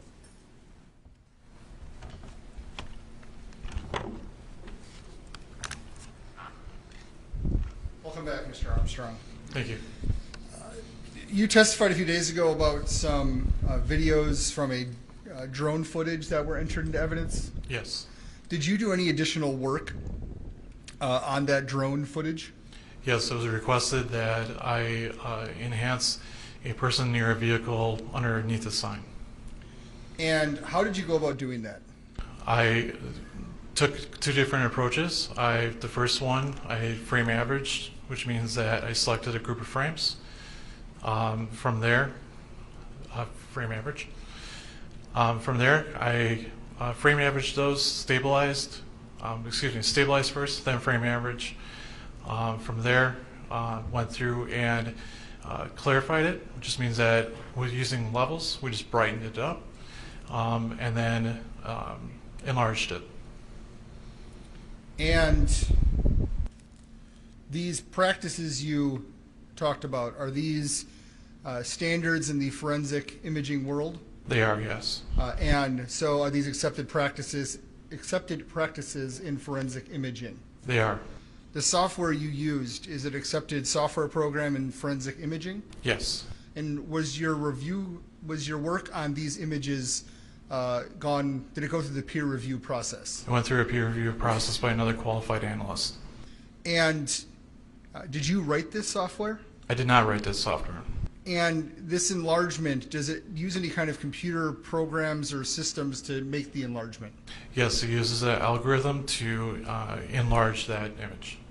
And what kind of process or algorithm was used for the image with the individual under the sign? For the image underneath the sign, the image that is on towards the left, a smart resize, and then the image on the right was bicubic. And are these accepted procedures in forensic imaging? Yes. Yes, that's correct. And did you write the algorithms that do these procedures? I did not, no. So do you know the actual specifics of how the algorithms work? I do not, no. But they're part of a software program that is accepted in use in forensic imaging. Yes, that is correct.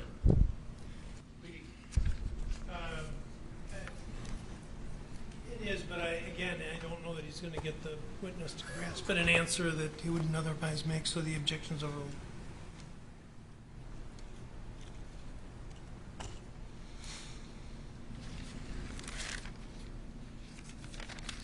What is the software that you used? It is called Amped 5.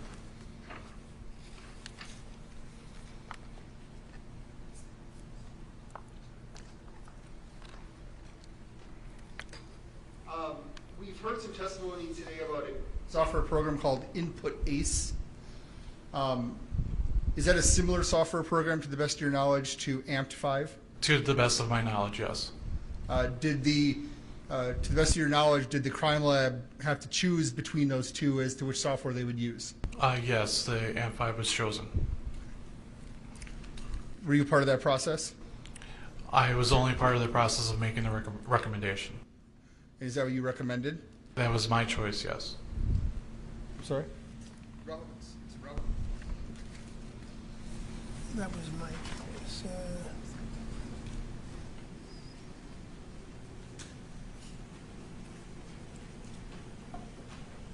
Overruled.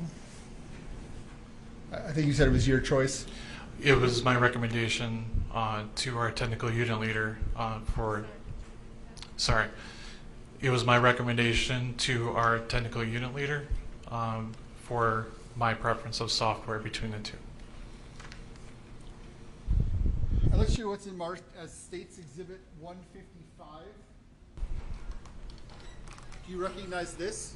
Yes, that appears to be the report print that I created. A report print. And this report print has two images on it? That is correct.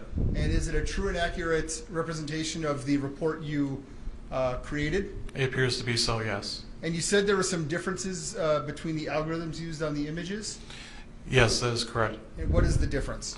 The difference being is that with regards to the clarification techniques on the image on the left, that was frame averaging. The image on the right, the difference being is that just a single frame was used. And I put a piece of paper down in front of you. Do you mind flipping that over? What's the number on top of that one? Exhibit S156. Do you recognize that? Yes, that is report print number 2. And what is report print number 2?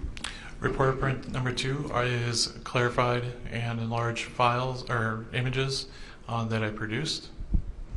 And where were these? Where were you looking to enhance these images from? We were looking to enhance the the area where two individuals are observed. And so this is a different part of the drone video than the first exhibit. That is correct. What did you do to produce these images? To produce these images, I just, again, clarified. So I use levels to brighten it up, and then also to enlarge as well. And all the procedures you used standard and accepted in forensic imaging? Yes, that is correct. Well, you actually created 6 more reports as well? Correct, yes. And just to not go through every one, were they all created with standards of forensic imaging? Yes, that is correct. And you reviewed them, and you know that the ones that the state's submitting are the ones that you submitted to us? That is correct. At this point, I would like to move all 8 into evidence and publish 155 and 156 to the jury. Subject to my previous objection. All right. Well, they're admitted subject to the cross-examination. So can I publish them? Not yet. Okay. I have no further questions.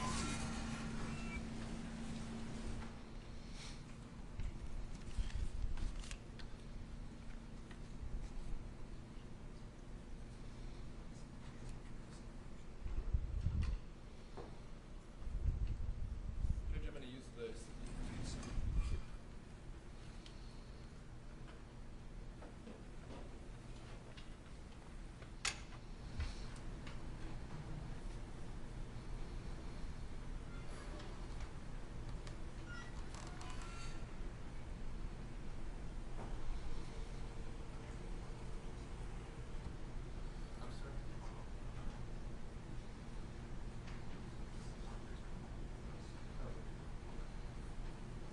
Sir, you can't see this, can you?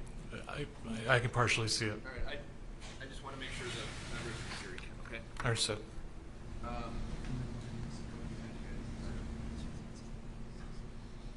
So,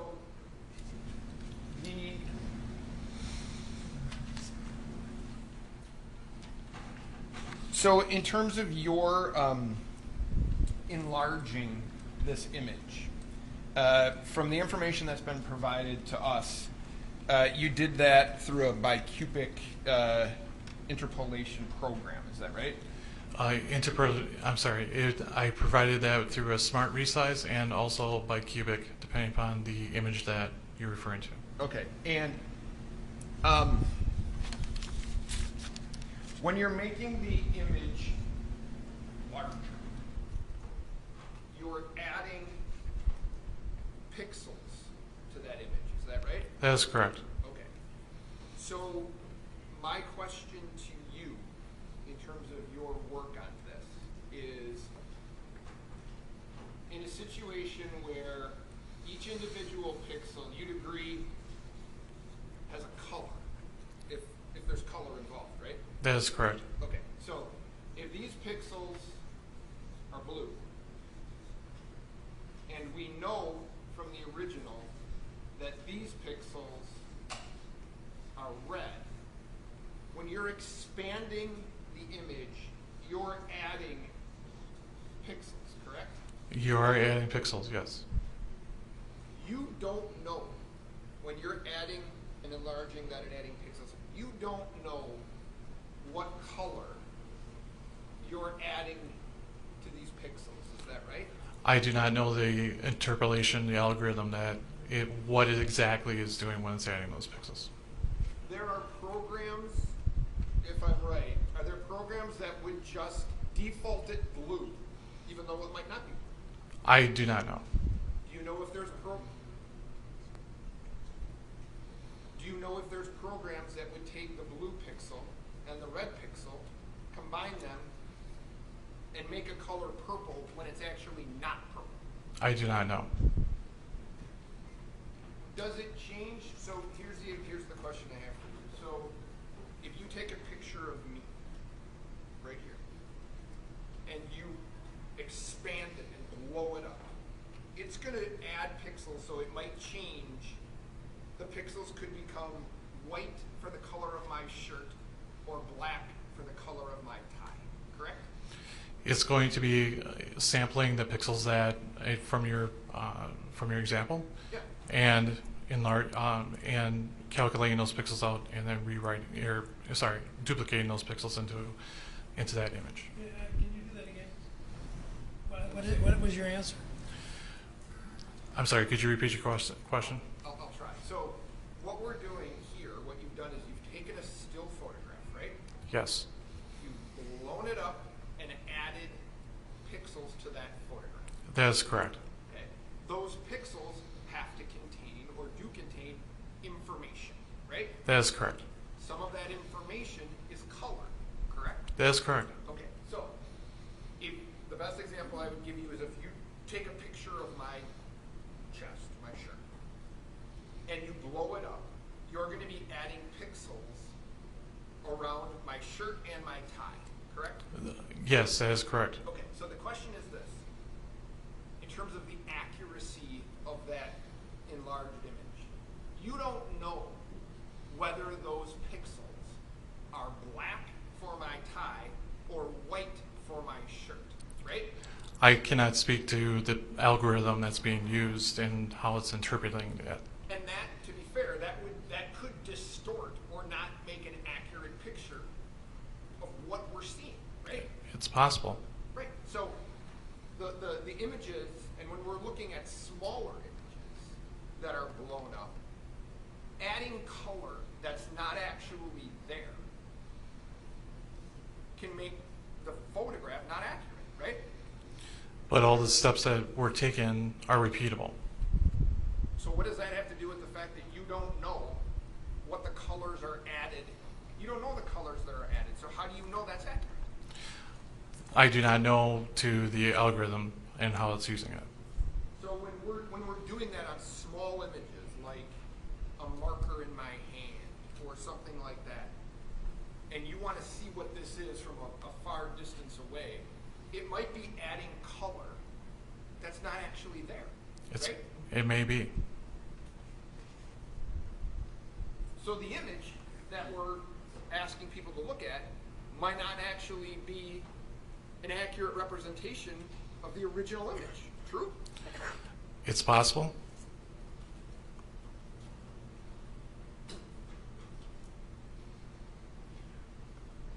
Would it take something that was present? So the example I gave you was my tie. Mhm. If you expand that, is it going to add more black pixels? It will add, no, it will not add any more detail than what is originally there. But it's going to add pixels, you just don't know what color they're going to be. Correct.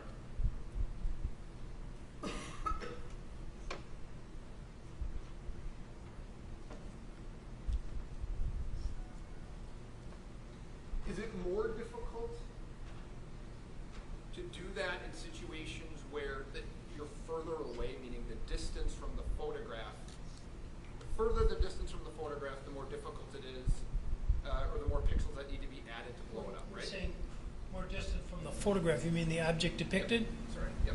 So the object depicted in the photograph, the further away that is, the more pixels need to be added when you enlarge it, right? Correct, if you wanted to enlarge it, yes. And the more pixels that are added, the more availability there is for distortion in terms of the color in those pixels, correct? In terms of the color, it's possible. And would that be also true? Would that be true for the size? I think I asked you this, but I'm trying to figure this out. The size of the image that you're trying to make larger. So the bigger the image in the photograph, the easier it is to enlarge. There's more information. There's more pixels that are present to enlarge in that area. Okay. So if I, for example, was if I had something on my clothing and you enlarged it, would that make the thing on my clothing more pronounced? It may not, no. Would it make it less pronounced? It may not.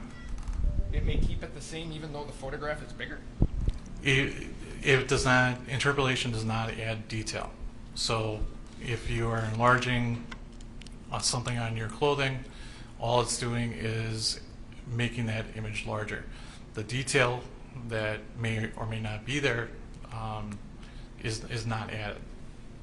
You're not adding additional detail to that image. You're just adding unknown information. Yes. No, you're not adding unknown information. You're adding, you're interpolating those pixels, and you're adding those particular pixels. Right, and those pixels contain information. Yes. And that information contains color. Yes. And you're not sure whether or not how that color scheme works in that situation, right? I do not know. Okay. Sir, thanks for your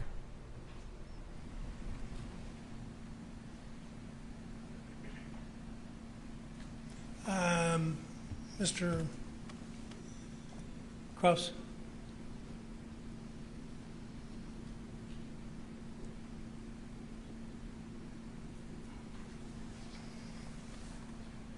Do these programs add detail? These programs do not add detail. And how long did you work with this drone video, all told? All told, I received it on Sunday, and I finished all my work with regards to these requests as of yesterday. So you worked on it for more than 3 days? Correct.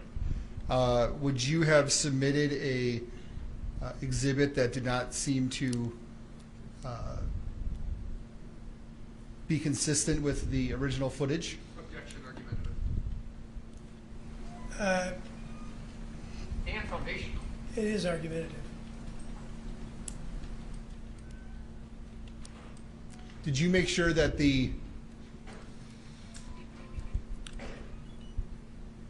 if the reports that you identified were not consistent with the drone footage that you become familiar with, would you have produced them?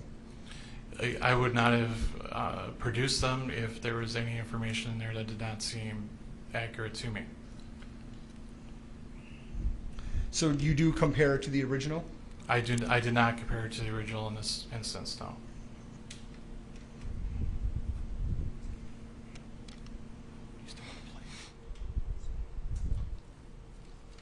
And what is this sampling that you talk about?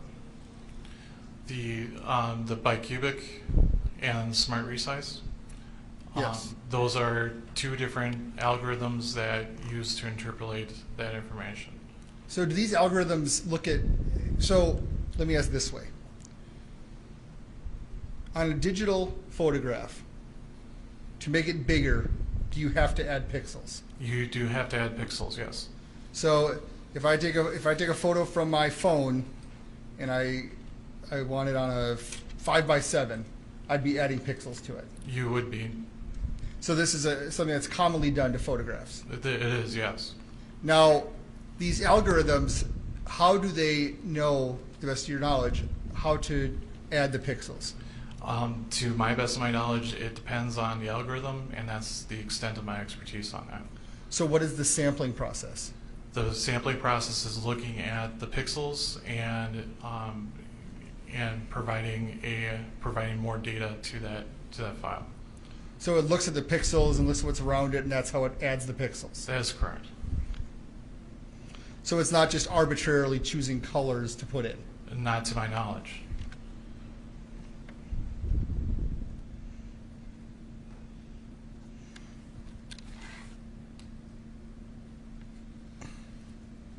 Nothing further. Thank you.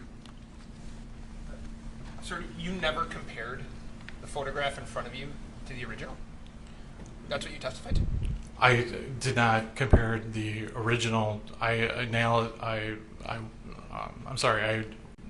did my analysis on that original video, but I didn't compare them side by side. No. Well, you were asked you wouldn't submit it if you didn't think it was a fair and accurate representation and all that other stuff, right? Right. But you never looked at the two of them next to each other to confirm that, right? To confirm that, to compare the original to the exported file, no. And I know Mr. Truss talked about, you take a photograph of your family or whatever and you make it bigger, right?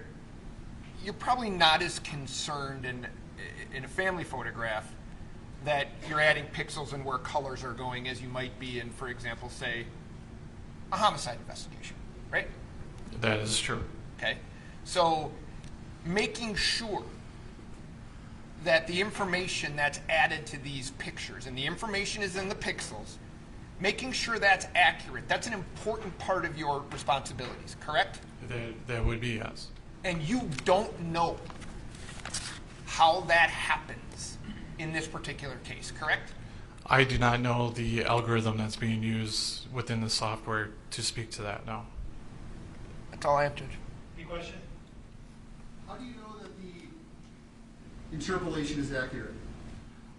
Just based off the fact that it's a bicubic algorithm is a common algorithm that is used, and it's a sound forensic tool within AMP5. And how long did you work with this drone video and the different images from it? It's been asked and answered. It's sustained. Do you know how many hours you worked on it? I would say it was approximately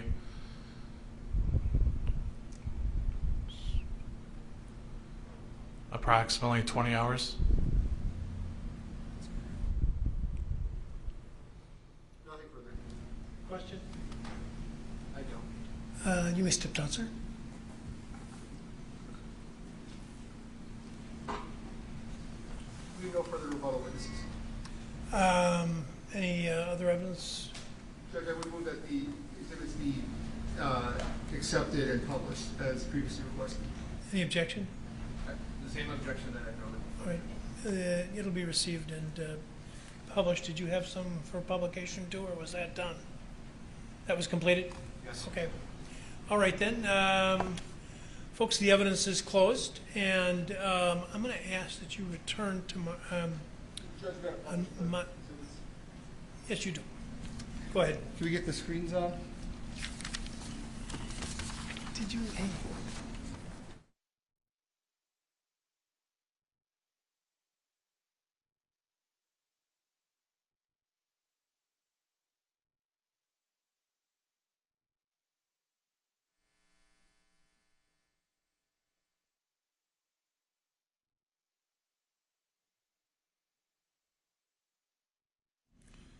This is exhibit 155.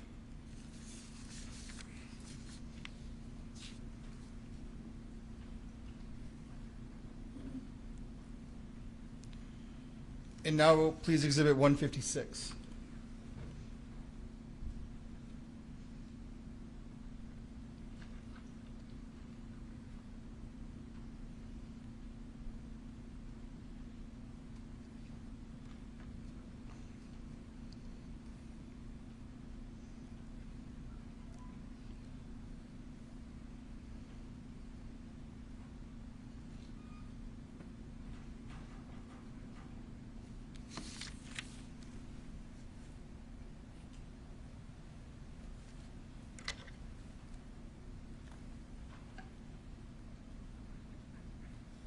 Claim it? All right, that's all. Thank you, Judge. All right. All right, folks, the evidence is closed, and well, you know what? I want to talk to lawyers for a moment. I guess I'll ask you to step into the library for just a second.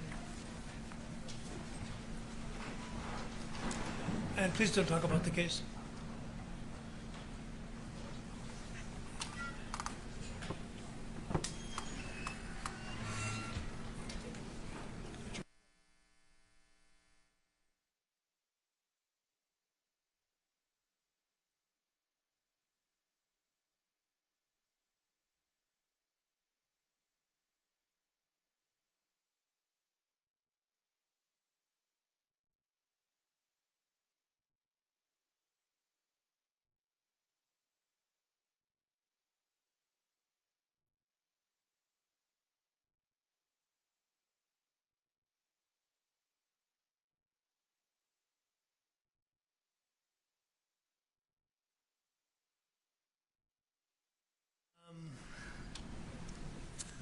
All right, now you have driven me into submission with your request to argue on Monday, but I'm going to extract something in exchange, which is a cap on the length of your arguments. I figure, well, first of all, just we're going to do a more involved discussion on instructions and verdicts. Are there going to be any charges submitted to the jury other than what is in the information? Yes? The state will ask for that, yes. How many additional charges are you going to submit? Or request to submit? I'm not sure if we finalized our request. Certainly on count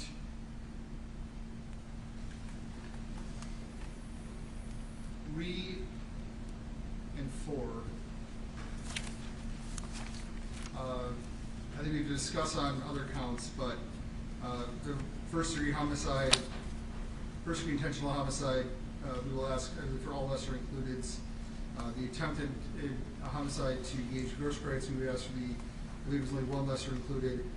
We are not inclined to ask for lesser includeds on the reckless endangering safety charges. At this moment, we're not inclined to ask for lesser includeds on count 1 to Mr. Rosenbaum, but I think we need to discuss that more fully. Okay. Are there going to be any special instructions other than what you've already submitted and the 6th count affirmative defense instruction from either side? I believe the state will be asking, we have to discuss this more, but I believe we'll be asking for the provocation instruction. 805, I believe. Okay, yeah, okay. Well, the reason I'm asking right now, I'm not going to hold you to this, is that I figure that the instruction probably will take 45 minutes, I would think. To read them to the jury? Yeah. Yes, I would say. I would say easily. And so that leaves how much of the day, since you scared me off from tomorrow because you said, well, the jury will be worn out by the time we get there. So I think, well, I don't want to wear them out on Monday either. So if I'm going to be instructing them for 45 minutes or an hour, that takes us to 10, 10:30, 10:15 anyway, 10:30. So maybe if you were going to confine your arguments to maybe an hour and a half apiece, is that reasonable? Very. I'd request Total time. including rebuttal. Yeah. Total time. The state is going to need 2 hours for our primary and I'd say half an hour for rebuttal, Your Honor. You know, I had the good fortune to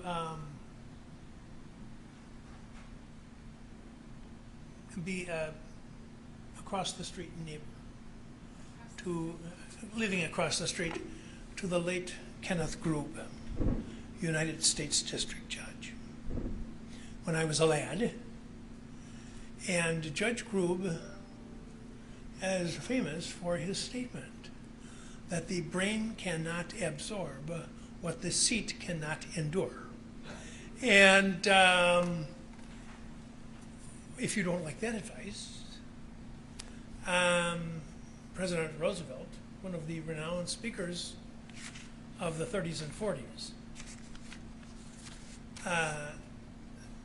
when asked by his son for some advice on speaking, said, be sincere, be brief, and be seated. And so the message is loud and clear. Are you saying 2.5 hours to argue your case? I'm saying that I think that the initial closing may take up to 2 hours. I'm not going to aim for 2 hours, Your Honor. Obviously, I understand that, but I want to have the freedom. There are a lot of videos, and we're going to be showing them. So there's going to need to be time for that. It's not just going to be standing up droning for 2 hours, but there's going to be time when we're going to need several minutes, I don't even know, probably 30 minutes worth of video that they may be watching at various times, which no one's going to be talking, it'll just be playing them. And I certainly don't want to be in a situation where our allotted time for closings, you propose an hour and a half, for example, we do an hour and 10 minutes or whatever to save 20 for rebuttal. I can't possibly budget rebuttal time because I don't know what the rebuttal is going to be. So I'd like that, we can put a cap of, 30 minutes or something on it, but I don't want that to come out of the first closing period of time, and I don't want to be limited, I don't want to have to budget that right now out of that first closing time. So if the court is disinclined to go along with that, then I would propose an hour and a half for our primary closing, an hour and a half for the defense, and then a maximum of 30 minutes for rebuttal. They should get no more time than us. Well, they won't. Okay. They won't. Whatever the time No. the court says, Yeah. I'll deal with it. I think an hour and a half is adequate.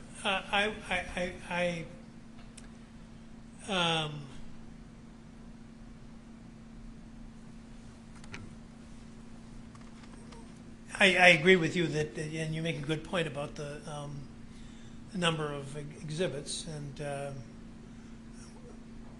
so I'm going to indulge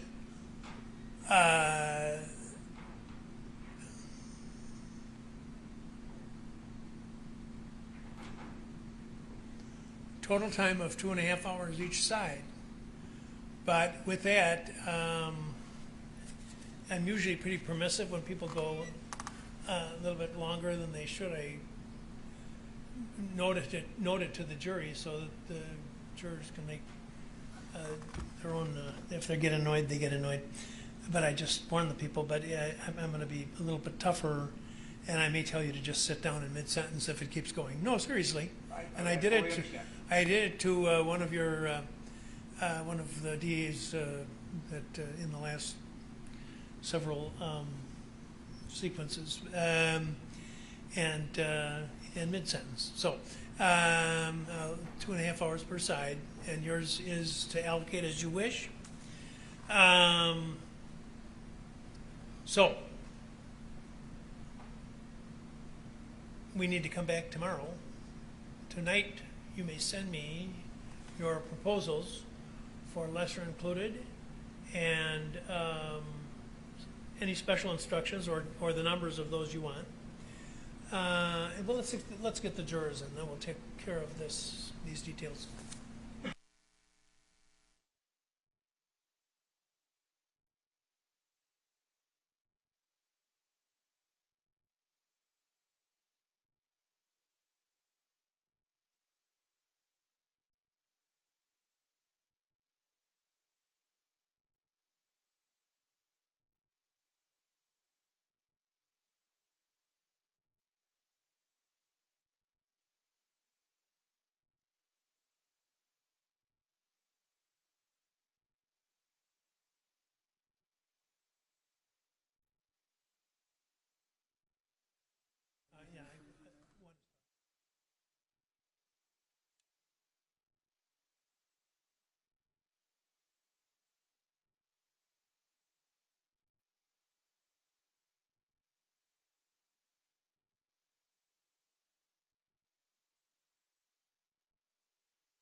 Okay, folks, the evidence is closed, and we're going to break for the weekend at this point. The lawyers and I have some work to do tomorrow and to get the case ready for you on Monday, and then I'm going to ask that you return at 9 o'clock on Monday.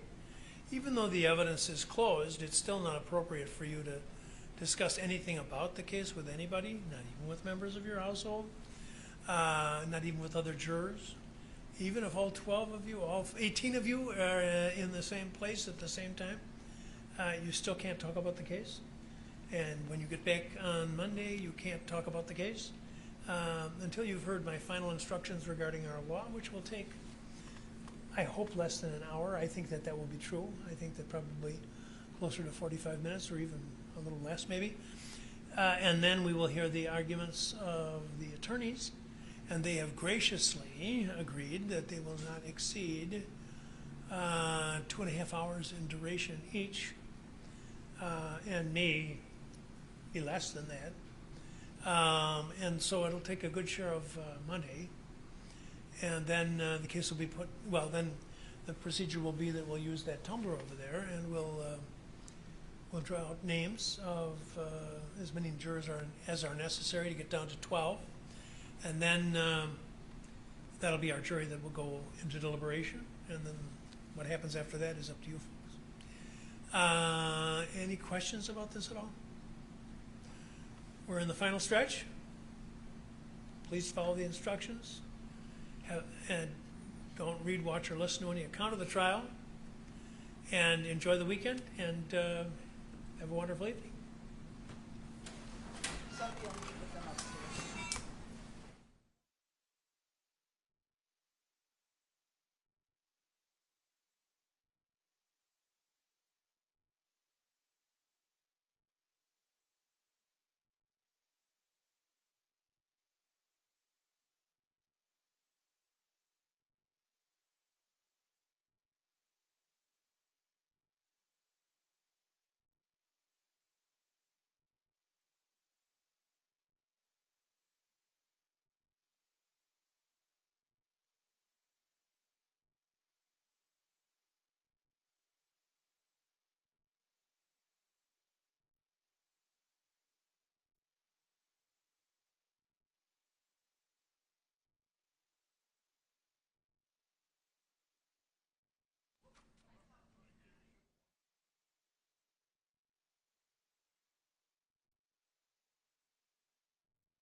I'm sorry?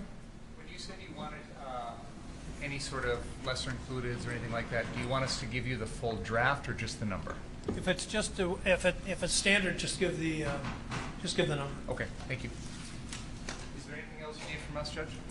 No. Which I want us back. How about? Do we have anything else tomorrow?